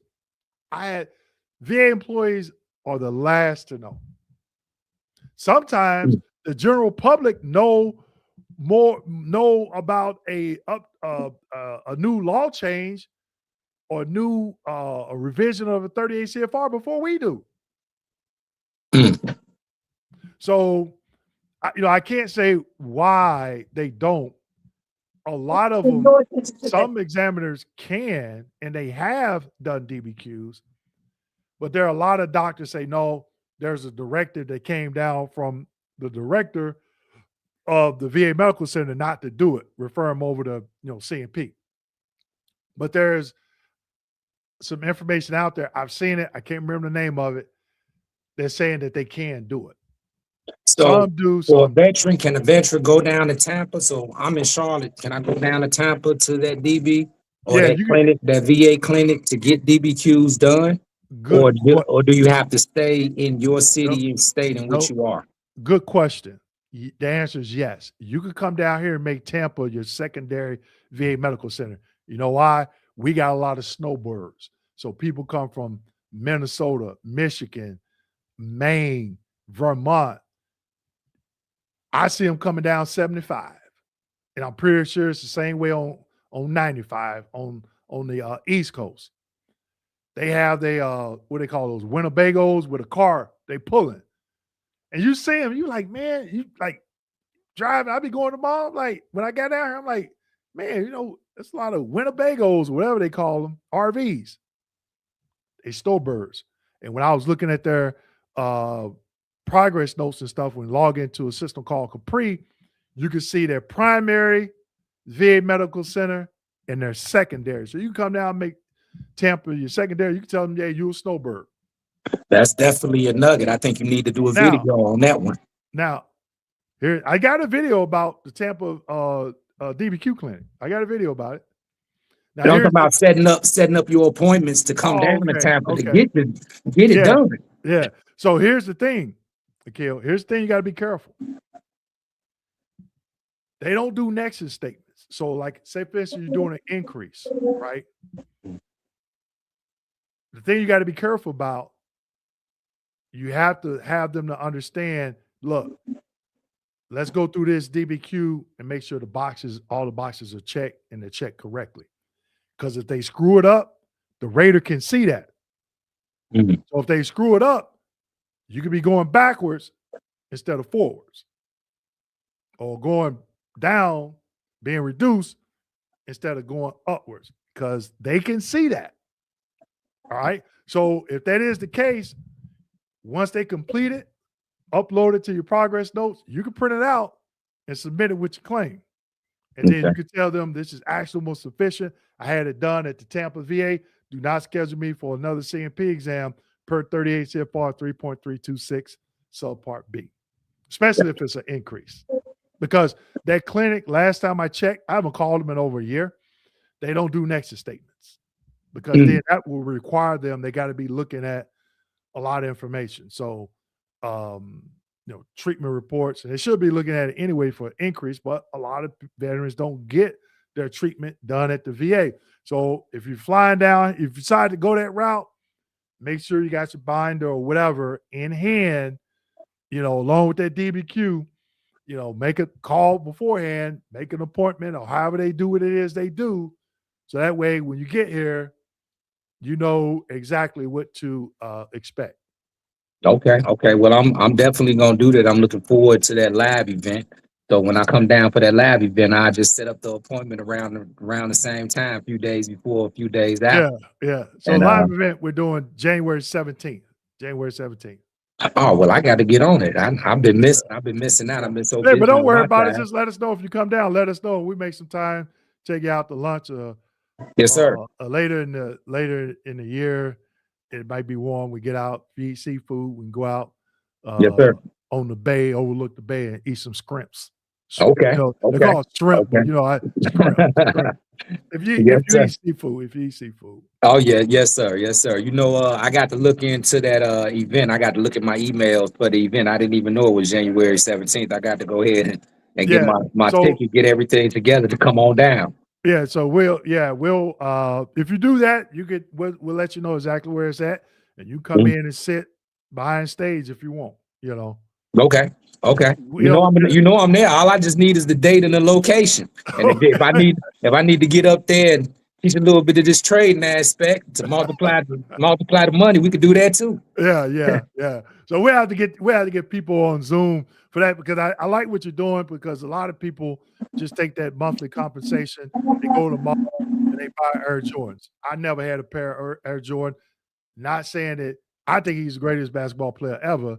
I just can't afford the shoes. I'm sorry. I could, but I'm like, man, paying, a few $100 for some shoes. Now I have paid almost $200 for some shoes, but because I got severe flat feet. So they're not, wasn't like to prove a point, like, hey, I got some I thought you were gonna say some gator boots. and I had some ostrich skin boots years ago. But yeah, it's just I'm just real frugal now with my money. So, what you're doing and teaching people how to invest and maybe earn some passive income, make sure they do it the right way. Don and we were even talking about that when we were talking about your society you created. We were talking about how you brought us on and you showed the little candlesticks and yes, sir, and all that. So I don't know if you heard that, but earlier we were talking about that. Yeah. Yeah, it's definitely important for us, not when we do get our benefits and any income, to be good stewards of the money. Yep. A lot of people get it. A lot of people want to get the back pay so they can go ahead and buy the new car or buy the new house. And there's nothing wrong with that if you like it, but be a great steward of your money and understand that what you're doing isn't getting your benefits, really isn't for you. It's for your children's children's children. You can multiply it, putting you in a position to build wealth and change a family tree into a money tree forever. Right. Yeah, that's what it's truly about. And man, I'm excited and I'm grateful and thankful for you and all you're doing, and whatever I can do to help you and a full veteran community, man. I ain't nothing but a email and a phone call away. And I'm gonna continue to jump on when time permit to support. And always look out for, if I jump on, always look out for something, a gift for something. I'm a big giver, brother. Yeah. I believe giving you're gonna receive. Right. Well, we told everybody when you gave your donation earlier, definitely appreciate that.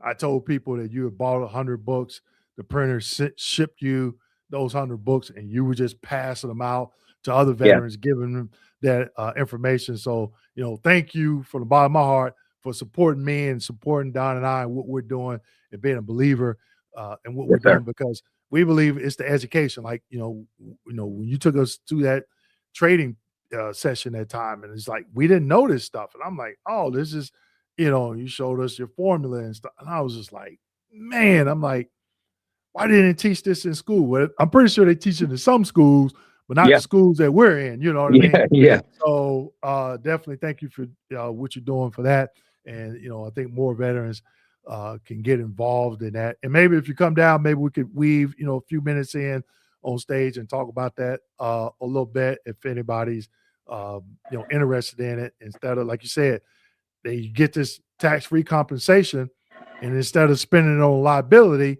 they spend it on an asset to help build that generational wealth. Even if you take $100 a month off of each check, $100 a month, it don't take a lot to learn to multiply that money. You can start off with, I started off my first account with $50. Oh man. With $50. Within the first month, that 50 was over 200. The next month, 800. The next month, 1,600. And a little bit at a time, not an all day thing, 20, 30 minutes a day, first thing in the morning with your cup of Joe and move on, brother. But I think that's more set on being a good steward and knowing what you have to do with the money that you receive and doing the right thing with the money that you receive so that it will multiply and multiply, not just putting it in the mattress or hiding it under the floorboards, but putting it in places where it grows. So now you're not working for your money, but your money is now working for you. So I appreciate you. I don't know what to call you. I got a video for that, or the Nugget Man. I got a video for that Nugget Man, Kimball. There you go. There you go. Yes, All right. so I'm gonna be looking for that information about the event. I'll see you in the next few weeks. Okay. All right. Sound good, sir. Be safe right. and have a happy new year. Hey, same to you. Okay. Take care. Bye. Thank you. All right, Chad, where did you go? I'm sorry. You're up next, Chad. Chad, please come back. But in the meantime, we're going to keep going here. Let's see. We got another donation here. Oh, wait a minute. Okay, we got a couple. Okay, VHARV super sticker. Thank you for that donation. Definitely appreciate it. I did donate, I think it was $2 or $3 grand to my nonprofit where I'm going to be giving out scholarships. All these donations, that's where these go.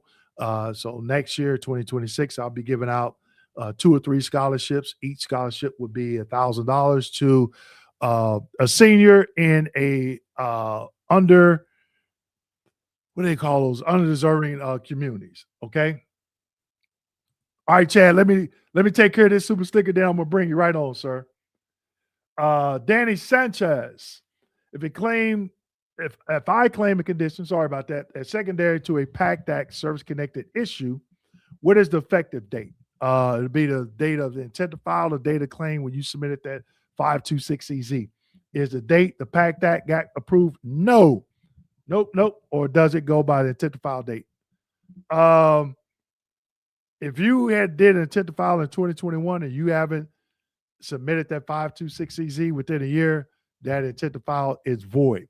The day is the last day of the month, people, to get your intent to file in, which means if you get it in a day and you get service connected, they pay you for the entire month of December. December 1st was the first date for the new cost of living allowance. Okay.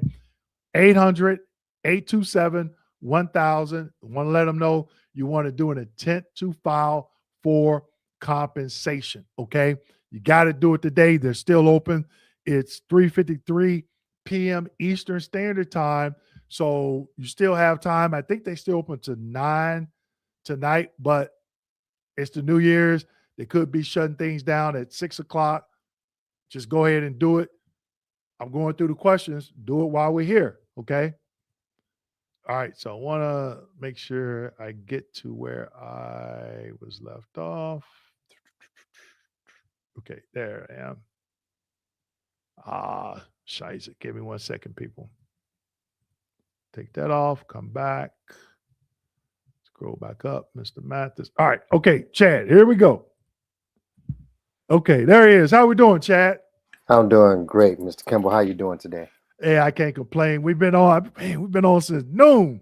Yes, we still rocking. been. We still rocking. We still rocking hard. I'm like, wow, he's going at it today, giving us the end of the 2025. You're going at it today, all in, all the way through the year. So Oh yeah, most definitely. I really wanted to come on. This is the first time I've actually been able to be as a guest on here. So I just really appreciate, what you're doing, Dwayne. It's been inspirational. I made a comment earlier that you actually read off, but the words, that you read off sometimes just doesn't do justice to what you're doing. So when I saw the opportunity to jump on, I really wanted to come on and thank you just for your tenacity and being able to do this as long as you've been doing it. I mean, you have a lot of videos out there that you've been doing over the years. You've been consistent at it.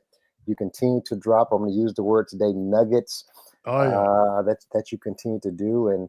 And so I just really appreciate your tenacity for the veteran community. As I said earlier, man, 23 years ago, I went in 92, got out in 96. Didn't make my first claim till probably early 2000s. But even in doing so, had no knowledge, as you are very well versed in, the VA speaks a very different language than the common person. And so I didn't understand the language until I started watching your videos. Your Okay. videos was one of the first videos that I started coming across as I became discouraged. You know, you get the denial letter after denial letter after denial letter, and you just like, okay, well, forget it, you know. Yep. And I appreciate the sentiments that you have shared in the videos over the years of, hey, you know, don't educate yourself, learn the process, learn to speak the language. And so I told you what I typed in there didn't express the full content of what you're doing for this community. Mhm. And you know, after 20 years, I did get, you know, rated at my first 20%. And for an eye condition, I'm a Gulf War vet, U.S. Navy.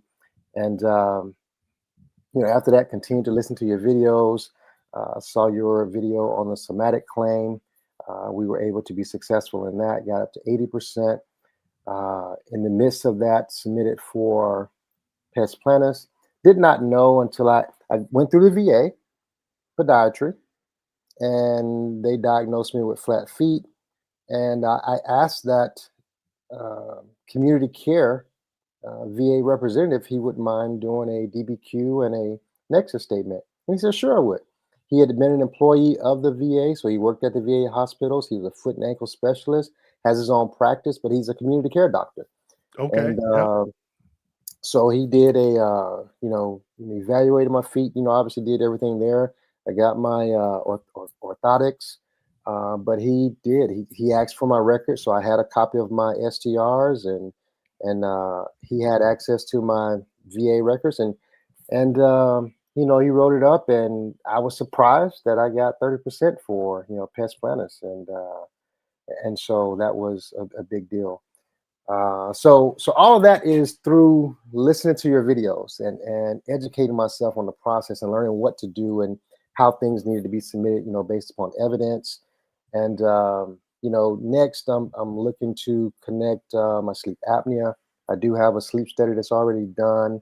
Um, um, so that question I put in there was about, you know, what maybe is a better uh, or stronger What way to claim. claim it? Yeah, Yep. you know, through whether it's through some. Well, I understand the somatic is still the mental, right? And Yep. so I didn't know Mhm. if that was a way of connecting it through obesity, which is in my VA records, or if I should use the, you know, the flat feet, which is more recent. Mhm.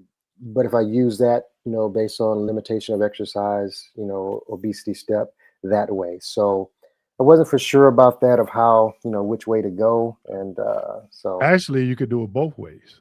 hmm, You could do it both ways. simultaneously or Yeah. okay. So then they have to give two separate medical opinions. So you're giving yourself an extra way. You know, they could say it's not due to the intermediate step, but it is secondary to the mental condition, Mhm, opposed to mhm, just saying, you know, claiming it secondary to the mental condition.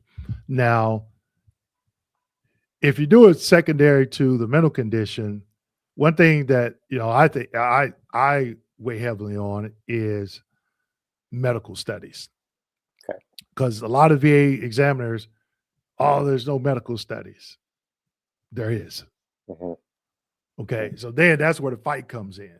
You know, because if you get an examiner that's at the, you know, your VA examiner, VA CMP examiner, that is someone that's looking at these medical studies, opposed to an examiner that's not looking at these medical studies, it's hard for them to say no, right? That preventative 'Cause evidence. right, because if you could show them, yeah, a medical study was done by a medical professional like you Mhm, that linked this, it'll be hard for them to say no, but some of them still may say no. And then, you know, they give you options from there. Now, I did a video about obesity, intermediate step. I also interviewed Dr. Freeman with mhm, Access Medical Solutions over in Lafayette, Louisiana. And I asked him this question. I said, Doc, there's a lot of back and forth on YouTube and in the veteran community about sleep apnea is secondary to a mental condition. Are there any medical studies out there? He said, yes. And then we talked about the intermediate step as obesity. And he explained it. Okay. Now, I didn't understand it because I'm not a medical professional, right? But he explained it. And the way he explained it is the way one would put it in a Nexus statement, explaining the link, Oh. So, if you decide to go and get, pay for a DBQ and Nexus statement, make sure it's from someone that understands, one, how to complete the DBQ, but understand the complexity as it pertains to the intermediate step. You don't want to just use any company out there and they just throw something together. You're thinking it's good to go because they are the medical professionals, and the VA says it's not, it wasn't done correctly. And there's companies out there, it's unfortunate, but I tell people, I was talking earlier about the sponsors to the channel. And I get requests all the time to become sponsors. I turn some people away because I feel after having the conversation, they're just looking at it, hey, I'm just looking at it to get paid. And I understand you got a private business, to run a private business, you got to generate revenue. So That's right. You got to charge. I get it. But some have, really outrageous fees. I was talking to a vet, not talking to, but left a comment. Oh, I call this one of your sponsors. They want to charge me this. I can't afford that. And I said, instead of just going off the deep end, then he talked about my book. My first book I gave away, the first 100 copies were free. My business partner was on earlier. He bought people books. That's right. I've had veterans say, hey, I had to move in crying on the phone. I lost my job. I had to move back in with my mom. She's in her 70s or 80s. She's on a fixed income. And she's still taking care of me as a grown man because I got all these conditions going on for serving my country and I can't get compensated from the VA. I have some questions. Do you do any pro bono work? When is your next available? When are you available? And I don't even charge the vet. So, I'm telling that person, instead of complaining, it's a private business, right? McDonald's, you can't go into McDonald's and say, hey, I'm a vet. Give me a hamburger. They're going to be like, we don't care. Right. You might get one manager to feel sorry for you, right? And do it. So I was like, just say, Dwayne, look, man, I want to support. Is there any way I can get a free book? We would have donated them a book. And they could have lied. They could be driving a Mercedes S550 for all we know. Right. Well, we would do it. All you got to do is just ask instead of getting on being a keyboard warrior and complaining about it. So I have a question on that then. Yep. So for instance, for the Dr. Lafayette Access Medical. Dr. Freeman. Yep. Dr. Freeman, I'm sorry. No, Dr. that's good. Freeman. Yep. Dr. Freeman.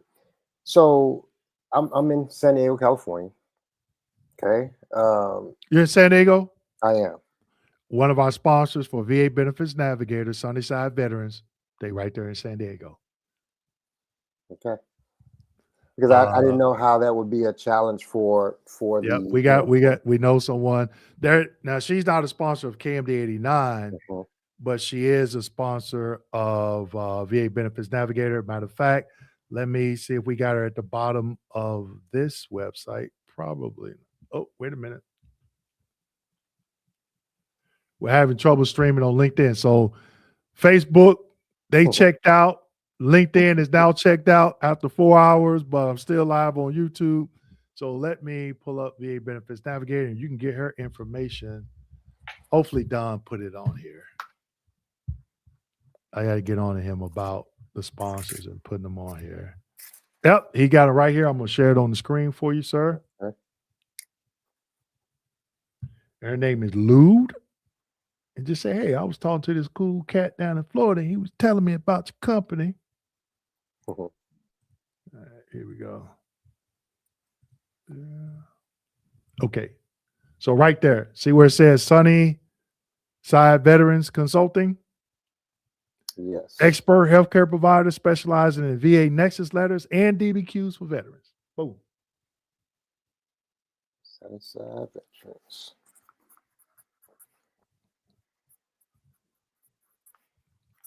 Let's go to their website.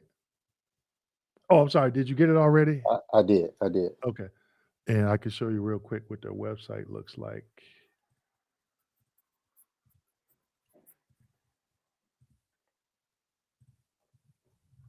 Yeah. So if you can see it, this is what their website looks like.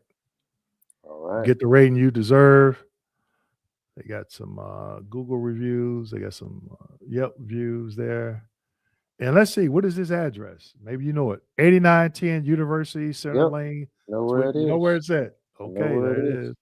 Pull About up on about 20 or 25 minutes from me. Not far at all. Okay, all right.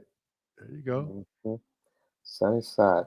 Yeah, you piqued my interest when you had mentioned, obviously, Dr. Freeman, having worked, for all three of the contracted, CMP exam companies. And, obviously he's aware of what they asked for and what's needed or what's necessary. Yep. So that piqued my interest when that was stated. And you're right, there are a lot of companies out there that we're seeing that, are expressing these things, but it's a matter of, what I've seen on some of your videos. Are they going to accept it? Did they put all the information on there? Are they trying to dismiss your private DBQ? And so I wanted to make sure, obviously, if we're going through the work of either paying for that service, along with your evidence. Now we're not talking about any scamming stuff. We're talking about evidence-based claims, right? But Right. if they're submitting this information, we don't want it to get kicked out just because of them missing their LPI number or whatever. So Right. So here's the thing. I've seen people pay for a DBQ. Okay. They submit it. The VA still schedules a CMP exam. And if it's actionable and sufficient, that VA employee is overdeveloping for that claim. Okay. The veteran refuses the CMP exam, says, I have a sufficient, actionable, and sufficient DBQ and Nexus statement. Go ahead and rate my case. They decide to schedule a CMP exam. The veteran says, I'm not going. Something I did on my last claim. And they denied a claim because the veteran refused the exam. Don't even acknowledge the DBQ. The veteran is up in arms. Hey, they all on social media. VA sucked. I paid this money. The DBQ wasn't done right. No, the DBQ was done right. They do a high-level review. And the DRO grants the benefit based off of difference of opinion. Now, why is it that the rater could not use that same evidence to service connect, but the DRO could? You came across someone either that doesn't know their job or they're refusing to follow their own regulations that they have to adhere to. So I did a video about 2-3 years ago, certain VA employees rejecting DBQs. And back then I was like, hey, this is a trend that I'm seeing. And it's only about 25% of the time that I'm seeing this. Now it's 75 to 85% of the time. So you have some veterans say, I submitted my DBQ and they didn't even call me for an exam. And I got service connected. You hear other veterans say, I submitted a DBQ in Nexus. I refused the exam. And then I got a rating decision granting it. Others are saying, just like the scenario I previously gave, I submitted CMP exam. I refused the exam. They denied it, but I won it on appeal. I'm going to give you another one. Got another veteran went through all that. The DRO still denied it. They went to BVA and received a decision from VBA in less than a year. And BVA granted it. The judge granted it. Wow. So it's a broken system. And the VA secretary, he doesn't know. He's sitting all the way up here. He thinks everything is good to go. And down here, as it pertains to these public DBQs that you have on your website, it's not, because there's so much inconsistency. That's right. I think I was looking at, matter of fact, it might have been Raider HQ. I think. Yeah, he's on here somewhere. Yes. I'm trying to stay on until he gets off work. So Raider HQ, if you on here, it's 4. I don't know what time you get off work. I think he said 5 p.m. He commented back to your question. 5 p.m. He did say no. Eastern time. Yeah, I think he's well. We don't want to say where he's at. Right. Say where he's Well, at. let me say this: when you asked the question, he said 5. He said 5, but I don't know if he meant 5 more hours or at 5 p.m. Okay. I was looking for it. I was like, so if you're on Radio HQ, everybody waiting on you to get off work. I know you got some sick leave. You can go ahead and take an hour sick leave. Right. I think he had mentioned somewhere in there, that potentially the RVSRs are scheduling those even before it gets to the Raiders. Well, those are the VSRs. And guess what? VSRs are not trained on what makes a DBQ and Nexus actionable and sufficient. So how are they requesting an exam when a veteran submits a DBQ? They're just doing it. Oh, screw it. That's up to the veteran. Let them figure it out. Really? You don't need to be working at the VA then if you have that attitude. That's just my opinion. So yeah, I went to and last thing, and I won't hog the time, but I had gone to a DAV VSO there. Yeah. No. They had their annual convention, and they had and they had the VA there, and they was rating on site. So they had a whole team of people that like the one-day VA clinic. A Vet Fest. Vet Fest. But they had it at there. And so I went to the one that was in Ohio this past August, I believe it was. Yep. And they were doing one day clinics there. And so I brought that up because I was talking about that was where I submitted for my flat fee at when I went on that one. But to say that I still had a CMP exam, even though my podiatrist had submitted it. So I ended up going just because when I went, here's why I said this. When I went to the one-day clinic in Columbus, Ohio, I submitted it. I submitted that as a fully developed claim. So I had, everything that with it. But when I sat down with the rater on site, he was saying, it doesn't really talk about aggravation.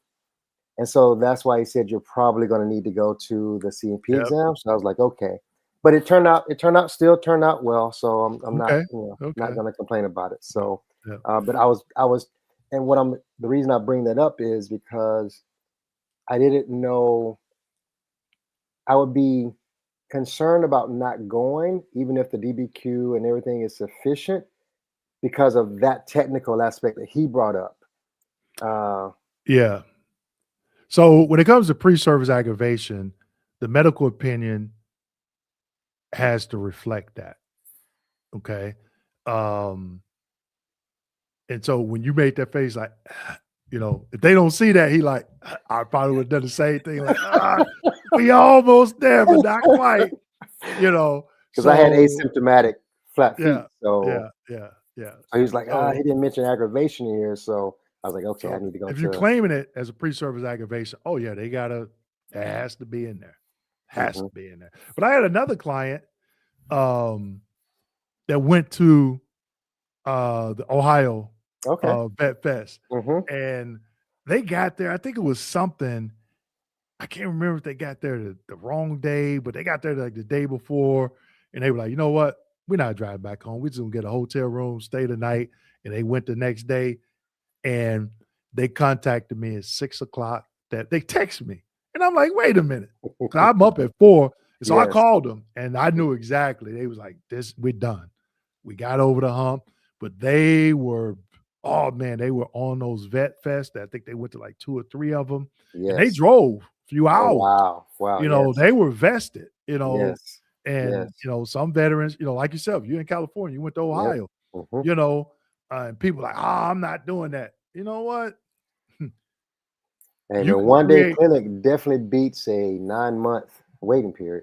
Exactly. And I'm like, this is, if you think about it, this is, I was just talking to Kill, generational wealth. That's right. You're going to have great grandkids be like, this money came from somewhere. It was this Mhm. guy lived in San Diego, and yeah, he did. Mhm. He went to flew to Ohio, and they see this video, That's right.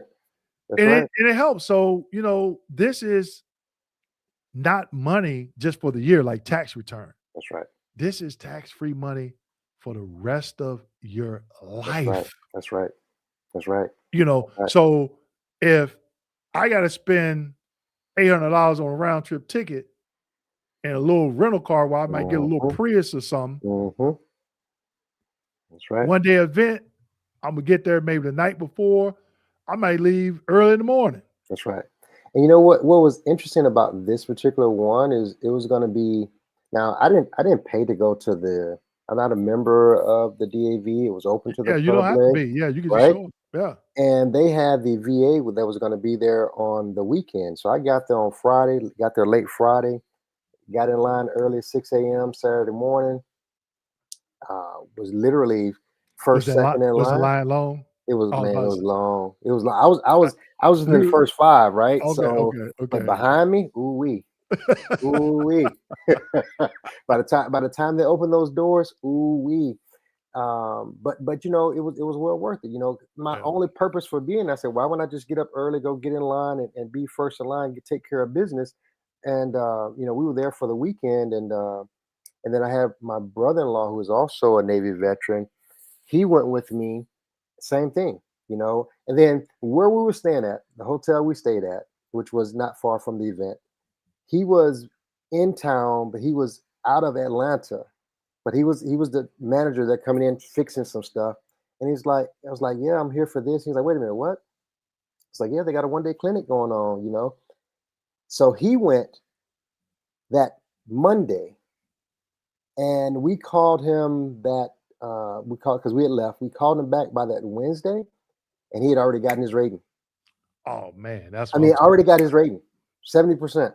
Yep. Yeah. And I've heard people showing up with DBQs and Nexus statements, and they're rating on the spot. On the spot. It's crazy.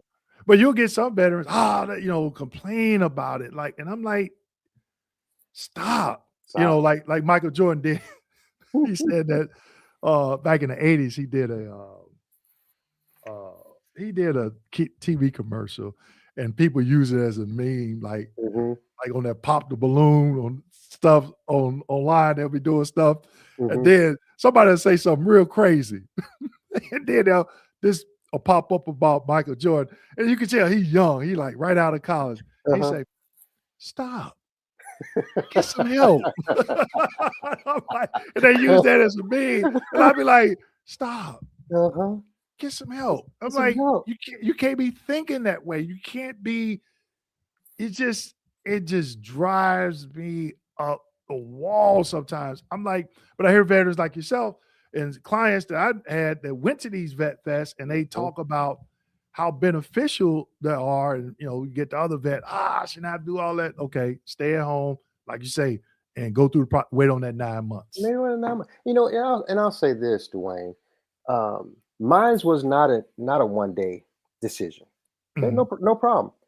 But in my experience, I have never sat down with the VA rater before.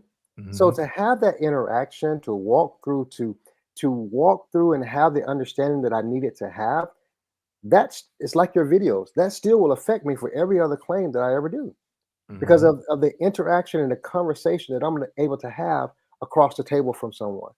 And so that experience, no, my claim did not get adjudicated in 1 day, but the fact that I sat with him and was able to have a conversation about the claim that I was submitting let me know that I need to go to my CMP exam. Yeah. Which now I have 30% on. Yep. So, to me, was it worth it? Absolutely 100%. 100%. I've been on vacation and somebody recognized me. And we had to swim up. We had the bar to swim up pool bar. And me and my wife was sitting there. We just chilling. And like, hey, and my wife, can we go somewhere where people don't recognize, know you? And for that hour, we sat there and we talked about VA claims. That's right. My wife even chimed in. She a Mhm. veteran. She chimed in. We were just talking, all of us, his wife, Mhm. and and that was it. Yes. And so he was just like, man, he's like, I got a confession to make. I say, what? He said, I didn't think you were this cool. I said, why? He's like, man, because you on your videos, you always serious. Serious. You're serious, right? I'm like, hey, I got to get to the point. I try to, liven up a little bit, Right, but right. I try to get people to the money, like, they want to Mhm. know what it is, so That's right. yeah. All right. Okay, Wow. well, cool. Well, I definitely, hey, I appreciate all the support. Absolutely. Watching the videos, the support. I don't know if you had a book. We got the Mhm. university come up. We were talking about that earlier. I don't know if you heard I did. us I talk did. about that. And we're just pouring a lot into this from an educational standpoint. No Yes. one else out there is doing this from an educational the way we're doing it with the That's right. university, the book, using it as the curriculum, syllabus, if you will. And then the software that we created, because the software I used to build educational packets for Mhm. individuals. Mhm. I did it by hand. Wow. Some I created. Yes. And then I stopped doing it. And then Don was like, well, what if we build a software to do exactly that? And that's exactly what we did. Wow. Wow. Yep. Okay. But the majority of people that purchased the educational packet, I would say 95% of them, 100%. Wow. And the educational packet, it wasn't me telling them what to do. It was education That's right. based off what they were trying to do with their particular claim. They understood the diagnostic code criteria for the condition that they were claiming, what percentage, and then they went out and got the evidence to match that. They Mhm. understood that language. They understood what forms they needed. They understood the website where they could use to upload those prescribed claim forms. They understood the intent to file. They understood how to get a copy of their claims folder. Mhm. That was it. I wouldn't submit nothing. I'm like, that's a whole nother That's a whole other job within yeah, itself, right? Nah, I'm gonna yeah, give you the education. You go do it, right? exactly. Like I came in Living Color. Was it in Living Color when they had what was it, Damon Wayans? He used to hit Uh-huh. Tommy Davidson over the head, talking about homie, don't play that. I was like, Hope we don't play that. I'm not doing that. I'm not, Right. because I wanted people to learn. Mhm. And then they go teach the other veterans, so that veteran didn't have to call me. That's So, right. like, That's Don right. talked about, him, me teaching him, educating him on the process. He Mhm. understood it. He was able to get it done. He's talked about how he was able to educate his brother-in-law. And then he did his father's claim. And he talked about today how when the rating decision came from the VA, told his dad he was 100% PNT, he died in the same day. Never knew he got it. Oh my goodness. Never Wow. knew he got. I remember that he called me. He's like, and he was just so nonchalant about it. He was like, Wow. "Hey, my dad got his 100%." I'm like, "Yeah, man." I was like, "What did Right. he say? What did he say?" He was like, "Man, he died." I said, "When?" He's like, "Today." I'm like, Like, "What?" wait, what?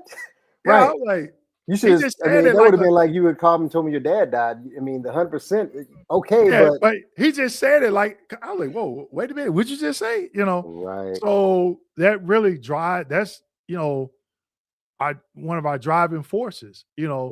That should never happen to No, any no, veteran. no, And no. unfortunately, it does. And so that's what keeps us going. And I And told him, I was like, dude, I'm we all in gotta if it's ramp this up, education. right? Yeah, if it's Right. education, let's And do it. look, my so now having said that, I have a brother, well, I have four brothers, but this one in particular that I'm going to talk about, Vietnam vet, right? Had never Okay. filed a claim until I started listening to your video. Right, right. So I got him 80% through what you have taught. I have two other brothers that's retired USN that I'm getting them on board now. I have a brother-in-law that's so what you are doing is doing exactly what you just said, Dwayne. It Mhm. is allowed me um, to say the words that you say, meaning don't be frustrated educate yourself so you can go get the money.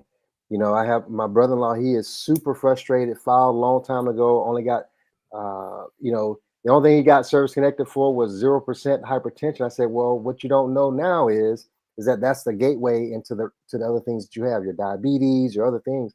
So now we're in that process. And so I'll keep you up, you know, updated as time goes on. But I just, again, I'll end on this note with you is that what I have learned from you over the past almost 3 years and watching your videos, this is the first time I've ever had a conversation with you.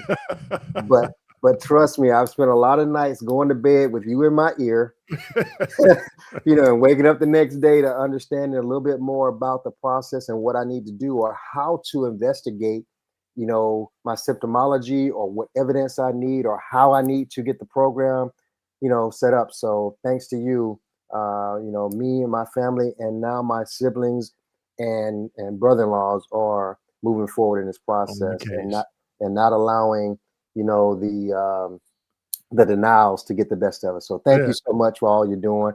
And I will contact Sunnyside Vet Consulting and I'm assuming that they are they know how to do the DBQs and all that good stuff that are sufficient. And her name is Lou. Yeah, just let her know you talked to Don and I today, and yeah, they're good people. They're good people. Yeah. Okay, we'll do it. Thank you so much, man. Happy New Year, and let's go make 2026 the best year ever. Hey, you know it. Thanks again. All right, you're welcome. All right, take care. All right, everyone. Before we get into some more questions, woo, guess who we got coming up, people? Guess who we got coming up? He is off work. I am bringing on the first time ever, and pretty sure you know this person, Raider HQ. He is coming on live. Let me get him in here. Raider HQ, what's going on? Hi, how you doing, Mr. Kimball? I can't complain. How about yourself? Well, you know, working and then and then after work kind of situation. But yeah. Hey, I got a question for you. Sure. You make a quote. You make a quote of the day. Honestly, like this. Well, I mean, just to raise awareness, like if you have a good process, you're able to get your quota within 4 hours, in a 10-hour shift, 5 hours. Yeah. I'm typically like a QRT liaison, so I spend the rest of the time helping others with questions and whatnot. Okay. So yeah. So it can be, you know, because you try to get either fully successful or exceptional, whatever. But yeah. Yeah. Well, hey man, thank you for coming on. I told my business partner, I said, man, I'm not getting off until Raider HQ get off work, and I'm gonna keep dropping this link. And I was like, hey, what time do you get off work? And Chad was just on it. He said he got off at 5 or something like that. Well, it's just a few hours. But yeah, Mr. Ray on here actually has rekindled my because I'm starting to watch more people. So Mr. Ray rekindled my interest in your videos. Oh, okay. Whatnot. So shout out to Mr. Ray. He's awesome. All right. Yeah. Cool. You know, it just I got another Raider on, man. It just seems like a relief. I'm you know, about to ask you for your autograph or something. No, you're the OG, man. No, I get so many questions, and so I just want to ask you a question because you're ready. Sure. You've been through this, and I'm gonna respect. I'm not gonna ask you where you work with regional office. Yeah. So if anybody asks, puts up that question, we will not answer it. Because I said earlier, I was like, man, he got some cojones. He's a current Raider. He's coming on with this YouTube. I'm like, but well, go ahead. I'm in the process of retiring, so there's no real fear, you know. Okay, I got you. Yeah, I got you. So I know when I don't know how long you've been rating, but when I first started rating, they didn't have VBMS. They had RBA 2000. I don't know if you ever heard of that or familiar with it. No. That predates me. Okay. So that's how far back I was rated, RBA 2000.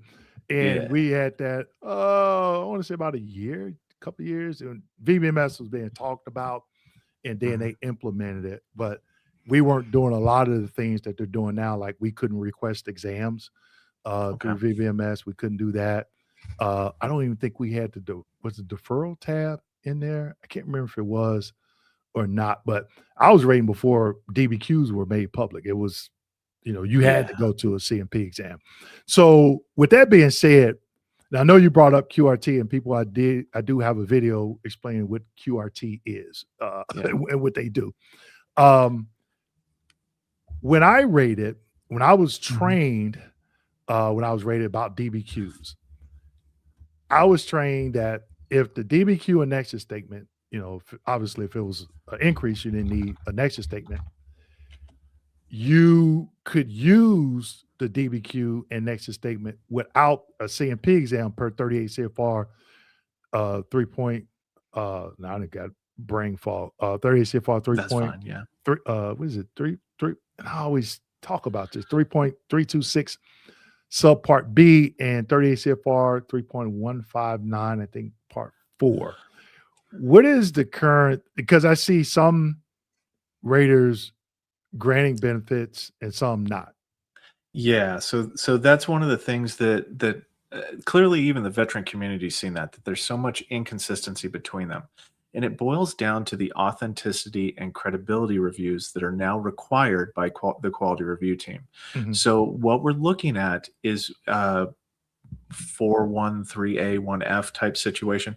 There's a lot, like you can look up sufficiency, authenticity, credibility. Mhm. Now, under 38 CFR 4.2, 4.6, whenever the rater has the ability to review evidence, the rater has the ability to review DBQs. Mhm. The rater has the ability to identify any conflicting evidence. If there's anything conflicting in there, that the veteran's NPI number doesn't match what they wrote onto the actual DBQ, right? Right. Like they haven't updated their NPI in like 5 years type thing. Right. That's an inconsistency. Mhm. The VSRs do these reviews sometimes. What they're supposed to do is the VSRs are supposed to send it RFD, let the raters take a look at these private DBQs for sufficiency, Yeah. right? And then once the sufficiency review happens, they'll either keep the claim and just process it and rate it if it's found sufficient, or they'll kick it back for the VSR to do a new examination. Right. Now, where you see a lot of breakdown is VSRs are doing this screening on their own without the authority of the rater backing them. And they're doing things arbitrarily that are kind of promoted by the national QRT of, hey, look, if it breaks the 100-mile rule, right? Like if the examiner is 100 miles away from the veteran, then there could be fraud.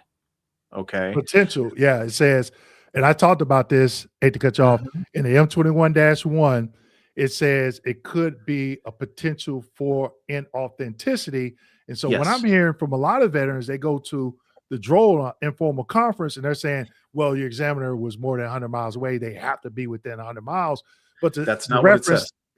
Exactly. Man, exactly. Thank you. But and go ahead. I'll tell you right now that there's 2 camps currently, and this is an internal power struggle. And the camp is, hey, look, I'm going to judge this based upon the merits of the evidence, or I'm going to adjudicate this based upon and review this based upon my own personal bias and the bias that's being projected into the situation by national QRT. I'm going to tell you that the struggle is real, because the side of right, where we're actually looking at claims, where we're reviewing them objectively, is smaller than the other group. Oh, evidenced by the fact that I mean, this is just a guess now. This is speculative. Yep. 75% of all private DBQs are just getting denied for the weirdest things. Okay. I'll share something with you that is a pet peeve of mine, because people are getting denied for this. If, like, you were telling some people to maybe go seek out the private option through this person and this person. If they get a medical opinion that says the veteran's condition was caused by or aggravated by this primary condition. So think about secondary. Think about 38 CFR 3.310A. Natural secondary, right? You're saying A caused B. The moment that that an examiner says aggravated by in that situation, you have 2 separate theories that have been introduced into the medical opinion. So you've got 38 CFR 3.310, which is the normal secondary. Then you've got 38 CFR 310B, which is the aggravation of a pre-existing kind of condition in there. Oh, So that's how I got you. yeah. So that's how the bad actors, okay, I'm going to call them that. I'm just going to call them the bad Yep. Raiders, bad VSRs. They're saying, well, wait a minute. You can't say that John was murdered in 2000 and say that John was, died of natural causes in 2017. Both of those things cannot be true. Your medical opinion is insufficient because it crosses two separate theories for service connection. So in the medical opinion, it just one or the other. I'm getting tongue tied. It should be straightforward. It's secondary, not aggravated. Yeah. Just it's secondary. That's it. Yeah. Because if you go into the manual and you look under secondary, right? Yeah. The only time that they use the word aggravation is when they're referring to 38 CFR 3.310B. That's the only time in that manual section. So you've got some real concrete raiders. You've got they're mentally concrete. Yeah. They're black or white, right? And they're just looking at it like, hey, look, he said the word aggravation. Now I got to go back and talk to the examiner. And now you've confused me type situation. Yeah. Yeah. Man, I am so glad you cleared that up because I didn't think about that. And it makes total sense, but I'm definitely glad you cleared up that whole 100-mile thing because people ask me that all the time. I did a video on it and I'm like, look, that's not what it says in the M21-1. And go ahead. It does say unless the examiner states that they treat the veteran consistently. So you know how when people make statements offhandedly, like if the examiner in the remarks section says that they see the veteran consistently, that can actually be overturned for that. Okay. Right. But just 100 miles and I just paid for that? No, that's not what it says. Now, what about because telehealth is a big thing now. Yeah. So what if, a veteran is claiming an increase in a mental condition, major depressive disorder, PTSD, and they do it by video? That counts as face-to-face, but here's what it boils down to. If you honestly want to know what the other side is saying, they're saying, how did this person get into contact with this human being even to begin this process? Like if the person lives over 100 miles away, how did you get into contact with them? Mm-hmm. So the veteran seeking out this person for a specific outcome. Like that's what the biased people are thinking. Yeah. Is that you're paying to play. And I disagree with that. Absolutely. I mean, DBQs at the top of them say, hey, look, the VA is not going to reimburse any fees associated with filling this out. The VA even knows that you will have to pay in some capacity to have this completed. The CMP examiners by the VA aren't doing this for free. They're not doing they get paid. Everybody gets paid. Yeah. So that's one of the vulnerabilities. Now, what I typically advise people is I say, hey, look, submit a 4138, explain why you went to this person. Explain the fact that it is not due to fraud. Literally report that this is not due to fraud. This is due to me exercising my private choice. Okay. Mm-hmm. And tell them in that why like what evidence they were given access to. Specifically, I gave them access to X, Y, and Z. So that way, if the examiner isn't conclusive on that statement, like what evidence did you use to come to your decision? You've provided that as a supplemental statement. Right. Yeah. And that's one thing I tell veterans, like I use a scenario of, maybe you lived at Los Angeles and you were seeing a mental health provider for 2 years and your job relocated you to Miami. You didn't want another examiner, and that mental health examiner was willing to do monthly or biweekly video calls, whatever.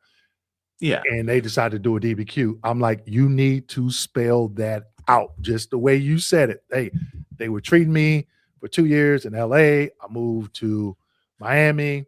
I continued to seek treatment. I didn't fly back and forth. Go ahead. So that is a continuity of care thing, and that's fine. Like if you have established care with somebody, the majority of raiders are not going to blink an eye at that. That makes sense. You have established care. You want to continue using that person. That's logistically fine. Mm-hmm. It's when you have a cold call with somebody and now they're doing a DBQ and nobody can figure out how that transaction started. You know, so it's sometimes good to say, hey, look, I went to a specialist because I'm sick and tired of nurse practitioners. No offense to them. You know, I'm not throwing shade or anything. Yeah. I'm tired of nurse practitioners overruling my specialists on my evidence. Okay. Like I'm a little not happy with that. So I don't want to do that. Yeah. So, man, this is a great conversation. And I want to be respectful of your time too, but oh no, I know this is your show. I've been on here since 12 o'clock, so I can just go. Another hot topic is I just lost the train of thought. What was I going to ask you? When it comes to shoot. Oh man, I done lost my train of thought. It'll come back to me, but it was something about the DBQs. Shoot, it'll come back. But that's fine. Man, I was just about to ask you. It was just like on the tip of my tongue, and I just lost my train of thought. Oh, I know what it is. So another thing is there's other YouTubers out here telling veterans, oh, don't file a claim if you're 100% P&T, or they'll go back and look through everything. Now, okay, I don't know how far you go back. This is my claims folder. When I first started rating, we didn't have VVMS, RBA 2000, and this is what we were looking at, right? Oh yeah. I've never, when a veteran, I rated several cases where veterans were 100% permanent total, and they came in, they filed a claim for tinnitus. I didn't go back and look at everything. I'd also tell people there were times I had to go back and look at everything, but the vet 9 times out of 10 got caught with their hand in the cookie jar. For example, I'll never forget it. Had a vet come in, claim left knee condition secondary to right knee condition. What is it? RKA, total knee replacement, right? So in that case, when it's a bilateral joint, they have to look at both joints, regardless if the veteran is doing anything with the opposite joint. So I'm reading through the DBQ, and then the DBQ, when it asks, have they had a what's the medical term for knee replacement? Anthroplasty or knee replacement. The examiner said total knee. Yeah, total knee. The examiner said no. And I'm like, wait a minute. I just looked at the previous rating code sheet to confirm that the veteran was service connected for that condition, and it had 30%. I think diagnosed code 5055, right? Yeah, 5055. Yeah. 50. And I'm like, wait a minute. I'm about to do I don't know if they still call them 2507 medical requests. Whenever you request a CMP exam, that's what we used to call them. I said I got to do addendum request because the veteran had a knee replacement. Then I said, you know what? Let me look at the rating narrative. Looked at it, rated granted. I think back then it was 12 months for convalescence. And then I said, wait, let me go back and look at the operative report. Looked at the operative report. The veteran never had a knee replacement, had a knee scope. So now I have to propose to reduce the 30%. No, propose to sever and reduce, right? Sever the knee replacement and then turn around and do a proposal to reduce from 30 to 10.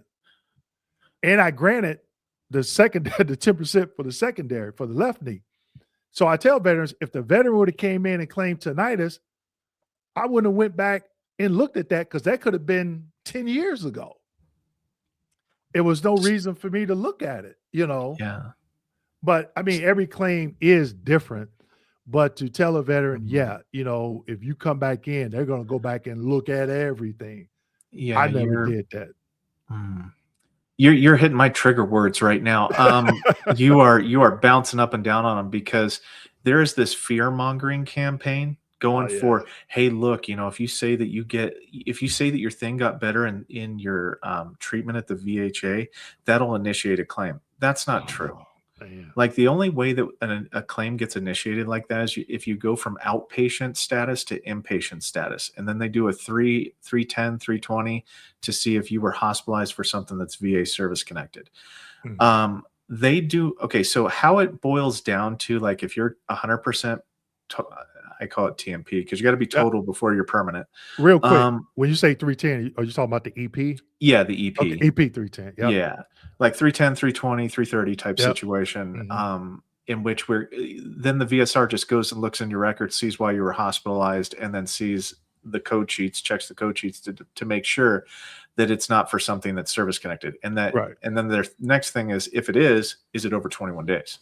That's all that happens. And that's for, was it paragraph 29 or 4.29? Yeah, 4.29. Okay. Yep. All right. So what we're looking at here is we're looking at a lot of people who are just fear clickbaiting people about, are they going to look back at everything? It depends.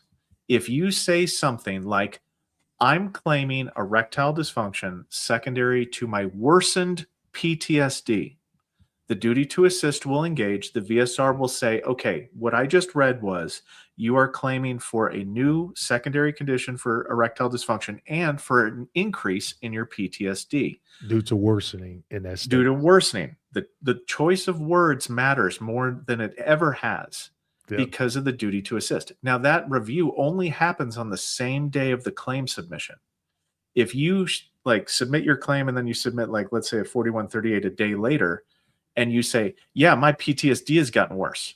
Well, after 2015, they need a claim form in order to claim an increase. So that's kind of a little behind the scenes kind of gimmicky thing that you can do. Yeah. To where if you don't say anything like my erectile dysfunction is due to my PTSD, and then 2 days later submit all your evidence that talks about how your PTSD has gotten worse and whatnot, they can't raise PTSD to issue as a inferred claimed issue to mess up your permanent and total, right? That's how most permanent and totals get put at issue, is because you'll say something in a secondary capacity that accidentally drags something else in. Yeah, that's but no, there's no review of everything. The only thing that raters currently review for is they look back to see, okay, you claimed hearing loss. I'm going to look back in every single rating decision for hearing loss and see if there's any messed up things in the prior rating decisions for what is claimed. That's as far as they look. That honestly, because you can get a quality error for that if you don't go back and review, but it has to pertain to condition to what's being claimed. Yeah. And so I don't get a chance. I watched a couple of your videos. I don't get a chance to go out because when I started my YouTube channel 6 years ago, it wasn't that many people in this space. Combat Craig, I think he started right after I did.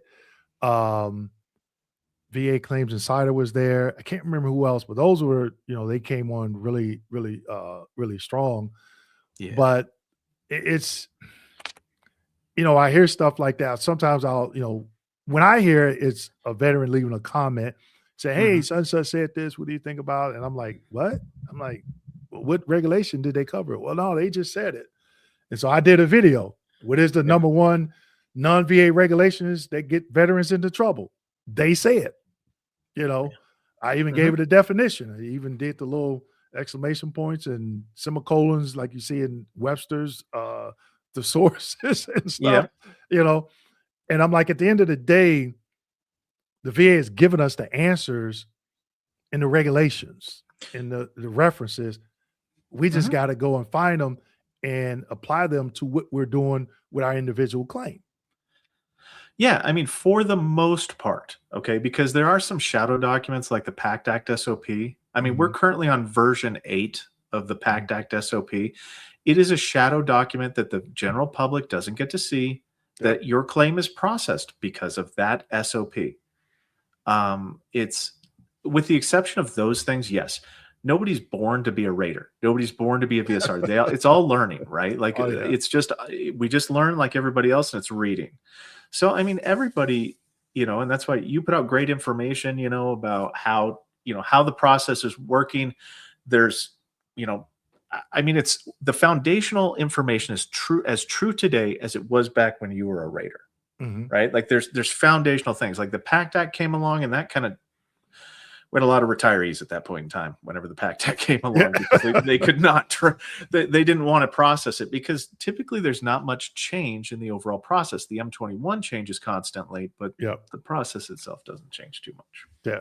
I was on the Niemer team back when they added, what was that? Was it Parkinson's, B-cell leukemia, and systemic heart disease to 30 CFR 3.309 subpart E for Vietnam veterans?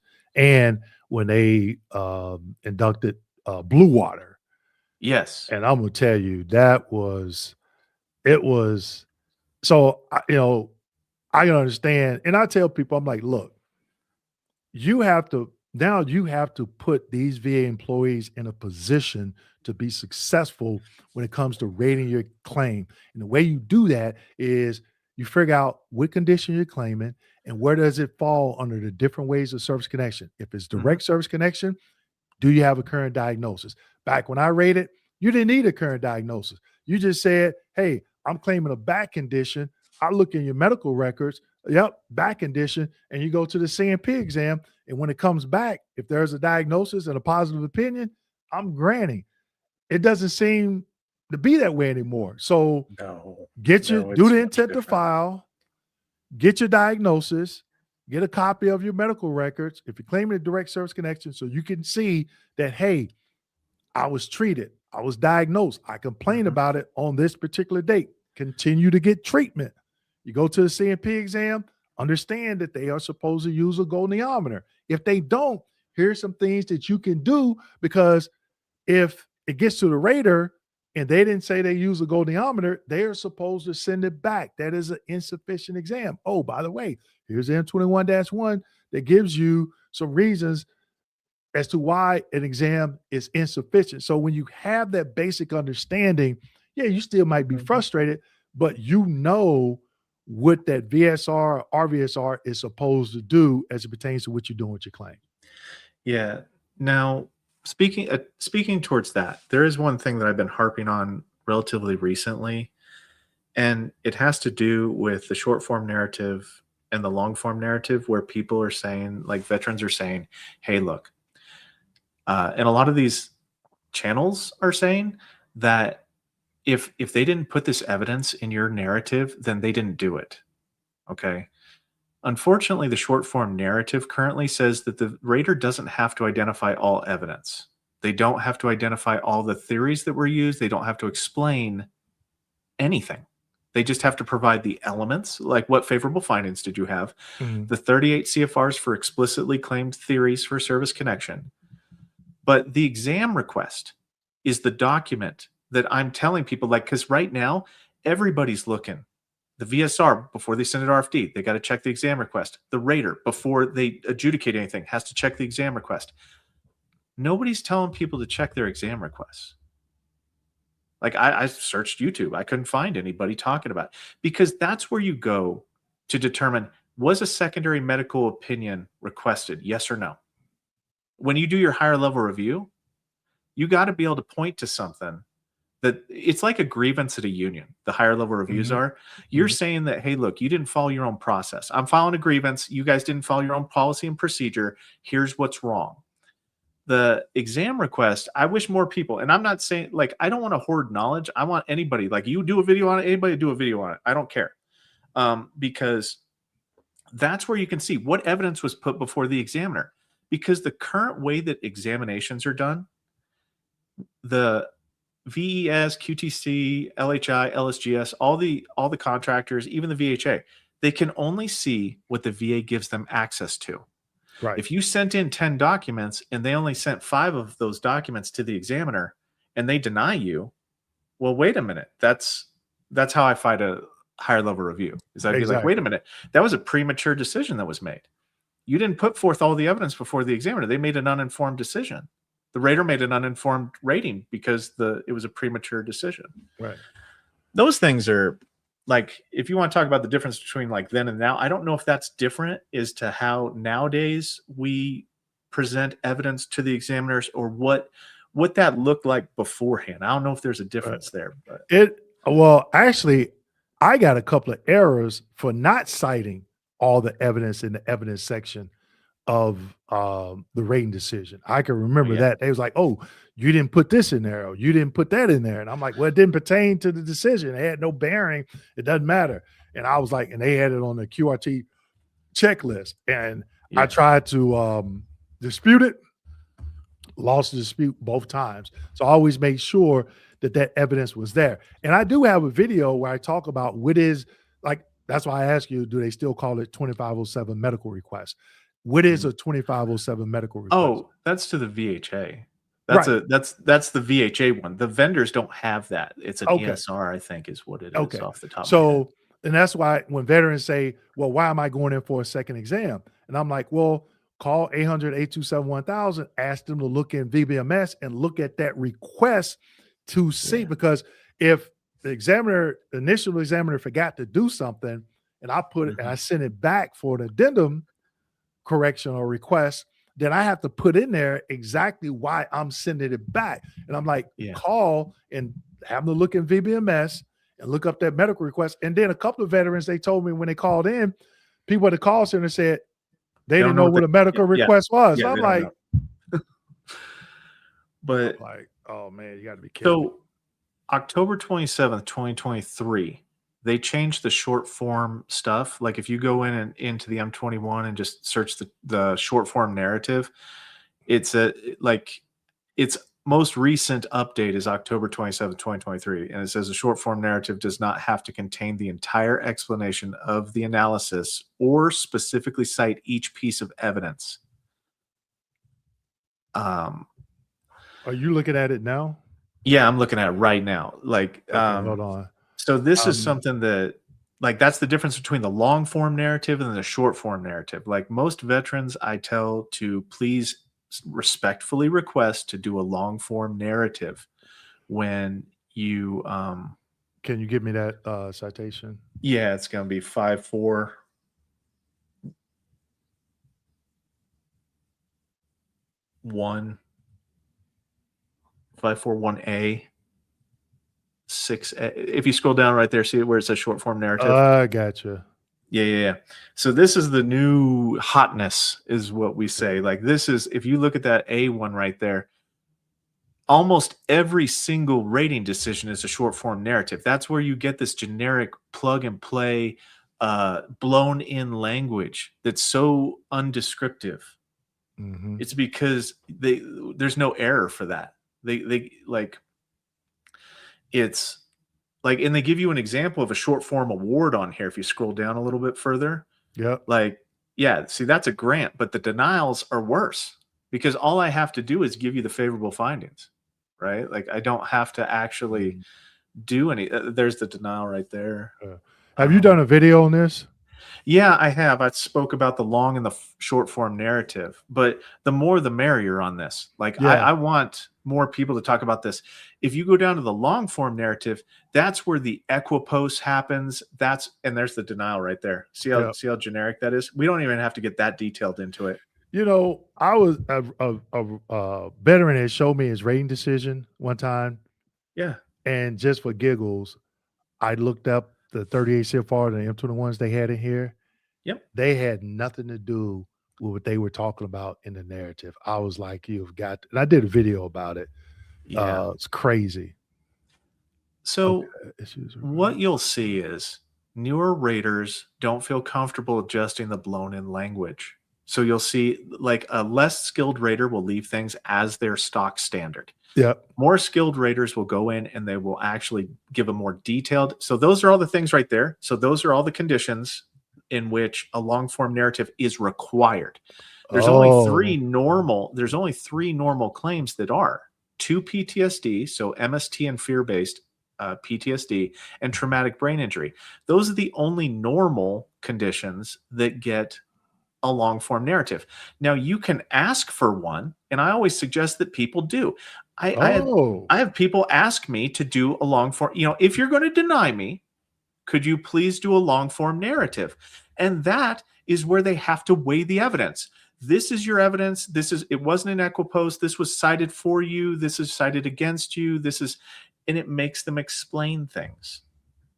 Now, so it's one of, yeah, go ahead. Sorry, go ahead. Now, what if they don't, if you put it in your lay statement, personal statement, whatever, and you say, if you deny me, do a long There's no form rating. requirement. If they don't do it, no, you can't hold them accountable for it. It's just you're being nice and saying, hey, look, I mean, this is a situation in which, hey, look, I've been denied 5 times for this, and I'm still not getting any kind of answers as to why I'm being denied. Raider, can you please do a long form narrative and explain the evidence that was in my favor, the evidence that wasn't in my favor, what's going on, so that way I can better format. Please, if you're a human being, see me as a human being. Please help me with this, so I can submit a better claim and not waste your time. Yep. There it is right there. Cite both favorable and unfavorable evidence without yes, especially when it's been exactly. There it is. Wow. So yeah, this is the new standard. And trust me, if you're nice and polite, you don't have to kiss the bottom or anything like that. Right. But if you're respectful, if you go in there hot and heavy, going, you're an idiot, you're this, you're that, then guess what? They're not gonna get it. But I'll tell you right now, the people that I've told to do it have had a fairly good success rate with Raiders. It takes a little bit more time, right?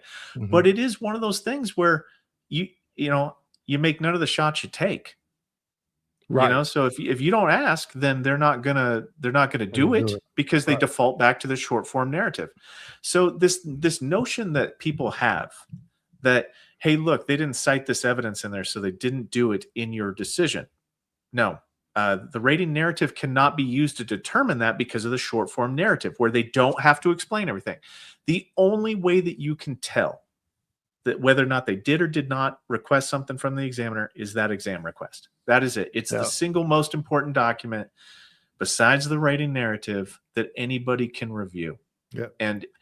But I don't know. But hey, look, I'll let you get back to your show thing. Thank you for talking to me. No, thank you for coming on, man. You just this is new to me right here, this short and long term. So I'm definitely going to do a video about it. I hope so. Oh yeah, and I love showing the M21-1 because I'm like Leroy in the first 48. I'm snitching. I'm telling everybody, hey, look what I see. And I tell veterans, I've been retired since October 26th at 3:30 p.m.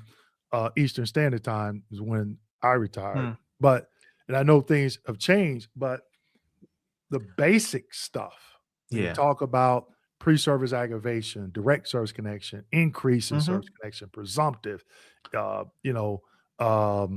1 year, 3 years, 7 year presumptive, Camp Lejeune contaminated water, Agent Orange, then you throw the PACT Act in there, all these little things. That's, to me, that is the foundation right there, right? And then the things that we talked about, all this stuff comes along as, when you start going through the process and veterans are saying, well, Dwayne, they keep denying me for tinnitus. Okay. Ooh. Do you know how to, explain how you were exposed to acoustic trauma? Do you have a copy of your CMP exam? Did you get a CMP exam? Yeah. So do you have a copy of it? Have you read the rationale for the negative opinion? No. So how are you doing a high-level review? The process could have worked exactly the way it's set up. You don't know. When you do a high-level review, you got to argue fact. What is what did they not follow? What 38 CFR did they not follow? And a lot of veterans are missing that. And a couple things. So the first thing is I tell people do not go into a higher level review unless you are pointing directly at something. DROs are the only people who can open up every single claim you've ever had. You do not want a bored DRO who is you do not want one because they have to go until they find an. So that's the way their error system works. They have to go until they find an error. Once they find an error, they themselves cannot get an error. It is better that they find such a thing in the current rating decision and not have to go looking further back because they can do difference of opinion that act like a clear and unmistakable error. So they can rewrite history if they want to. The second thing is recently, within the last 4 years, the examiners have changed how they do hearing loss and tinnitus, and now they want to see a noise trauma. They want to see an injury, and they want to use your hearing, your hertz levels, your entrance exam versus your exit exam. They're using a new standard now where they say, hey, look, your entrance exam and exit exam are pretty much the same. So there was no noise injury evidenced by the audiograms. The audiograms are the same, so there was no noise injury. That's what they're using to deny nowadays for tinnitus and hearing loss. So typically they have to see an acoustic shift in your hertz levels. So your 500, your 1,000, your 2,000, 3,000, 4,000. They want to see that there was a threshold shift is what they call it, of your audiogram. And if they don't see it, then that can be pretty much impossible. If the veteran doesn't have audiograms that show a shift between entrance and exit, it's statistically unlikely that they will get service connected except through either 38 CFR 3.309A or TARA. Yeah. Those are the two. You know, my first error I got ever was tinnitus. Oh, really? And I just did a video about it. And in the M21, what happened was the veteran came in, it was first claim, files a claim for tinnitus. There was a complaint of tinnitus in service. He goes to the CMP exam. The examiner gives a negative opinion. It was like, I think my 15th claim I ever rated. I deny it. Yeah. I still remember the QRT person, Robert. That was his name. Can't remember his last name. Marine veteran. Say, hey, I need to see you. And I was like, what? He said, you did a rating. And I knew it. First error ever. And he said, even though there was a negative opinion, when there is a diagnosis or complaint of tinnitus in service, you don't need an opinion. I just did a video a couple of days ago, and I found the M21-1 pointing that out. And I was telling people the other organic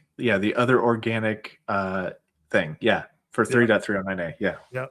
And people were like, that happened to me. And I'm like, do you have a copy of your medical records from service? No. So how are you going to do a high-level review? Even if it is, you want to make that argument. You want to be the one to tell that DRO, hey, this M21 fits this. It's an error, you know. And so I think sometimes veterans, they want that easy button. And you and I know this process. Sometimes it can be easy, and sometimes you have to fight. I had to fight with him 6 years. Really? And yeah, the worst regional office in the country, in my opinion, is Atlanta. Horrible, straight horrible. Because I'm still considered sensitive 7. So all VA employees at St. Petersburg, where I worked out of, our claims were handled in Atlanta. And I can remember filing a claim, pre-service aggravation, and direct service connection for bilateral pest planners. My entrance exam going into the National Guard, moderate pest planners. My entrance exam going on active duty, moderate pest planners. You know what Atlanta said? There's no documented treatment, complaint, diagnosis. And I'm like, what? And I had to fight with them like 4 years for pest planners. And I said, well, send me a copy of my medical records from active duty. First 2 pages, entrance exams. I'm like, how did you all miss this? Oh, I mean, easy to miss it for them. You know, if you don't look at something, if you don't look for something, you don't find anything. Right. And my SDRs were like this, like a Raider's dream, you know, when some of them could be like that, you know. And I just tell people, I'm like, hey, you have to do your due diligence to put that VA employee in a position to be successful with your claim. And it's not always a given at that. Well, and one of the things I tell people is, if you're going to put a diagnosis, like when you claim something, if you're going to put a diagnosis, also put a symptom. Okay. Yeah. Because let's say that the VSR, like you do private DBQ or private medical records, and your element 1 is in a private medical record. Well, what if they're a fee for records? Well, the VA is not going to get them. The VSR will not get you an examination because you don't have satisfy element 1 because you are not a doctor. You cannot tell me you have asthma. You can tell me you have asthma with shortness of breath, and the VSR can take that shortness of breath and satisfy element 1 with it. Yeah. So you always have to do if you're going to do a diagnosis, do a symptom, and then also the theory that you're using to apply for it, because the examiners see how that's rated in the current iteration of exam requests.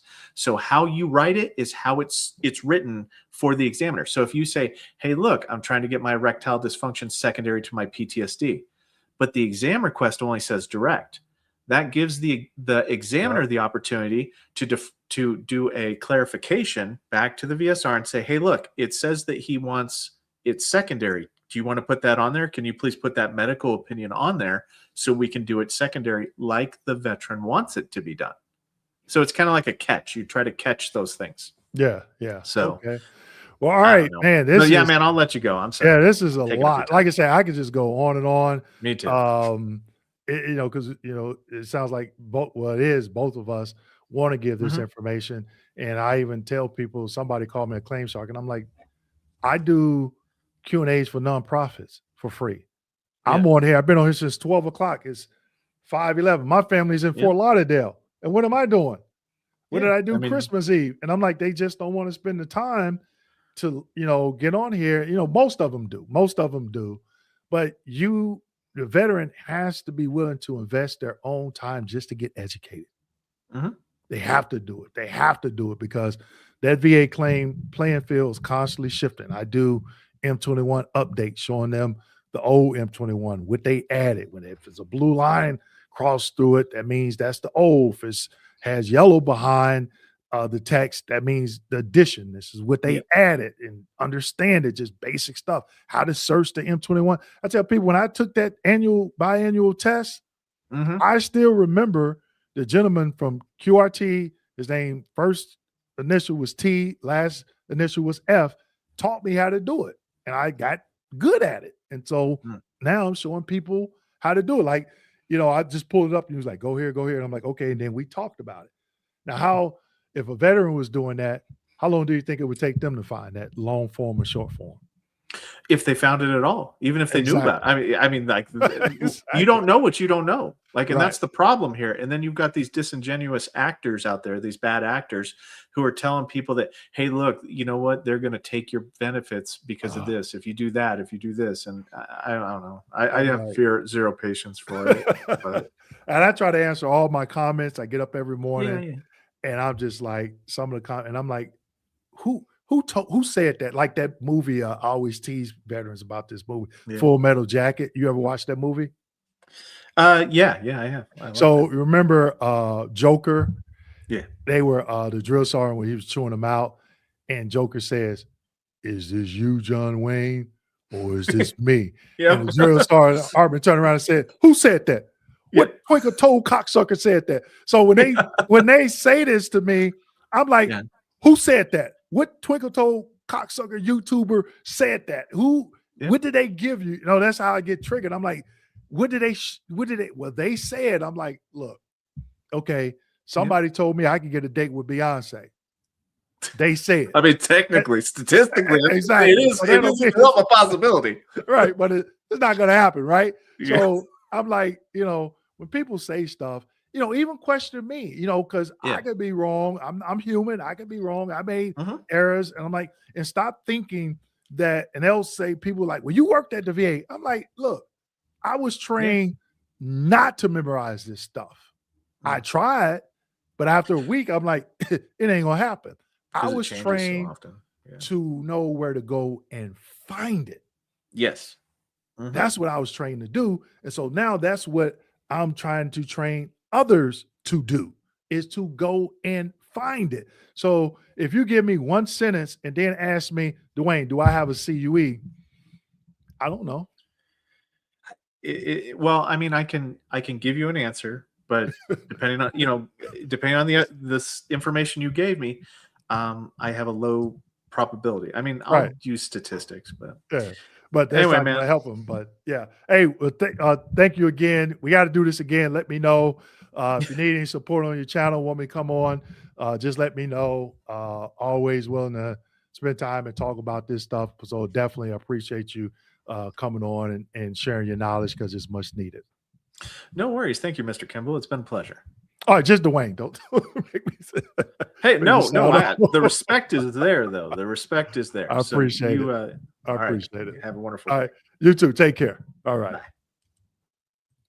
All right, everyone. So that was Raider HQ. I know we went a long time, but I'm telling you, Raider HQ came on and he was dropping some nuggets. And he gave me a nugget that I didn't even know about. We talked about issues requiring long form rating narrative. That's just changed this year, March 17, 2025. And I was like, hey, you mind if I do a video about it? He was like, go ahead. I did it. And these are the things, man. Don was talking about this earlier. Like, this is not a sexy topic. It's kind of boring, but this is something that you want to know because it's going to impact you and your family possibly. So guess what, people? I'm still going strong. I'm staying in it. Let's get back to these questions. All right. So hopefully, you know what? Everybody start putting that fire emoji in the comment section. Man, Raider HQ, he got me pumped. I am pumped, baby. Let's keep going. All right. So we got, can you be hold?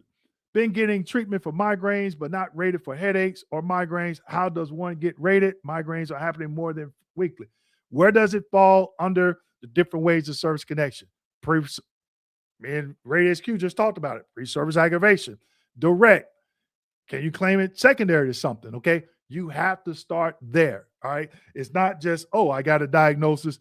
It's due to the military. Okay. When you file a claim, there's certain requirements that need to be met. Okay. We talked about direct service connection. You just heard us talk about that. So that's where you got to start. That's the question I would be asking you. Can you be where does it fall under different ways of service connection? Okay. All right, let's keep going. Mr. Mathis, watching videos. Okay. My wife is being processed as a caregiver. Good luck with that. I hear that is getting extremely difficult. Now that's a benefit caregiver program. I just did a recent video where I don't know if I hadn't been published yet. I think it's this week or next week, where they talk about they extended some extensions. So Raiders don't have anything to do with the caregiver program because that's under VHA, I'm sorry, Veterans Healthcare Administration. So Mr. Mathis, definitely good luck with that. Right? Let's see. D. Chrysler, when I joined the military, I checked the box for depression, anxiety, have a recent diagnosis for it. Claims should file pre-service aggravation. You had the condition before service, but now here's the kicker. You have to explain how your military service aggravated that condition that you had prior to service. Okay. All right. I'm a little bit behind edge. What question do you have, sir? There he is. What's going on, Gunny? You got a promotion. Me and Don promoted you last week. You are now a gunnery sergeant. All right, sir. How you doing? Happy New Year to you as well. Thank you. Mike says, please assist with access to portal. Wow, this is from 12:30 and we're already at 5. Let me know if you're still on, Mike. Which portal are you talking about? The VA Benefits Navigator software. Let me know. Okay. All right. Happy New Year. 2026 will be great. I'm claiming it now. Yep. You know it. Akil, this is Akil. Thank you again, Akil, I'm sorry, for joining in. Akil purchased 100 books for me early this month. We got it shipped to him. He said he already given out all of them for free. So thank you for that support. Mr. Fresh, Dwayne, I'm based in Tampa. All right. VA granted me SMCL for aid in attendance. Okay. And now they send me a letter to discontinue the SMCL due to CUE. I request a hearing. I need help. Unable to contact VSOs in Tampa. All right. So, let's see. The good thing you did the RVSR hearing was because that stopped everything. I talked about SMCL earlier, the criteria, okay? Make sure, look at the criteria first, okay? Look at the criteria first. Look at what your service connected for. Look at the 2680 that you submitted, okay? And then understand why they're saying this is CUE, okay? Now, what is your options that the VA gives you? You can go out and get your own 2680 from your physician, okay? If you go back and look at the, I can't think of the date, I can't remember the date stamp. We were talking about the SMCL. I pulled up the 2680, okay? You want to look at that. And I was talking about nursing home care, and actually Radar HQ, he chimed in and he was leaving some information in the comment section about SMCL, because you can submit. I should have asked HQ, but it didn't come up. When I rated, you could submit new evidence on an RVSR hearing. I would have to go and look in it -1 to see if you're still able to do that today. Okay. So if you get a new 2680 to show that you still meet the criteria for SMCL aid in attendance, they should CNC it, confirm and continue. And I have a video on that. But you want to understand, why are they proposing to sever SMCL? Okay. Mr. Mathis claims PTSD, hypertension, aggravated bilateral planus, tinnitus, migraines, sleep apnea, secondary conditions, atrial fibrillation, skin condition, back pain, knee pain. Okay. So you got a lot going on there. Okay. So people, we got 75 people in here. Somebody let me know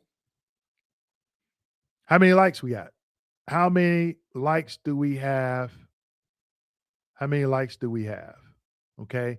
I see the fire emojis. I did ask for the fire emojis. Somebody let me know the likes that we have, and let me know if you want me to keep going. I can do at least a good another hour, and then I'm going to have to take a nap, people. Now I got to get all the way back up to where I was at. Okay, here we go. My wife is Mexican and doesn't understand this complicated process. Hey, it's some people that are Americans, American descent, Americans, right? That don't understand it. I didn't understand it. But I've actually talked to a veteran that's living in the Philippines, and his wife is Filipino. And man, she was asking some really tough, I don't want to say tough questions, but questions that I didn't get a lot. So they let me know that she really dug in. And so we do these Q&As. I did one last week. Don and I, we went almost 5 hours. We did one today. I have my actual regular monthly Q&A on YouTube next Wednesday. And then I'm going live the Wednesday after that with David Piatek from VA Housing Education on the YouTube channel. So, just watch, listen to some questions. Sometimes the questions could pertain to you, and then sometimes they may not. I was going to recommend to Sally that she gets a good VSO. Yeah, you can use definitely, you want to ask some questions when you're looking for, representation, because, you have to, and hopefully you get a truthful answer from them. Happy New Year. Eric, I saw you in earlier. I apologize. We didn't get to you. People, if you still want to come on, like Rate HQ and other individuals, I'm going to put the link where you can actually click and come on and ask your question live. I am putting that in the chat right now. Okay. All right. Erica Herod, thank you. Winning. Yep. Is the VA working on claims today? If not, when do they resume? Hey, Rate HQ, he came in. He was getting off work. Yes, they were working today, people. Yes. Now, when I know they'll be off tomorrow, the 1st. So I think, they probably have a skeleton crew Friday. I'm pretty sure a lot of people are taking vacation. I don't think they were granted Friday off through the current administration. I purchased your new book, The VA Compensation Blueprint. It's Time to Win. it was shipped yesterday. Looking forward to get. You know what? I remember. Yeah, William. Yeah. Okay. Yeah. I remember shipping that out. Okay. Greetings from Vietnam. All right, Polar Bear. And Happy New Year to you as well. Yeah, Mr. Mathis, Don is in Houston. If you get a rating for depression and anxiety, the VA gives you a PTSD score with it if it's service connected. I'm not really, Robbie, I'm not really understanding this. But I do know they will not service connect depression and PTSD and give you a separate percentage. They will combine them if that's what you're asking. Okay, Mr. Ray. All right. Okay. Forrest, you have to connect your mic and your the camera or webcam to come on. I see you popped in. When do you start your live? I can't keep up. Okay. I did, Mr. Ray, I did the live last Christmas Eve just as a Christmas present to veterans, get some questions answered, and then decided to bring in the New Year's. I'm East Coast time. It is 5:26 p.m.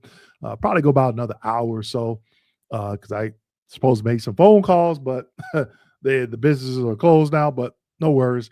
But normally it's the first Wednesday of every month and the second Wednesday of every month, and it starts at 7 p.m. Eastern Standard Time. Now, people, when you go to my channel and you subscribe, make sure you click that all button where you get all notifications. Okay, if you just hit subscribe, you may or may not get notified when I go live or when I upload a new video. Dwayne, my neurologist wrote the medical opinion regarding TBI. Should I wait till March for the memory test from the Psych Neuro? Well, it depends. Like if you have documented complaint, treatment, diagnosis, injury, or disease in service, and your neurologist wrote the opinion, what I would do, I would have your neurologist to look at the different facets under diagnostic code 8045 and list out the ones that you have. Okay. And then you can take that to the CMP exam. Okay. And say, hey, when they're asking you different questions, or you can even put those in your lay statement. Okay. Because you can't diagnose yourself if you're not a medical professional, but you are competent enough to provide your symptoms. You heard Ray HQ just talk about it. Say, hey, add the symptoms. You can't diagnose yourself, but put the symptoms in there. You can't diagnose yourself with asthma, he said, but you could say, hey, I got shortness of breath. Okay. Or you have a bronchodilator, or, you have an inhaler or something like that. Okay. Emily, husband had left leg radiculopathy and back disc CMP exam increase. Okay. He was having a flare and couldn't even sit in the waiting room or on an exam table. She didn't use the ruler, make him move. Should we be worried? They're supposed to use a goniometer. If not, they're supposed to state why they didn't do it or use it. Okay. Because for the back, if it's an increase, anything under 40% and under based off range of motion. Okay. When you get above that, they get into ankylosis. Okay. She made it seem like she understood the pain and would fill out the paperwork appropriately and really show empathy towards it. Yeah. Again, that's going to be tough on the rater because they don't have any range of motion. So if the veteran is at 20%, and there's no forward flexion, there's no right or left lateral rotation, how can they grant a higher percentage? Okay. Okay. Mr. Ray says we got 29 people. Come on now. How many people we got? Richard, I see you pop back in. You got a question, Richard? You do? Yes? No? So do you have a question, Richard? Yes, sir. Can you hear me? I got you loud and clear, Richard. Go ahead. I'm just going to say I've used Tampa Counseling and American Heroes. Okay. That's not my question, but I would recommend either one of them. They don't just take your money before they didn't take my money, but before they charged me, they actually qualified me. And Okay. on one of them, they actually on American Heroes, Rita actually told me it would be an uphill battle for me to actually win the case. She said, we will do it if you want us to. But and she told me, she said, Mr. Pope, I'm going to tell you, it's going to be hard for us to actually help you in this. We will do it if you want us to. I thought that was fantastic because they didn't take my money. She said, just be advised up front. So we didn't go with that one. But I just wanted to recommend, and I've used Tampa Counseling.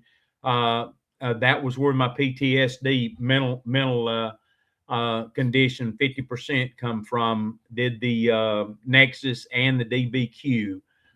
Was real pleased with them, but both of them I have really been pleased with. And what you were talking about is true.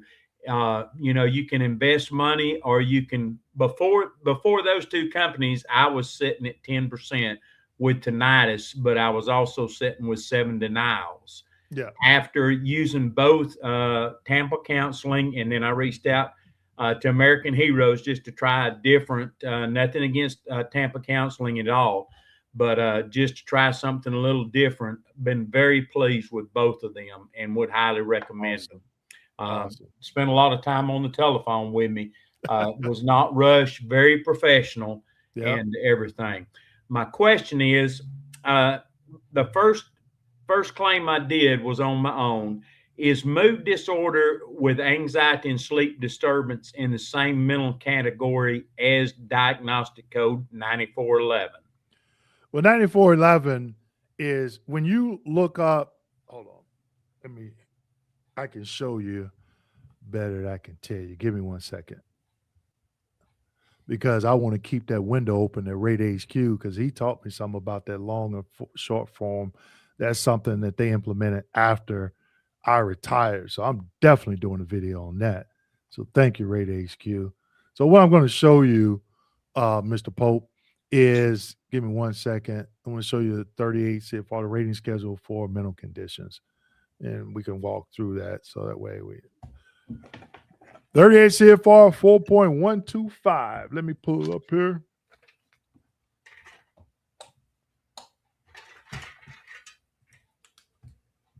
Okay, here we go. 38 CFR 4.125, diagnoses of mental disorders. So, Mr. Pope, wait a minute. Okay, I clicked on the wrong one. Give me 1 second, people. Give me 1 second. Disorders. Scheiße. Give me 1 second. I was going really fast and I clicked on the wrong. Mental. Okay, that's right. Oh, I clicked on diagnoses. I got to click on schedule ratings. That's what I'm looking for. All right. 4.130. There we go. All right. Let me share my screen again.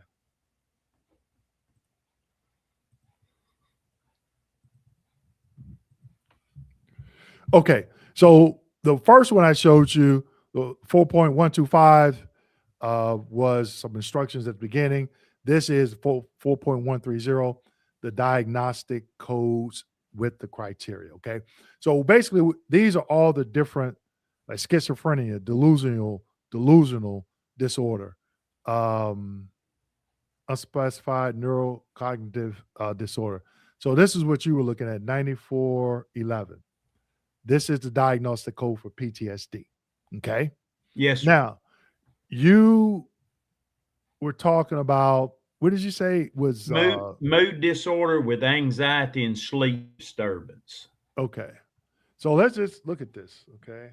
So F, we're going to the reason I'm asking, sir, when I first blind as a bat started out, that's what I filed under, and they denied it for no service connection whatsoever. Right. So generalized anxiety disorder, 9400. Okay. So I just did a quick find to show you other specified anxiety disorder. Okay. Unspecified anxiety disorder.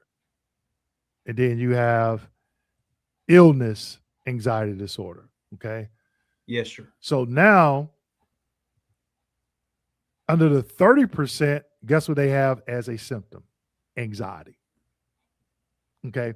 So whenever it comes to mental, you have to, what is the diagnosis? Okay. So we go back up here, we have to know what diagnosis you currently have. Okay. So it could be PTSD, 9411. Okay. And, oh, wait a minute. Right here, this is a symptom. So under 30%, what does it say? Due to such symptoms as depressed mood, anxiety, suspiciousness, panic attacks, weekly or less often, chronic sleep impairment, mild memory loss, such as forgetting names, direction, recent events. Guess what?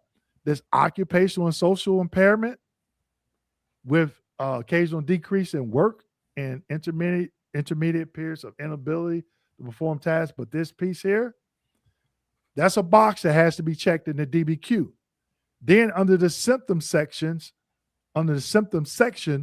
these are some symptoms that the examiner is going to be checking. Now, when you file the claim, I am claiming PTSD due to fear of hostile military terrorist activity. I have occupational and social impairment with occasional decrease in work efficiency. My symptoms include depressed mood, anxiety, blah, blah, blah. So that'll tell them the 30%. You explain the same thing to the CMP examiner. If you have private evidence, it should reference this right here. Yes, sir. Okay. So you start with the diagnosis and then the symptoms. If you're not mental health, certified mental health examiner, you can't diagnose yourself. Okay. But if they diagnose you, then it's a matter of, okay, what symptoms do I currently have? Yes, sir. Okay. And that's for, you can use this for any condition you want to be looking at the diagnostic code criteria. So we've been talking about this all afternoon, the different diagnostic code criteria, right? We've been talking about that. And this is for the mental condition. So this is the 70% right here. Okay. So the evidence should be reflecting that criteria. If you're claiming, I think it's 40% for diabetes mellitus, daily insulin injections, regulation of activities and restricted diet. Those are the three criteria for the 40% for diabetes. So if you're a Vietnam veteran, you're claiming diabetes mellitus type 2 under 38 CFR 3.309 subpart E, tropical diseases due to service in Vietnam, they confirm boots on ground in Vietnam or Royal Air Force bases in Thailand or Korean DMZ under a particular time frame, and you have a doctor to write you a letter, just a standard letter saying, hey, this veteran has been under my care for X amount of years, and the veteran has a confirmed diagnosis of diabetes mellitus type 2 based off of 2 A1C testings on this date, and it's been prescribed daily insulin injection and talks about the regulation of activities and restricted diet.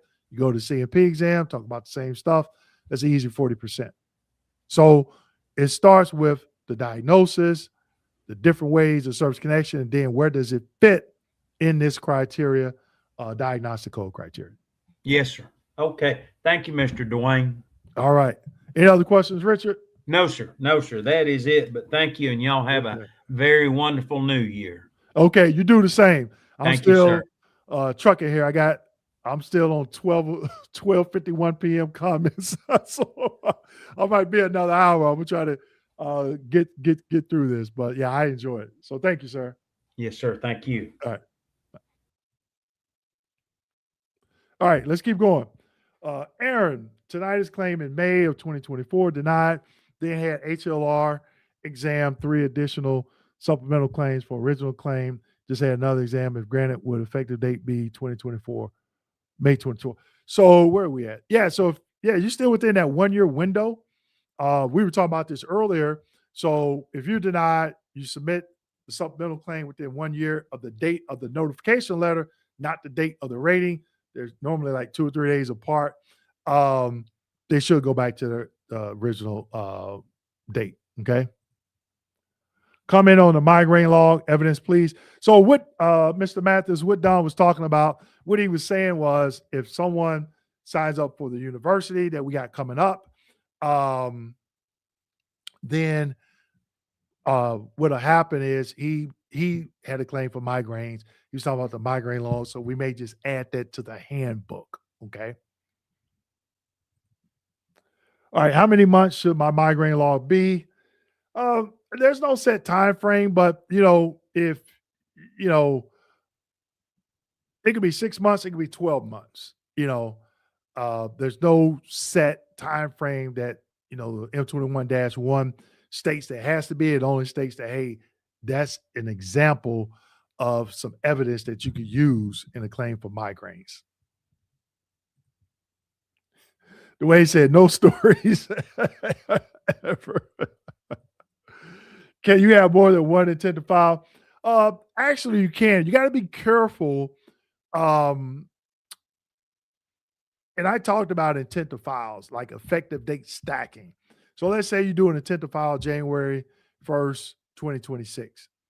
You submit a 526CZ February 1st. You can come back March 1st, do another intent to file.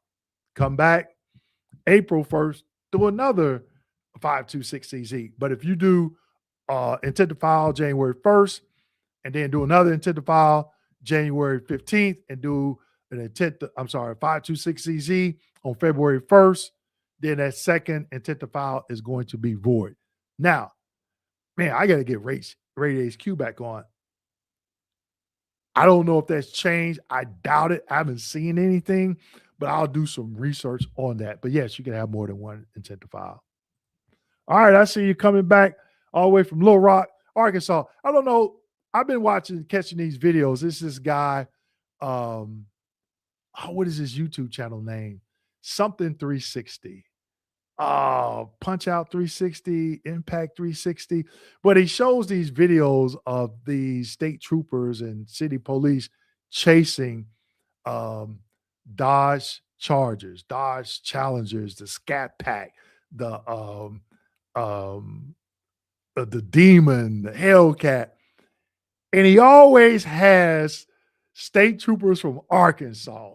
And some of them, they catch them, and some of them don't catch them. And these guys driving these cars in Arkansas and Knockout 360. That's what it is, Knockout 360. And he'd be like, oh, wait a minute, we got action, And he'll do these videos, and he'll be talking about this Arkansas state trooper chasing this Hellcat, going in, starting in Forest City, Arkansas, or West Memphis, Arkansas, going over the state line in Tennessee.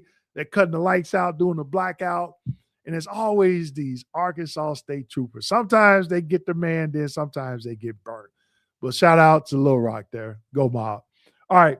Aaron Horton, Happy New Year. I'll be working on claims tomorrow. Okay, I'm going to hold you to it. JS, I went to my CMP exam for my back, and they got me.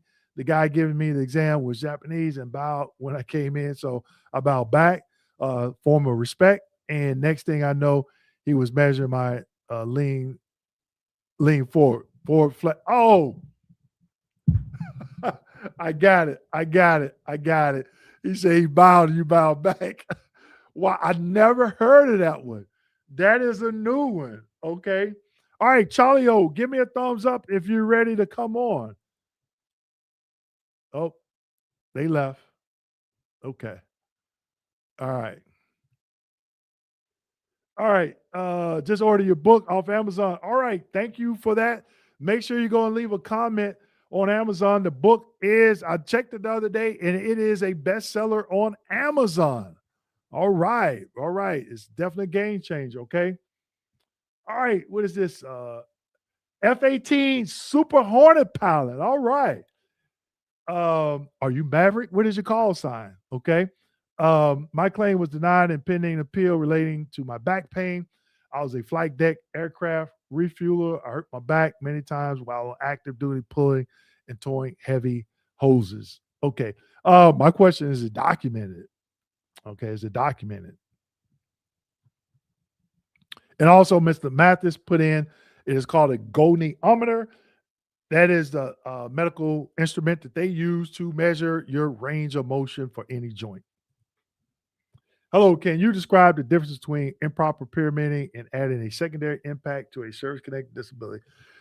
Improper pyramiding. So pyramiding is if you're trying to get service-connected for PTSD and depression, okay?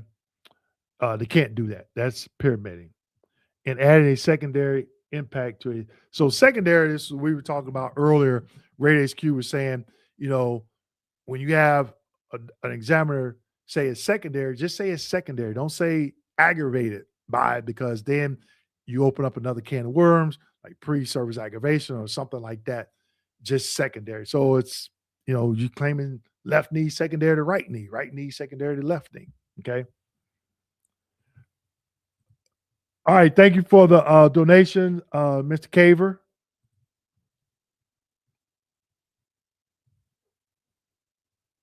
Okay. I thought we had somebody backstage. Keep up the great work, Dwayne. Happy holidays to everyone. And the same to you. If you want to come on, ask your question live. I put the link in the chat. Okay. If you want to come on. Wait, you can come on free? Yes, you can come on here free, Mr. Ray. You just saw Ray HQ. He said you would recommend him to my channel. So definitely thank you for spreading the word. Your videos has helped me. Thank you, Dwayne. Thank you, Tony, for the support. And this is my business partner, Dr. Free's house. Yes, sir, Mr. Ray. Click on that link and join us on camera. All right. Yep. This is Ray HQ. Thank you again, everybody. Put a bunch of fire emojis in the comment section showing your support and utmost respect to Ray HQ. He came on. He works in the QRT department. Ray HQ, he brought the thunder, people. He dropped a lot of nuggets. And I learned a couple of things that he pointed out. So, hey, thank you. And put the fire emoji in the comment section and put in there, say, hey, Ray HQ, we want you to come back. We want you to come back. Not tonight. We want to be respectful of his time, but maybe another time we can get on and chop it up like we did before. A wealth of knowledge, and he broke a lot of stuff down, okay? Here he's talking about the ANA, all right? Robbie, I suggest that this guy stay at IU and not mess with it. Continue treatments. If he's over 55, he's not going to get any more exams, correct? The 55, when I talk about that, it's in relation to when Raiders are prohibited from scheduling routine future exams, but a lot of people on YouTube are taking it to a whole nother level. If you watch my video where I talk about 55, I'm explaining that routine future when they're prohibited. And one of those reasons is if the veteran will be or is 55 or older. Okay. Rice Baby, I watched all of his videos and got 100%. I got it. Hold on, wait a minute. I have to get some music behind this. Okay. So we want to give an applause to Rice Baby. All right. You all hear that? Can you all hear that? Okay.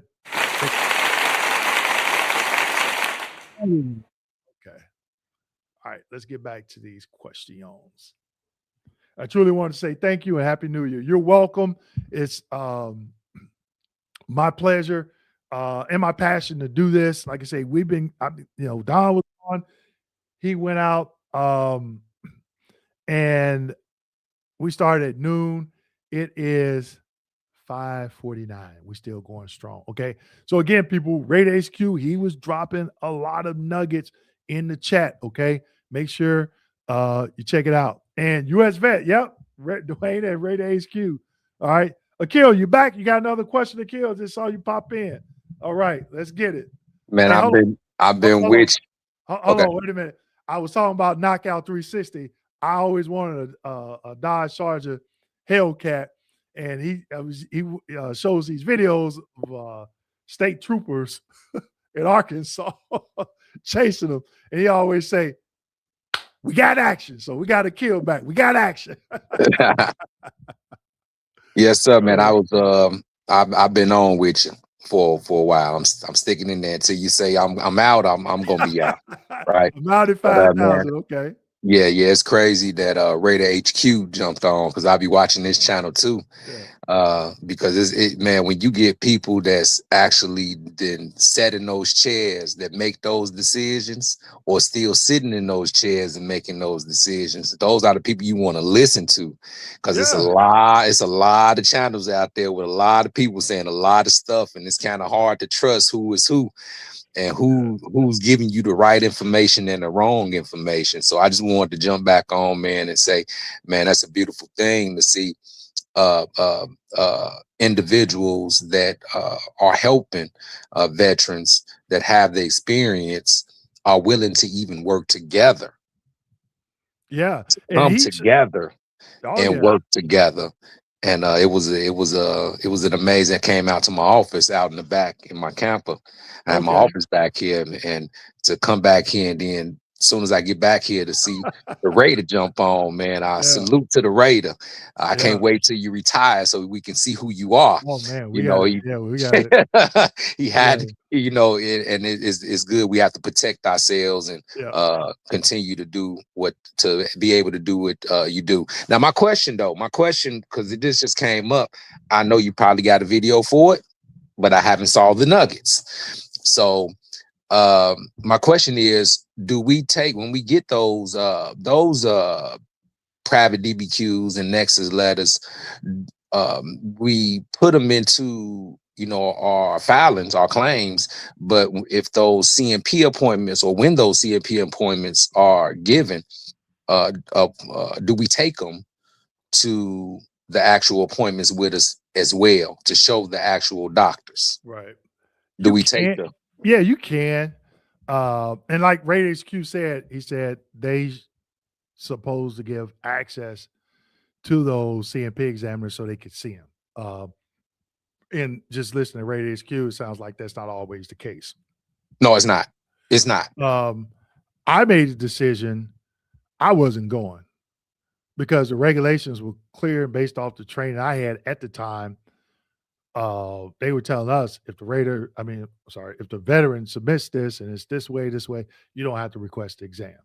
And being Raider HQ, we touched on that a little bit. But, you know, I don't tell people to go or not to go. It's totally up to them. I do explain if they go, what could happen, what I've seen happen in the past. And if they don't go, what I've seen happen in the past. And we talked about that as well. But if you decide to go, you want to take it, yeah. But I've heard some veterans take it and some examiners refuse to look at it. Now, some of these exams are long. You get the musculoskeletal, you're probably talking close to 15 pages, if not 15. That's a lot of information that you're asking somebody to look at in a short period of time. But don't disqualify yourself. You know, ask them if they want to see it. If they see it, hey, I'd rather you have it and not need it, opposed to asking a question and you don't have it, but you need it. Make sense? Yeah, that definitely makes sense. With I received I won the DBQ or the Nexus letter from you, and I got the I got the OSA Nexus letter done first while they're working on everything else within my file.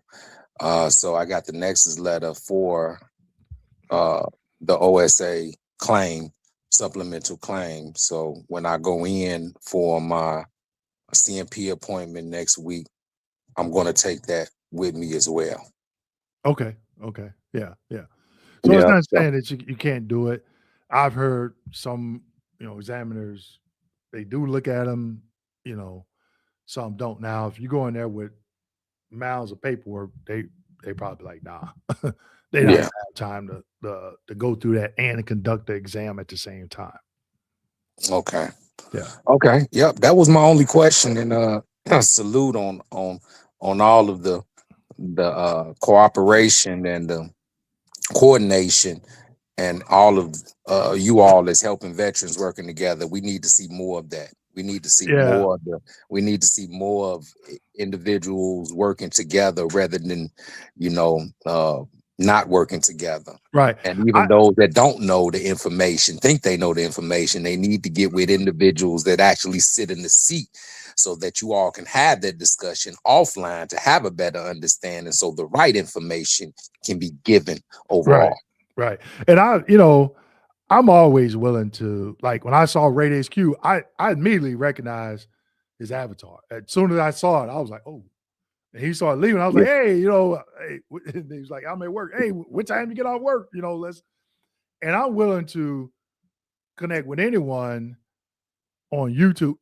It's time constraints because obviously they got their YouTube channel, they building content. I'm doing over here. But try to connect with them. Just some people just think, oh, that's my competition. I don't, I'm like, come on now. If you're on YouTube talking about VA benefits, we all got the same target audience, right? So I did something with Sil Div, I think it was earlier this year. We were on for 3.5 hours. Man, people were coming on and asking questions, and people were like, hey, when y'all gonna do this again? They just, because they see, like, wait a minute, they don't ever see us doing stuff like this. And then they see us come together, like Raid HQ jumped on. I think we talked for, I know, at least an hour. I was like, man, and I think people really appreciate that because then they really get the sense that, hey, these individuals here, they're just not out for themselves and just doing videos and, they're coming together doing something, and then I'm pretty sure some YouTubers be like, nah, I'm not going over there, okay, whatever, Oh, yeah. I just keep it moving, because people will shout me out in their videos, but then they'll do a hashtag or is an sign in the description section, and I'll get the notification there's a mention, and I'll go watch the video and I'll leave a comment. Hey, thank you for the support. Hey, keep on doing what you're doing for veterans. Just let them know, I'm not a tight-wad and just be like, oh, they got a really small channel. I don't want, hey, they still putting in the work. We all veterans and we helping each other. So it's enough for it's enough veterans coming in and getting out for everybody to help. Yeah, it might be a week before I leave a response because I'm just so entrenched in this. But I do check it every morning. I try to get back and go on their channel and leave them their flowers and stuff like that. Oh yeah, well I truly believe and know one day, well, we spoke about a few months ago, well, about a month or so ago, man, everybody coming together and we do a big convention, a huge convention with everybody together in one place, y'all on stage teaching different aspects of the claim process. Like an international, a national convention somewhere, at a convention center, filling up a stadium with all veterans and really learning the process and being able to have access to different vendors for whatever they need may be. That's the next level. That's the next level. So I'm putting it, I had to put it out there. I'm sorry I had to put it out there like that, brother, on your channel. But hey, brother, I'm gonna leave that up to y'all, man. Y'all need some help. I'm here to help. No, we're gonna leave that up to you. We'll help you. We did an event. Hey, don't tell me that because I'll reach out to you and say, hey man, I need the connections to talk to everybody because I'm willing to put it together. Well, you put it together, and we'll definitely support. But we did an event in another business adventure that we were doing last April. And we started this time last year. Yeah. And that was some work and getting people. We were talking about it was a business venture. Like we weren't asking for any investors, but we were just like entrepreneurs. Like we had flew my tax strategist in from DC. We had someone to come in and talk about government contracts. We had someone come in and talk about their book publisher. And they helped me do some work on my second book and gave me some tidbits. especially about Amazon, how to, because I didn't know how to put a book on Amazon, how all that worked. They gave me some feedback on that. We had someone come in and Don talked about marketing strategy, just business stuff. And man, it was hard to fill them seats. I was like, and it was a lot. We had, then I flew my previous mentor in from New York, and his counterpart here in Tampa. They were the keynote speakers. So we gave them an award. Then we had to coordinate lunch. Man, when we got done that day, me and Don was the first ones there, the first two there. He flew his sister in from Houston, and we were the last three to leave. First three there, his sister, she helped out a lot. We had to get an MC. Man, it was, so we had all our booths set up. We had to get banners. We had to get the backdrop for the projector because the TV they had was too small. It was a special forces like banquet hall right outside of MacDill Air Force Base. So they were still fairly new, but it was a good venue. And then, so I was shaking hands, taking pictures. We had to, have a videographer, photographer show up. I had my videographers showed up to get some B-roll. And then we had to load back up, had to load the trucks back up. So we had to make sure nobody didn't leave any wallets, purses, or anything like that. Soon as I get on the crosstown or tollway, I'm in traffic for an hour. So now my low back hurting, my knees hurt because I've been standing. So we were like, if we do this again, man, we'll support somebody. We'll come in and get on some Zoom meetings, and we got to make a couple of phone calls to try to get some other, speakers in to help out. But man, the logistics, I would hire what do they call those companies? Event coordinators, something like that. Yeah. Well, this is what we'll do. And we'll talk offline, of course. Yeah. We'll speak offline after the New Year's, which is tonight, right? Let's speak about it. I can get the location. I set everything up, and we work together to get the other speakers to come. But I'll make sure everything else is in place. Yeah, that's no problem for us getting the speakers. You just let us know what you want the lineup to look like, like that background. Because some, like when I go to different companies, I speak about the VA claims process. I charge those companies. So, we may have to negotiate like, hey, we'll pay for room and board, flight, something. Then some may do it for free. You don't know till you contact them. So, let's talk about it offline. We got somebody else here in the backstage. All right. I just wanted to speak. I had to come on, man. Shout out and give my hats still on. Not gonna take it off. Still on, but you know what I mean. Yeah, I got the Raider, the HQ Raider. He doing his raiding. He doing them raidings. He dropped in. He said he in the QRT team, so he like quality control, man. He hit him in the head with the mirrors. Like, homie, don't play that. Yes, sir. Yes, sir. You're a no-go. Yeah. All right, Dan Akil. All right, take it easy now. Happy New Year. Likewise. Take care. Yeah. Mike, what's going on, Big Mike? Hey, can you hear me? I got you loud. Now you driving, so you keep your eyes on that road. No, I'm about to park right now. I sent you a super chat too, but I said this brother on the road, he probably don't even get to that. So let me go on and chime in real quick.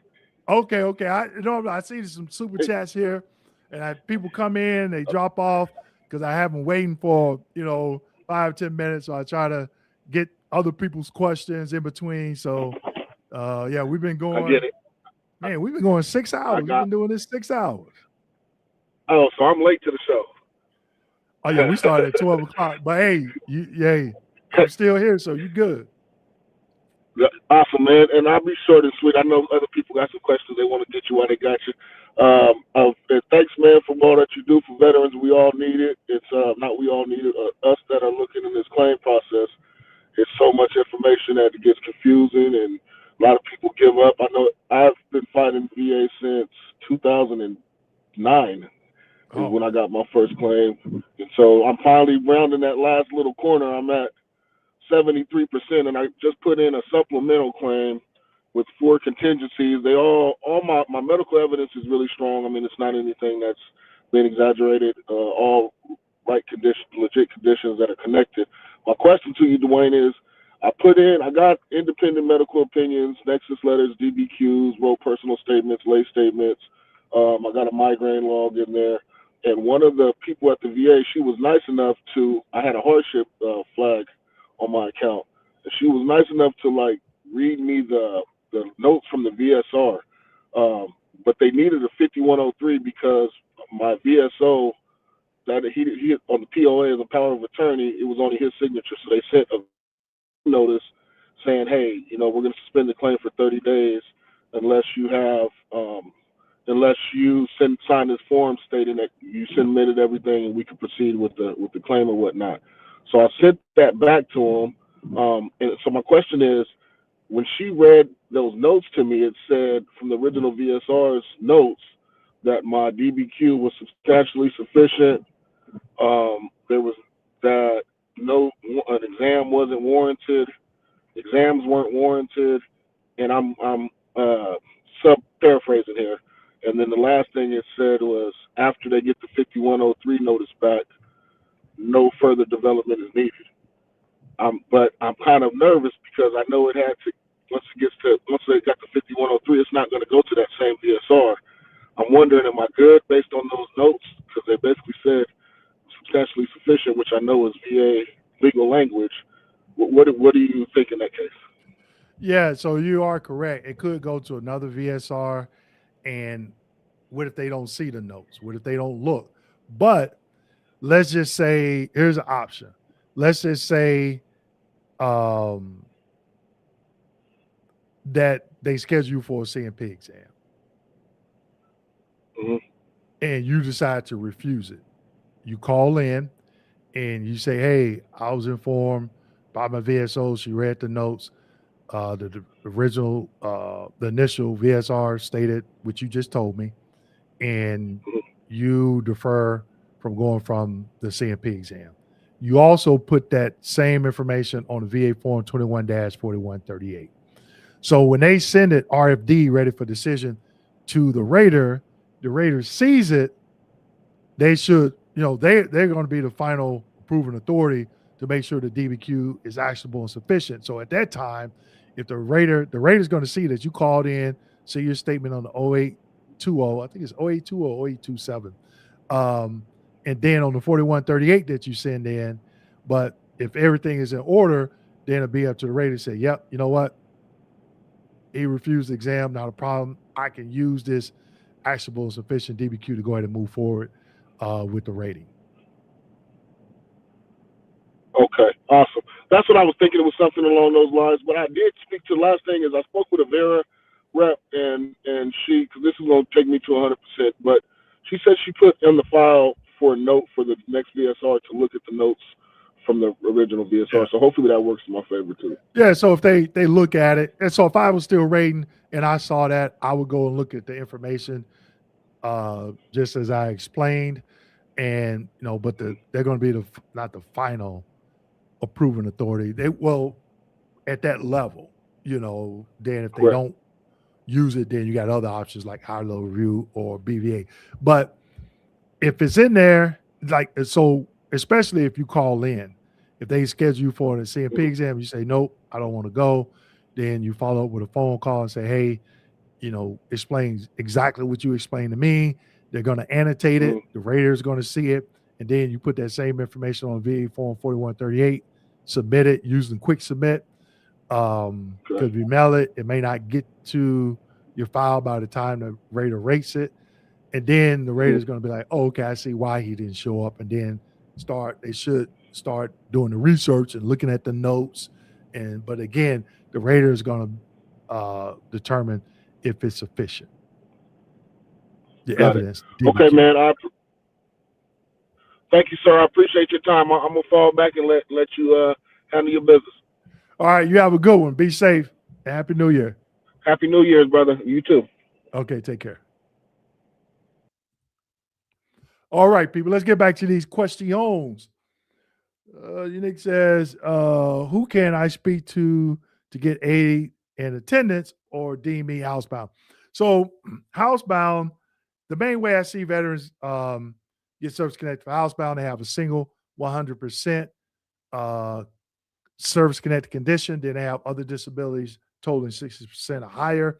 That's pretty much the majority of the times that I granted, it was automatic because when a veteran met that criteria, boom, they don't have to claim it. They met that criteria. The rater has to grant it. The other part is you're permanently being housebound. So you're going to have an examiner to say that you're permanently housebound. And I shared the M21 reference that covers that. Now, as it pertains to aid in attendance, we did talk about that as well. You're going to have to fill out the 2680. And you're going to have to be determined that your service connected conditions impacts your ADLs. And actually, I'm going to bring up this from Raider HQ because he's dropped a lot of nuggets about aid in attendance. So it says that is not an automatic yes for ANA. Medically, you need to show that you physically require another person to do the task. Medically, it has to be proven, sadly enough. Right. So that's basically what I was stating earlier. And I was giving some examples like if you're service connected for peripheral neuropathy, radiculopathy in the upper extremities, and you cannot turn on a stove or off, that's a hazard, right? Or you're holding a hot pot of water, you can't grasp it, and you drop it, that is a hazard, especially to the veteran, because you could drop water on yourself and scald yourself with hot water. So that's what, the service connected conditions, you have to explain that on the 2680. And if you go to the M21-1, then it'll give you more information on criteria for SMCL. Dwayne at Raider HQ are two of the sources of information, period. Thank you both for all that you are doing to help veterans. Hopefully you caught, I think it was an hour we were just talking and having a discussion. And man, I'm going to tell you, Raider HQ was dropping a lot of nuggets, much respect. My hat's off to him. He showed me some stuff in the M21-1 that's a little bit different than when I initially rated. When I told him when I started and some programs we were using, he was like, wait a minute, I wasn't even rating back then. Long time ago. All right. Ray Q says, like Dwayne, I do tease him some, but solid info, hey, not a problem. And I tell people, you know what? If I say something, question me. My feelings are not going to be hurt. I'm human. I could get it wrong. That's why when I do my videos, I share the M21-1. I look at it, I research it. So I'm just translating or, providing you information from the VA's website.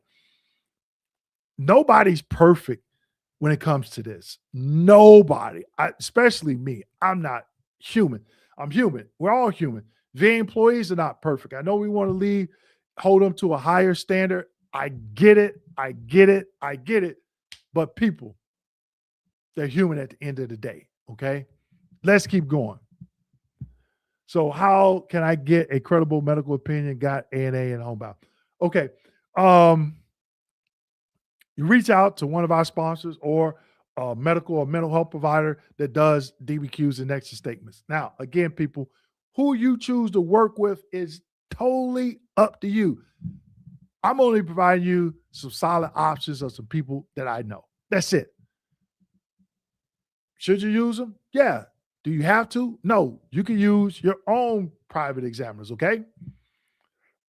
They are two of the best sources, period. Thank you, Aaron. Thank you. Again, hopefully, Raider HQ and I can connect in 2026 to provide more nuggets. Like I say, I'm like Lil Leroy on the first 48. I'm snitching, people. I want everybody to get this, okay? And I tell people, look, some of my services, yes, I charge. It's not a large fee. You get the book. We've been running a discount on the book, my old book and the new book, ever since October 4th. We've been running 15, 20% discount all of December. It goes away at midnight tonight. So I'm telling people, and I'm going to put the link to pick up my new book and the old book from a Shopify store. I'm putting the link in the chat right now. So what I tell people is get the book, get it, use the coupon code. watch one video a day on my channel. Watch one KMD 89 YouTube video a day will keep the VA claims denials away. Okay.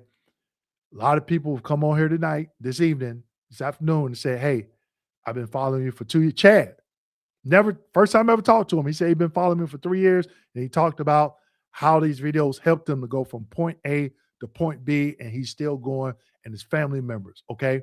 A lot of individuals haven't paid for any of my services. They watched the videos, did what I talked about in the videos. They said they watched Radio HQ's channel, and they moved the needle.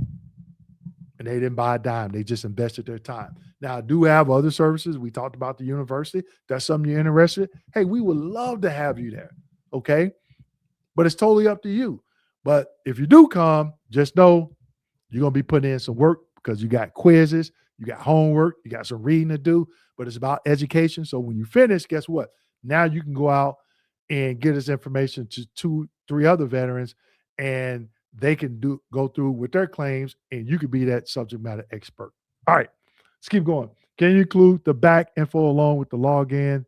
Okay, Mike, I'm going to try to get through these questions because I want to make sure we get you squared away.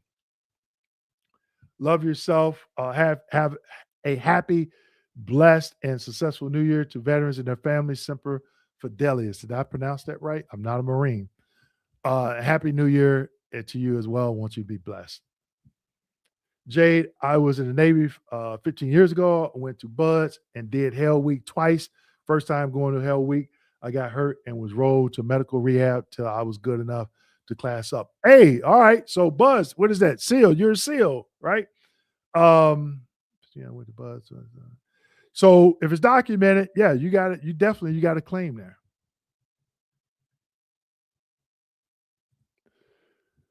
Aaron says Dwayne and Radio HQ would be the ultimate live and probably the best source of information. Period. We just did it, people. We did it. Radio HQ came in after work. We knocked it out. I need Radio HQ and Dwayne Kimmel to do a collab.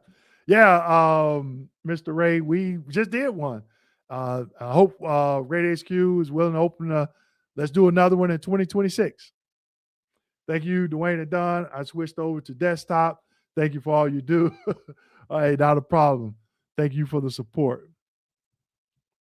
I eventually enrolled with a new class and had to repeat all over prep in phase 1 from beginning. Man, no, they had to suck. With a whole new class, I didn't know, made it to Hell Week, and I ended up ringing out. Oh, man. You made it to Hell Week? And oh, come on, man. No, sorry to hear that.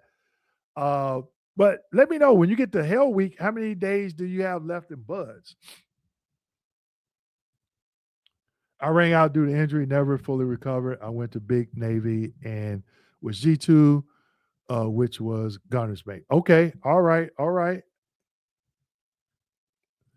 So Raider HQ said, yes, I am a Raider. So people, he rated, he's still rating. I used to rate. He is still rating. He's in the, I think he said QRT department. Dropped a lot of nuggets, people. Dropped a lot of nuggets today. 70%, and I'm receiving ADL assistance. Okay. I want to file for VA disability, but I'm afraid I will get denied. Hey, don't disqualify yourself. Don't let them tell you no, right? But understand this process. Understand it, and some people, they get denied first time, they come back, they get approved the second time. So always stay in it, okay? Will my time in Buzz help me with proof of injury? If it's documented, yes. I was receiving skilled nursing, but they didn't continue it after the initial 9-week session. So, Mr. Mathis, just make sure you go to VHA's website. The first video I did on the caregiver program, I showed the criteria, okay? I don't know if that criteria has changed. The second video, I'm talking about like an extension of the caregiver program. Make sure you go to VHA's website and get the updated information on the criteria, okay? Red HQ is the best. Yes, he came in dropping some nuggets.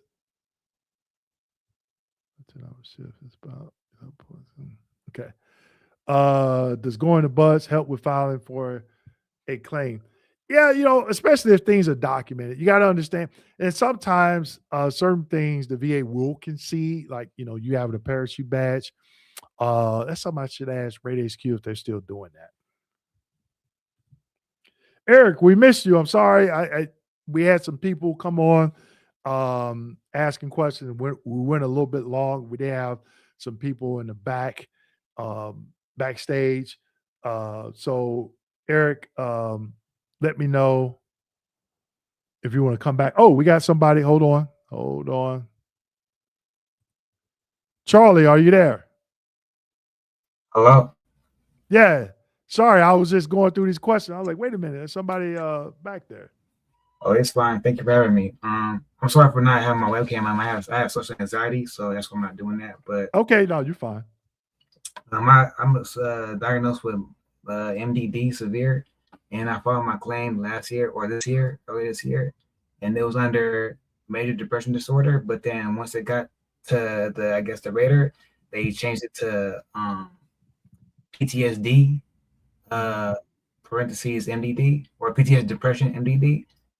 So after my CMP exam, I guess the examiner gave me a 50% with the check boxes. And so I did a supplemental claim and provided proof of suicide ideation and the inability to establish, some symptoms that qualify for 70%. I don't know if you see my share screen right here. If I'm allowed to share screen with your audience. Oh, do you want me to show it? That's fine. Yeah. I'm allowed to. Okay.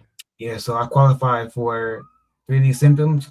So I did a supplemental claim with the evidence or new relevant evidence, and I got back what it says right here. As you can see, in the absence of evidence to the contrary, previous decision is confirmed and continued.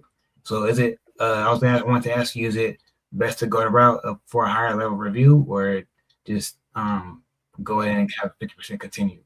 Let me read this right quick. As you see, since the prior determination is yet to be relevant as it was not a record at the time of the prior and it pertains to the issue at hand. However, the evidence is consistent with the findings available on the previous claims. Okay. So the question I have is, when you filed a claim, you got 50% service connected. Was there anything in there about suicidal ideation? No, that's in my medical records through the VA. So when I did my supplemental claim, that's part of the evidence I supplied. Well, right. So if they noted in the evidence section, they looked at your medical records from the VA, it was in your file at the time. Okay. You understand what I mean by that? Right. Right. So if it wasn't, then that would have been an increase, not a supplemental. Because if it wasn't in your records at the time that this the rating took place, initial rating took place, how would they know you had suicidal ideation, right? Because if it shows in your treatment records at the VA hospital after that initial rating decision, then that rater wouldn't have known.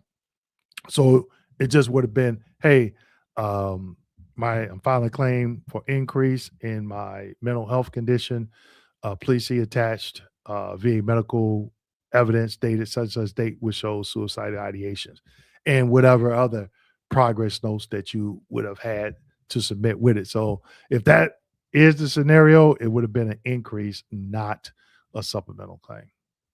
Okay, so the letter you see right here is my supplemental claim letter that came this month.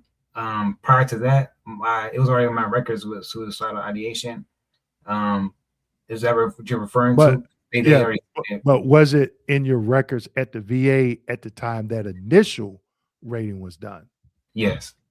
Right. Okay. So then that's an argument you can make on the high-level review to state that, hey, there was evidence in your control and the rater had access to it, which shows suicidal ideations. Now, what you want to do is go back to that initial rating and see if the symptom, because what they'll do, they'll select the symptoms, and in the narrative, it'll show you they granted, 50% due to this, and they'll click the boxes for the symptoms, and it'll show up in the narrative. And C, make sure that suicidal ideation is not in the narrative section of the rating decision. If it is, then that should have been 70%. I know it was like that when I rated VBMS. If they clicked that suicidal ideation box, and along with some other symptoms, that was like almost an automatic 70%. Okay. So But you can argue that on a high level review. Okay, so you think one of my best routes is to do a high level review? Yeah, you can. Okay. But you again, you got to verify that, hey, this suicidal ideation was of record at the time of that initial rating. Okay. All right. Okay. Appreciate you and everything you're doing for the vets too. Hey, no problem. Thank you. Thank you for the support, and Happy New Year. Or happy New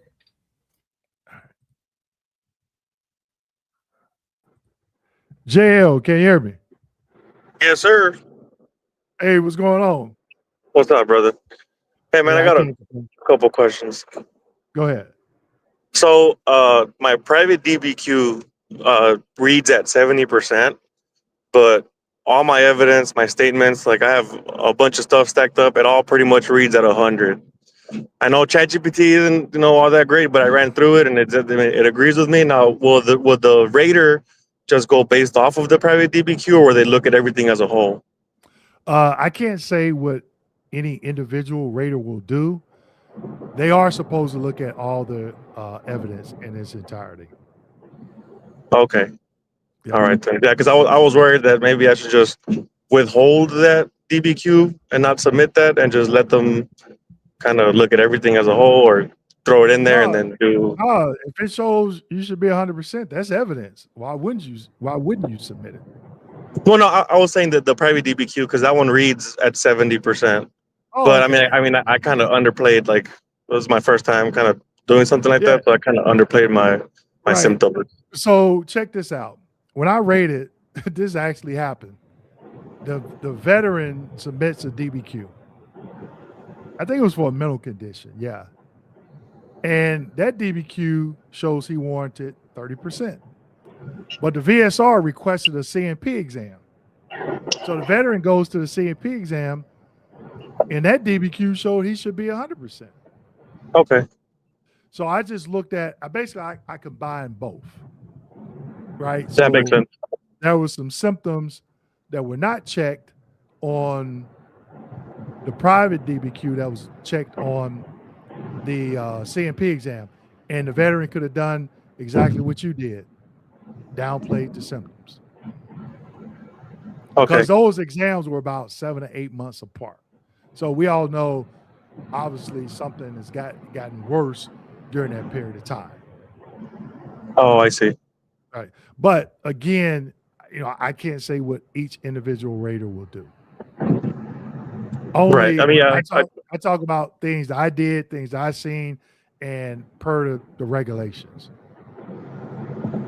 Yeah, that makes sense. I guess it just kind of sucks when it's like everybody has it's kind of biased about what they what they do with each exam, but it is what it is. All right, then I guess I'll file and then see what happens. And all right, well, definitely good luck. I did have one more question though. Yeah, go ahead. Go ahead. Would you ever do like a mock CMP exam? Just so we can kind of see. Oh, you did? Did you? Okay. Did it. See, I can tell you. Man, I'm slacking, man. I can tell you don't watch my channel. I do, but I haven't came across that one. I'm gonna go look into it right now. Then one of my employees, who's a retired rater as well, I was a CMP examiner, and he was the veteran. We did a mock. All right, perfect. Then. Yeah, I look fake right now. All right, then I'll go look at it. All right. Okay. All right, man. Appreciate you. One, man. Be safe. All right. All right, big dog. Yeah, back again. Hola, como está? Yeah, 5. Hey, quick question. Since we in the same neighborhood. Hold on, wait a minute. Now you in your car No, I'm in my earlier. house. Yeah, Now earlier you're I at home, was. and I'm still Yeah. in the same place. Man, I had daddy duties, man. I had to take my kid to physical therapy, man. You know how that Man, goes. nothing wrong with it. Nothing You wrong know, with my hurt comes second to her. it. I hear you, man. I hear You you. know. So I was gonna ask you, I forgot to ask you, since we just minutes from each other, if we could meet up and you could look at what I got. I normally don't look at evidence. Yeah. Just because I'm sorry, hold on. I thought I saw somebody walk up to my door. I'm sorry. Just because I can look at something, you know, and I don't know if you heard what Raider IQ, I'm sorry, Raider HQ. Not saying I don't want to meet up. We could, you know, connect and just chop it up. But Raider IQ and I, we Raider HQ. I'm getting tongue twisted. He was basically explaining how there's, you know, some bias within the VA. You know, basically some VA employees are doing it correctly, some are not. I could look at something and say, hey, according to the 38 CFR, this is what I see based off my training. But, you know, I've been away from rating for a while, so I'm really relying heavily on the 38 CFR and M21-1. And the reason why I like doing it, because I don't want to get people's hopes up, because I can look at something and I can say, hey, based off of what I know in the 38 CFR, the M21-1, this is what should happen. And if that I know doesn't every happen, Raider's different, and every Raider does their thing differently. I was just looking at getting a heads up, right?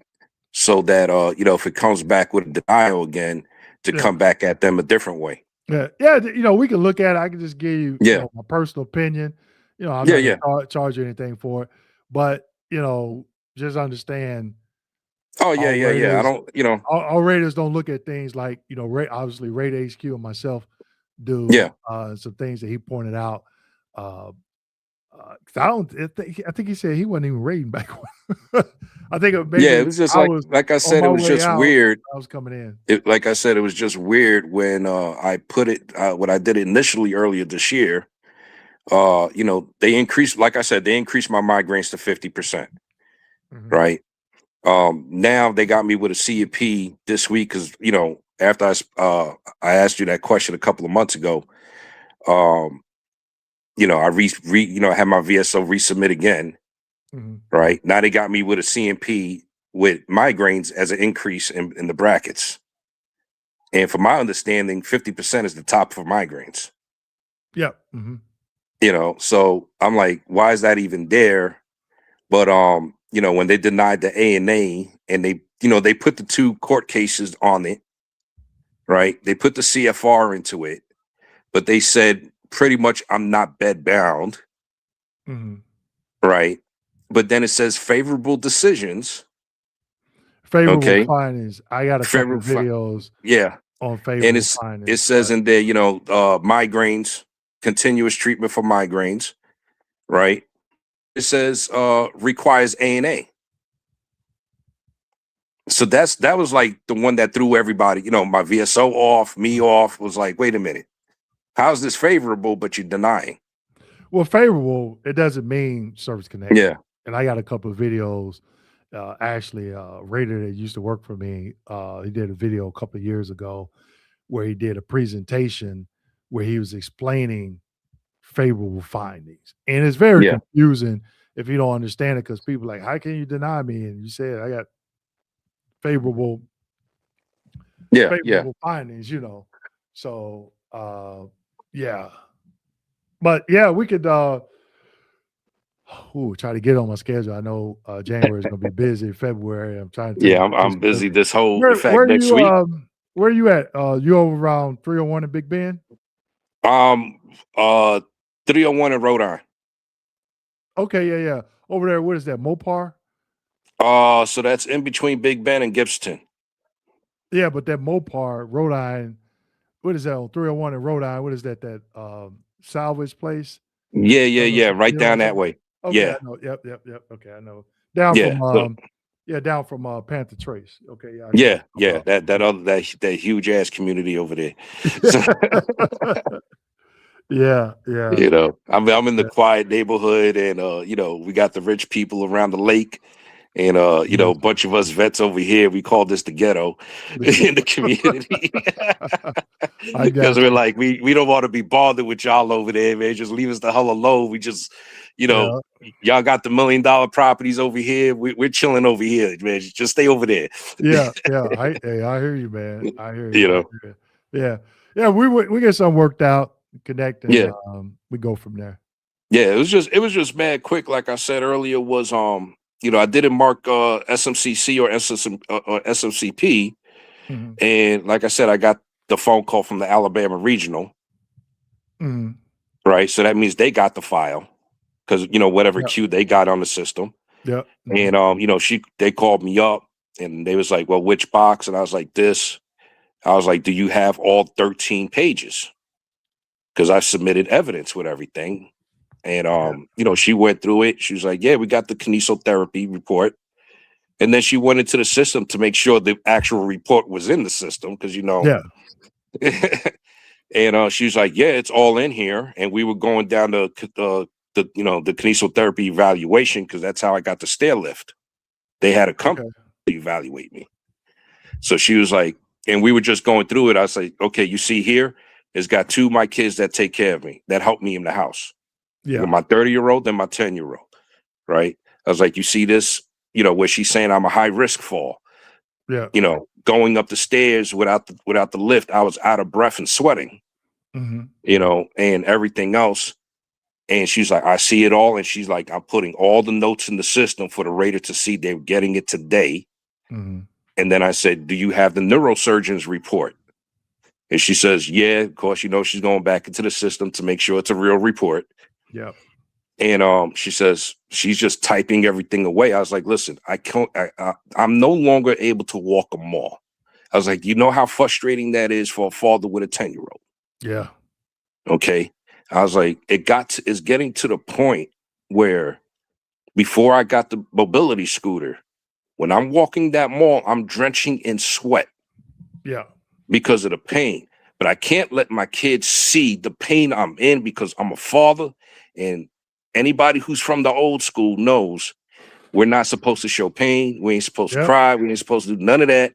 It's suck it up, drive on, and then deal with it when you get home. I was like, that's what I've been doing, and I'm getting worse. So all I heard was all the keyboard typing going on. Yeah.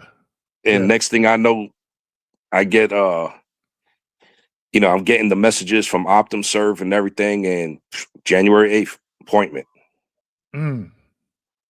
Okay. So that's what I was like, okay, now we're going a little bit fast. Did Orange Man drop the rule, says 6 months everything now? Or I know, right? She started laughing too when I told her that. She was, she asked where I'm from. I was like, born and raised in New York. I was like, I know how he is. We're all New Yorkers. We all got the same attitude, the same talk. We don't care about nobody's feelings, But that's the whole thing. Is like to get to the bottom line, because I got this past denials I've had, right? But I'm more focused about what's going on now, and that's why I wanted you to see the denial that they previously gave me about 3 months ago. And with the stuff I put and with the new ANA that was filled out by, because this is my 4th primary physician, and to see what he put in there, because he filled it out a lot more in detail. Yeah. Now you're telling me about the nursing home thing. I'm like, shit. It's understanding, that the form, it can be confusing, but the way I was trained to look at it, and a lot of veterans wouldn't know to check yes on the nursing home thing, right? But if you think because it about says it, nursing home, we think of nursing home. We think of nursing home, right? But think about, there's a lot of individuals that I don't want to say should be in a nursing home, but they're receiving the same care Yeah. at home if they were in a nursing home. Possibly better care, because Yeah. they got, family members That understand more. Yeah. coming there, taking care of somewhere 24/7. Then Yeah. home health aides coming in and helping out and stuff like that. So the family's like, nope, we don't want to put them in a nursing home. We're going to bring in a hospital bed or something like that. Yeah. Where they got insurance or something. That's Caregivers and stuff. So yeah. Yeah, she did ask me on that phone call, do I have a hospital bed? I said, hell no, I got a sleep number. Oh, okay. I was like, I spent the money on a sleep number, which takes the pressure off my back. Yeah. So, I was like, I was like, nah, I'm good with all that stuff. I was like, I like for you guys to pay me back the 12 grand I paid. But, but I was like, it was worth the money. I'll tell you that much. Yeah. But I also told her too, it's not fair for my 10-year-old to be also, helping me when she could be doing other things as a kid. Right. And she was putting that all in the notes. So, I just looked at it and said, it's just short paperwork you got. But next thing I know, it's, increased C&P for, triple D, spinal stenosis, radiculopathy in both legs. Everything is marked as increase for CP. And I'm at 90. So I'm sitting here like, you're gonna increase both my legs. They're both at 20% on the radiculopathy. Lower back, you keeping me at 40 because I don't have ankylosis. Is there something that you guys saw that I didn't know? That's why you sending me for everything. Did you claim IU? I have IU. Oh, okay. So if you got IU, they paying you at 100%. Yeah. Oh, so you claimed you're talking about the SMCs. Okay. Yeah. Because I put it for the I do have an SMC, but it's SMCK. Right. So right. But it's just I put it for the A&A. So now they got me doing a whole C&P for increases for everything. Rate HQ talked about something. We were talking about 2507 medical requests. And he was saying that veterans, they don't look at, and I want to make sure I get this right. Like when you call in, you can ask them what is in that medical request. Yeah. I claim aid in attendance, but what are they asking on that medical request? Because if they just saying the veteran is claiming an increase, that's not right. Because I know one of them is range of motion. No, you got to confirm. Is on it. Not what the exam is.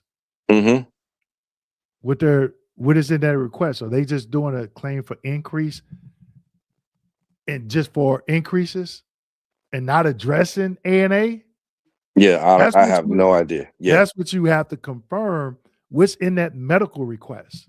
Yeah.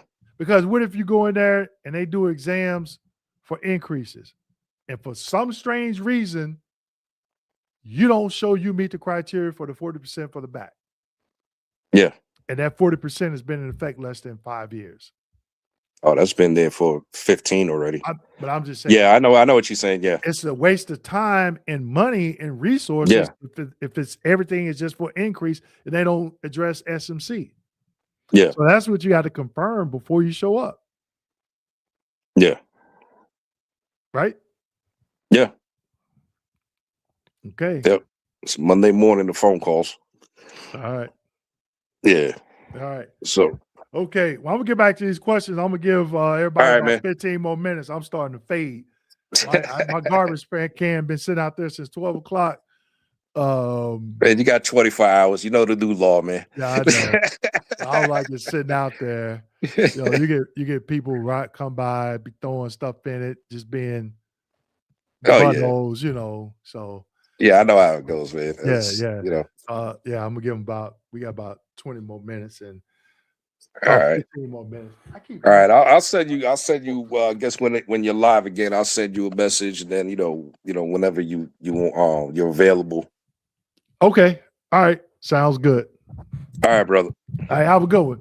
All right, Happy you New too. Year. Happy New Year too. Okay, bye. All right, people. We got about 16 more minutes.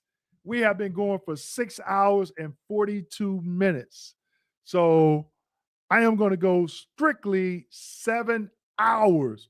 Wow. Last week we did 4 hours and 45 minutes. I am going to do 7. Let's get back to these questions. Stacking claims in the same category that you already have approved. Claiming 2 things for the same condition. 2 things for the same condition. Aaron, what do you mean by that? Love yourself. Radar HQ, KMD89, Civ Div, Salty Old Marine, Salty Marine. Thank you all for providing VA claims guidance. A happy and blessed New Year. The same to you. Filing for the same related disability. I think this is I think this was this the quiz we did earlier? Yeah. Okay, Mr. Caver said just bought it. Yep, it's in the mail. Crazy. I like that term, nugget talk. Yep. Nugget talk. Dwayne, I am not the most tech savvy. I appreciate the link. Okay, Eric. I saw you in the backstage, Eric. Sorry, we was having people come on. And I want to make sure I was answering people's comments in the chat as well. Are you guys will inform with guys going to buds? Are you guys informed? I'm not understanding that question there, Jay. I have unspecified depression, service connected 50%. I did a supplemental because I have symptoms of 70%. I submitted those documents at 50% stage. Okay, I think you were just on, if I'm not mistaken, because this is the same. That was the same question. Rose City. Good afternoon, Dwayne. I got a video for that. Don, in your opinion, do increases get adjudicated faster than getting service connected? Because it took me, I can't say yes or no. I would think that they would if you, submitted a 526CZ with a DBQ. You check the FDC box. There's no CMP exam necessary. If they deem no CMP exam is necessary, that should go a little bit faster. But if you filed a new claim, let's say for PTSD, and they have to verify your stressor, they have to go out and do additional development and stuff like that, could take a little bit longer. Because it took me from July for CMP exam to September for 100% increases. Okay, that's quick. Yeah, that's quick. That is quick. All right, I went to Navy SEAL training from 2011 to 2012. I got hurt. Are you guys familiar with helping guys going through buds? I don't recall doing any rating decisions for any Navy SEALs. I did a few for guys that were Green Berets and Army Special Operations that I can recall, but I don't think it was anybody Navy SEALs though. But still, just because you're in Navy SEALs, it still has to go through the VA claims process. Rescue and Dwayne, please do a live on the importance of the exam request. Yeah, maybe we can get together again and just talk about a couple of topics. Tonight we covered a lot of stuff. Major corporations have fraud. Yep, that is true. I was granted 10% previously. I used thank you, Eric, for being a member as well. I used the criteria for 20% that was noted in the rating decision a few years ago. I now meet the criteria for 20%. I love loaded new evidence. Okay.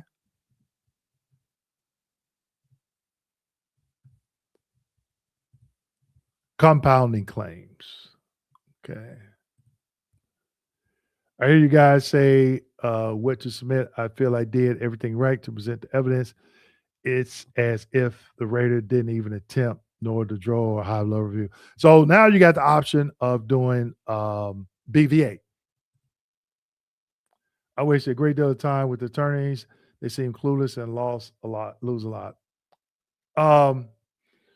I've heard that as well. Again, people, just because someone is accredited doesn't mean they know the system.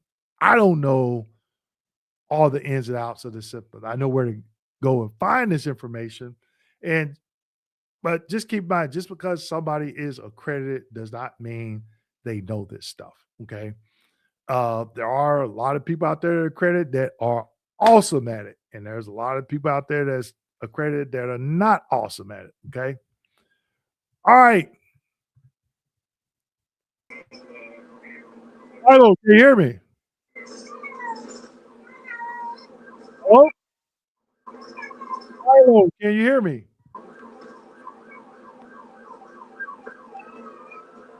All right, sounds like he being chased by that Arkansas State trooper and that Hellcat. All right. Well, when you're ready to come back on, let me know. Okay. One King Bay. Okay. Got your book. Awesome info in there. Thank you for the support. Richard says, I'm 100% PNT. Congrats, Richard. We are going to give you a round of applause. Everybody put a fire emoji in the chat for Richard. Congrats. I had an intent to file for sleep apnea. I became 100% prior to going forward with the intent to file. What should I do? If the intent file wasn't there, you can't submit it later and be like, hey, use this. It doesn't work that way, Richard, but congrats on the win. Hey, everyone, I'm an Army veteran, 100% PNT. Congrats, but there are some issues, health issues that still suffer from that never got addressed. Should I pursue anything? Last 12 to die. Radiation Q and I, we talked about this a little bit. It'll be totally up to you. But if you do, just know what you're doing, okay? Just know what you're doing if you decide to move forward with that. Hi, Dwayne. If I were to claim lower back and lower radiculopathy, would it affect my existing service-connected cervical neck and upper extremity rating? Shouldn't. I don't see why it would. Rose City, yep, dropping them nuggets. We having a nugget talk. Hey, DK, certified vet, you should come in on a Radio HQ live stream. He goes live every Saturday at 8 p.m. You know what? Good idea. I'm going to put this on my calendar. Man, I still got a lot of work to do when I wrap this up. I'm going to put it on my calendar. If he goes live this Saturday, 8 p.m. So I'm going to put it on my calendar. Check out Rare HQ this Saturday at 8 p.m. I'm assuming, yep, 8 p.m. EST. Let's see. Oh, no, the third, 8 p.m. I'm going to put it on my calendar right now. And I'm not going to come in and just say, hey, let's take over and, just show some support. 8:30. Let's do a 1 day reminder. Boom. There it is, people. So if he's on this Saturday, I will drop in and show some support if I'm not out with the family. Okay. LJL, 2 different things. Sweet, thanks.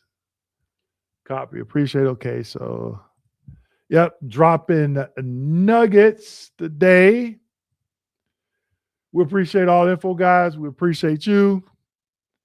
DJ, do you have a form to track claims approved, claims denied, claims? No, I don't. I do not.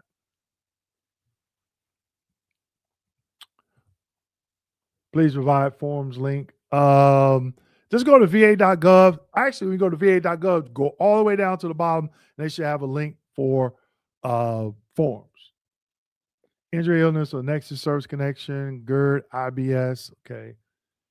In-service event, current diagnosis. Okay, so this is the was that part of the quiz, I think, or we just asking that question? Y'all pay attention now. This is gold. You know it. If you have issues with filing claims, let's see where are we at. Okay, I thought they followed up with something. This is why you go through your claims file with a fine-tooth comb. You know it. Got to do that. My man bringing up old wounds at the range all day. Ready on your right, ready on your left. I work for the VA. I'm interested in obtaining your book. All right. If you want the book, people, I'm going to put the link in the chat. I know I am way behind with these comments, but there's a lot of links in the comment section. Now I'm going to put the link for the book. There are coupon codes. They expire tonight. If I fall asleep before midnight, you may see the coupon codes on there, but they will not work after 12 midnight. Okay. So today is the last chance to use these codes. My new book. You can get my old book. You can do the bundle. I just put the link in the chat. Okay. All right. Much love to you, Eric. Appreciate it. Mr. Ray, too bad it's such a pain in the butt to obtain. Yep. I did not hear your response. Okay. Gomar Frat, all the way from Little Rock, Arkansas. Claims file takes forever. My 4 years, 8 months, and counting. Make sure you watch my videos. I did a couple of videos on how I got my claims folder a little bit faster after I submitted my 4-year request. Look at some of the comments in the comment section of that video, because a lot of veterans, they were leaving some comments saying, hey, it worked. Also, I interviewed a veteran, I think a couple of months after that followed what I did in that video. And he said he went to work and told other veterans they had to be at work, and they did it, but he got his, I want to say, in less than 3 months after that. Here response to my question, I lost service. Emily, husband has 4 pending claims. His VSO filed, but said we should wait for those to be completed before filing for the others that I wouldn't wait. If they're totally different than the ones that you already filed, you don't have to wait. But it'd be up to you. I was unspecified depression, service connect 50%. I did a supplemental because I have symptoms of 70. I submitted those documents. We just think this was I can't remember the veteran's name that came on live. Even they have multiple types of claims going at the same time. Yep, there you go, Emily. Yep.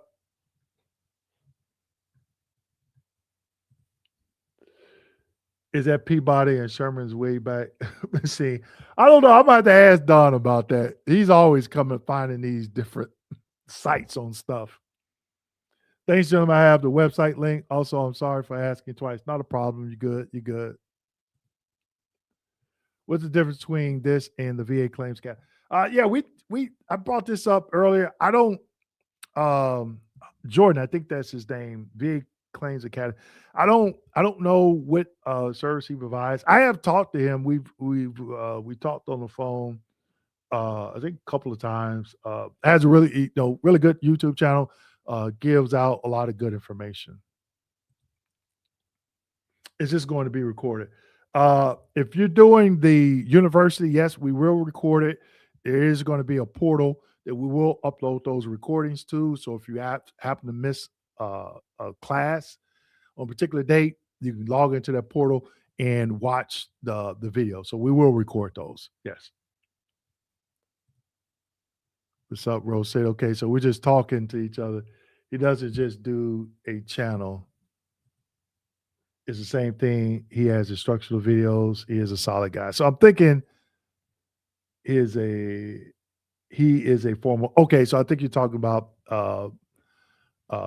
Big Claims Academy. Jordan is his name. Yep. Thanks, guys, for answering. Not a problem. Do you have an Annapolis Academy version? The Westport version will definitely suffice for Air Force Academy and the Naval Academy. Okay, so I'm just trying to get through these comments. People got like 1 minute. City Nights, great show, great guest, very informative. Thank you for the support. Grace says, I am still here.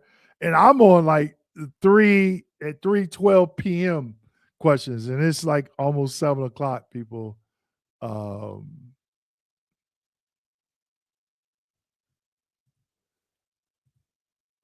removal. Radio HQ were asking her a question. Is it diagnostic code?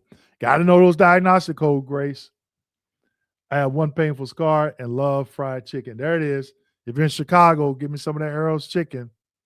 All right. So here's a super sticker. Thank you. Thank you. Thank you. Definitely appreciate it. Definitely appreciate it. Much appreciated.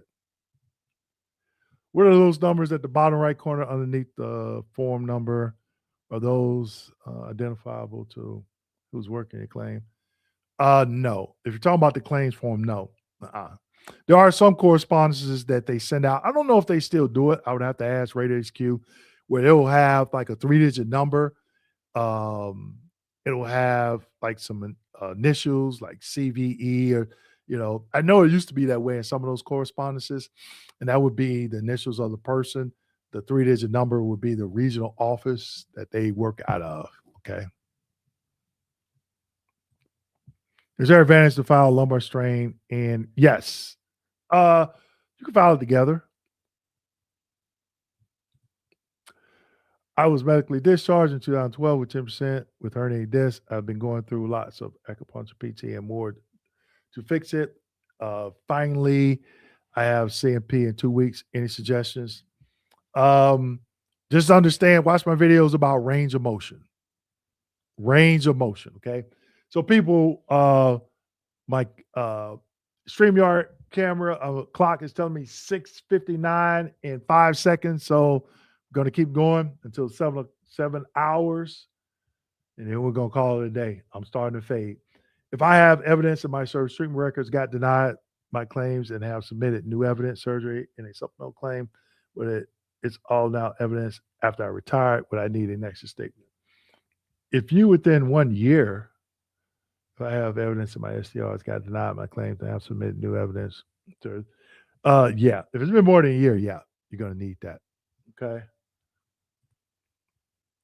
Surgeon next from flat feet 10%, 2005 CMP exam mentioned heel pain, but rating narrative letter did mention heel pain. 2014 increased to 30, increased flat feet 50%. Both narrative letter has only symptoms. Diagnostic code 5276. 5276 filed for plantar fasciitis for first time. Granted, plantar fasciitis and combined with flat feet 50%. Continued is service diagnosed flat feet and fasciitis. No relief for fasciitis done surgical. Okay, it's a long question. Service and after on appeal for separate ratings for separate symptoms. If not rated separately, do I have a case? I would, you know what? I can't remember if that's pyramided or not. Oh, I've seen ratings years ago where they were broken out.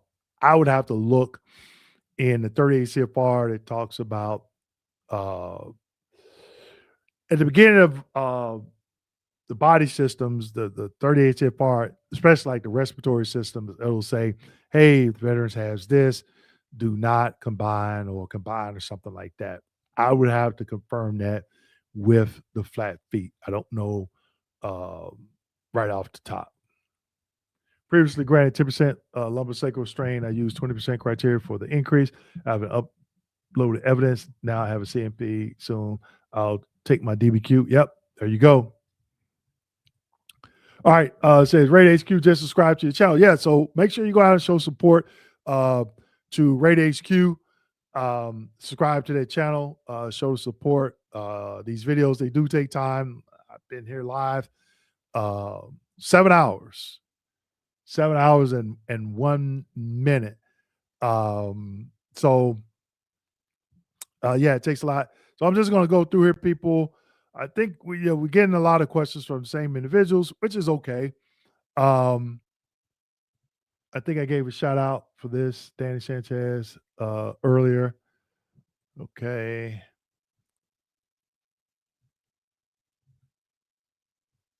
I'm just looking at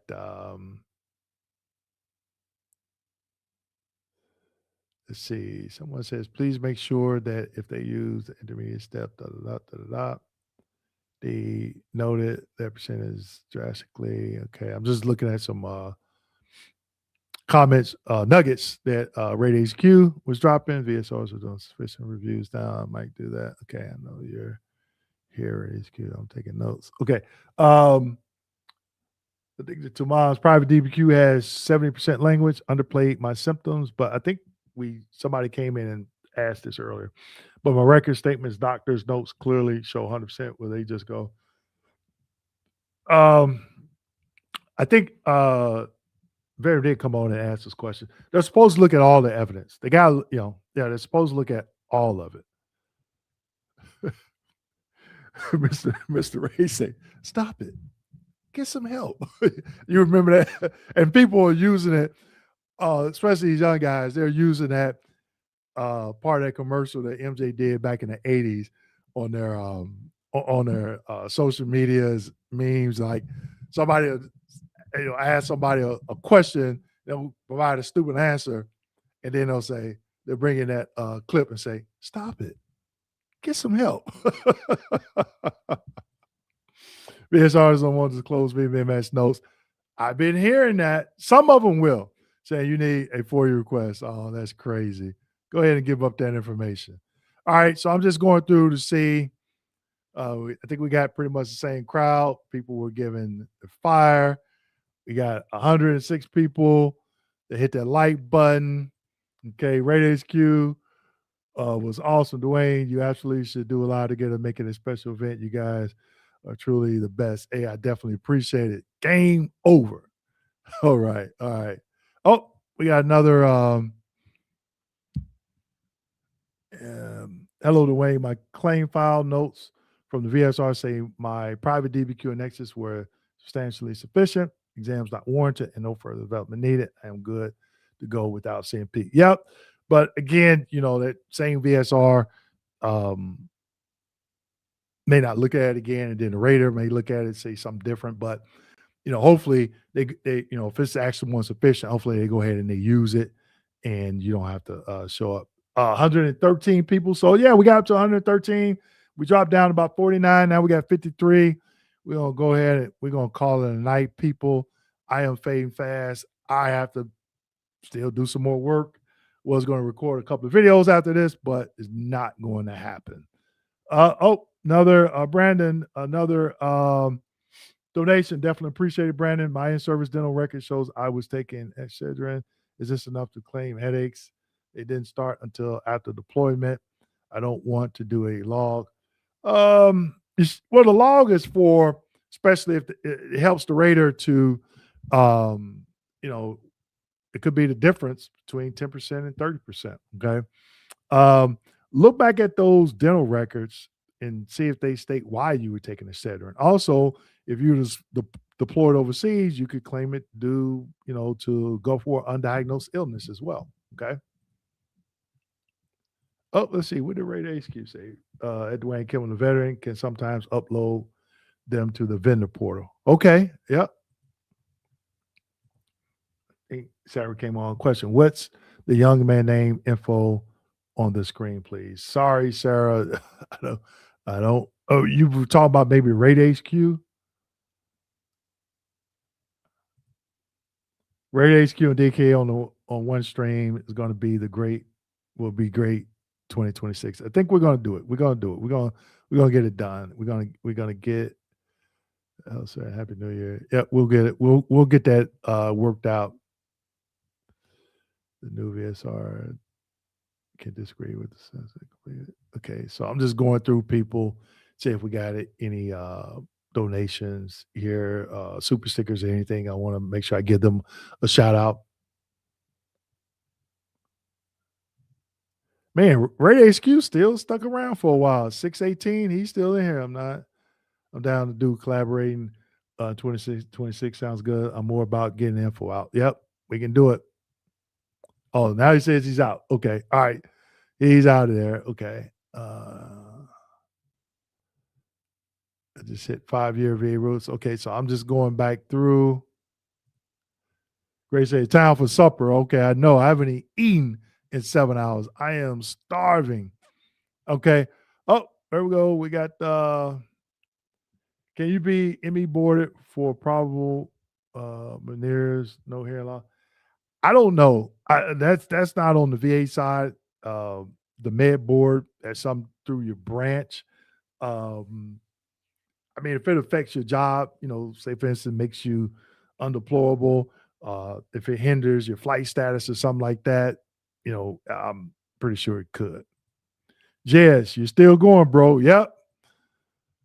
But I'm fading, man. I'm just trying to get through these super stickers now. Happy New Year, denied for service connection, spondylosis from bad CMP exam. Sorry to hear that. So I claimed, I can't pronounce that diagnosis or keep submitting evidence for the lumbar. So how are you claiming it? Under different ways of service connection, how are you claiming it? Okay. And do you meet that criteria? That's the correct question there. Say I leave and come back, the way is still going. Yep. But that is the last one there, people. I know I probably didn't get to everybody's question. I know Charlie, I'm going to ask yours, answer yours because you were behind, and we was trying to get you on. I was unspecified depression, severe, connected, supplemental. I have some. Okay, yep, we did cover that. Okay, all right.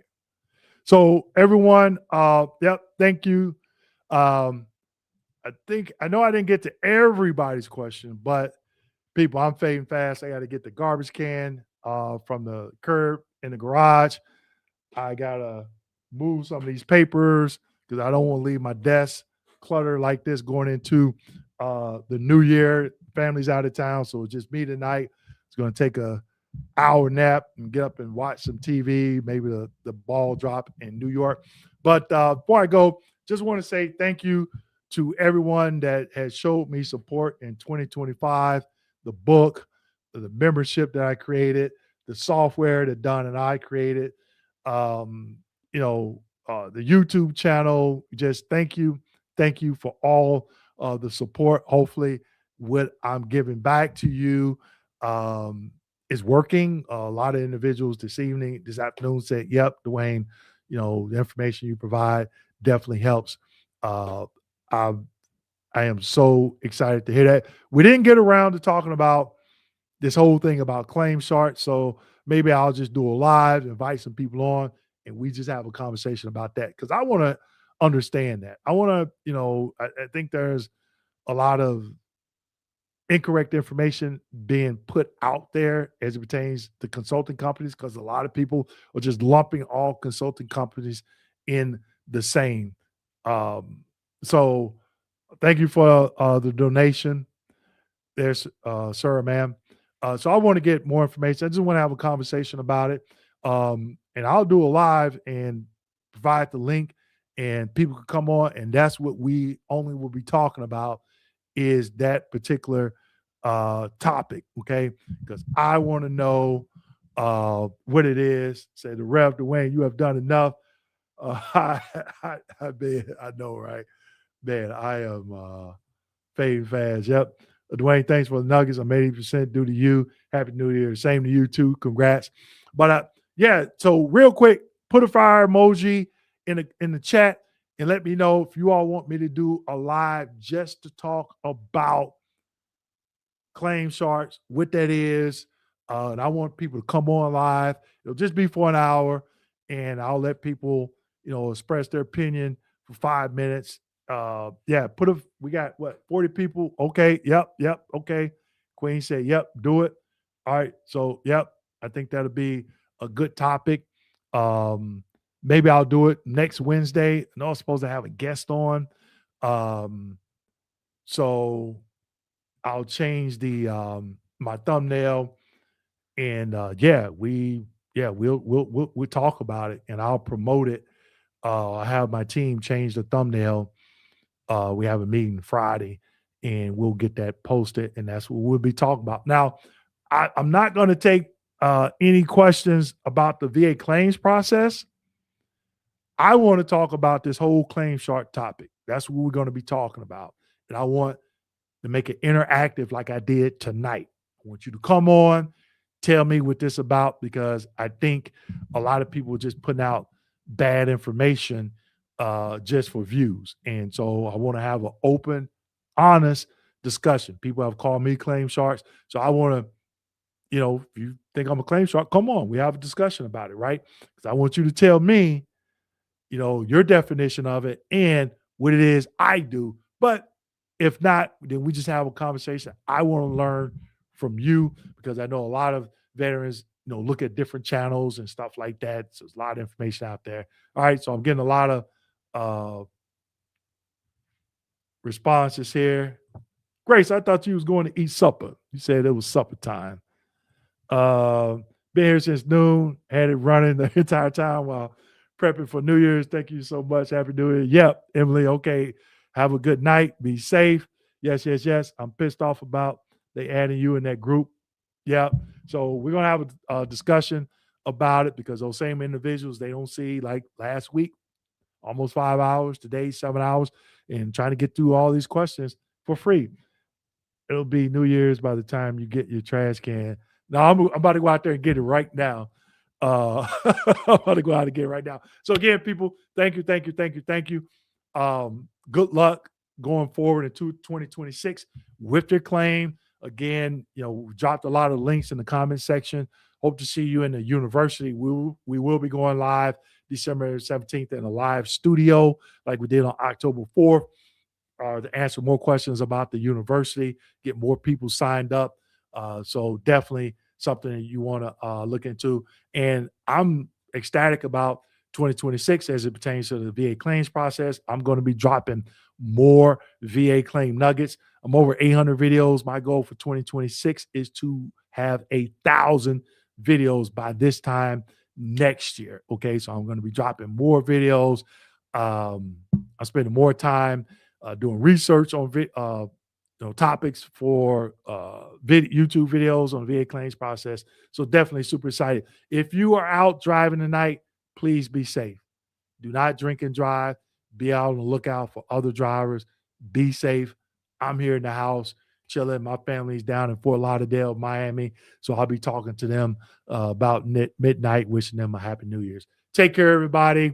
See you next year. Good night.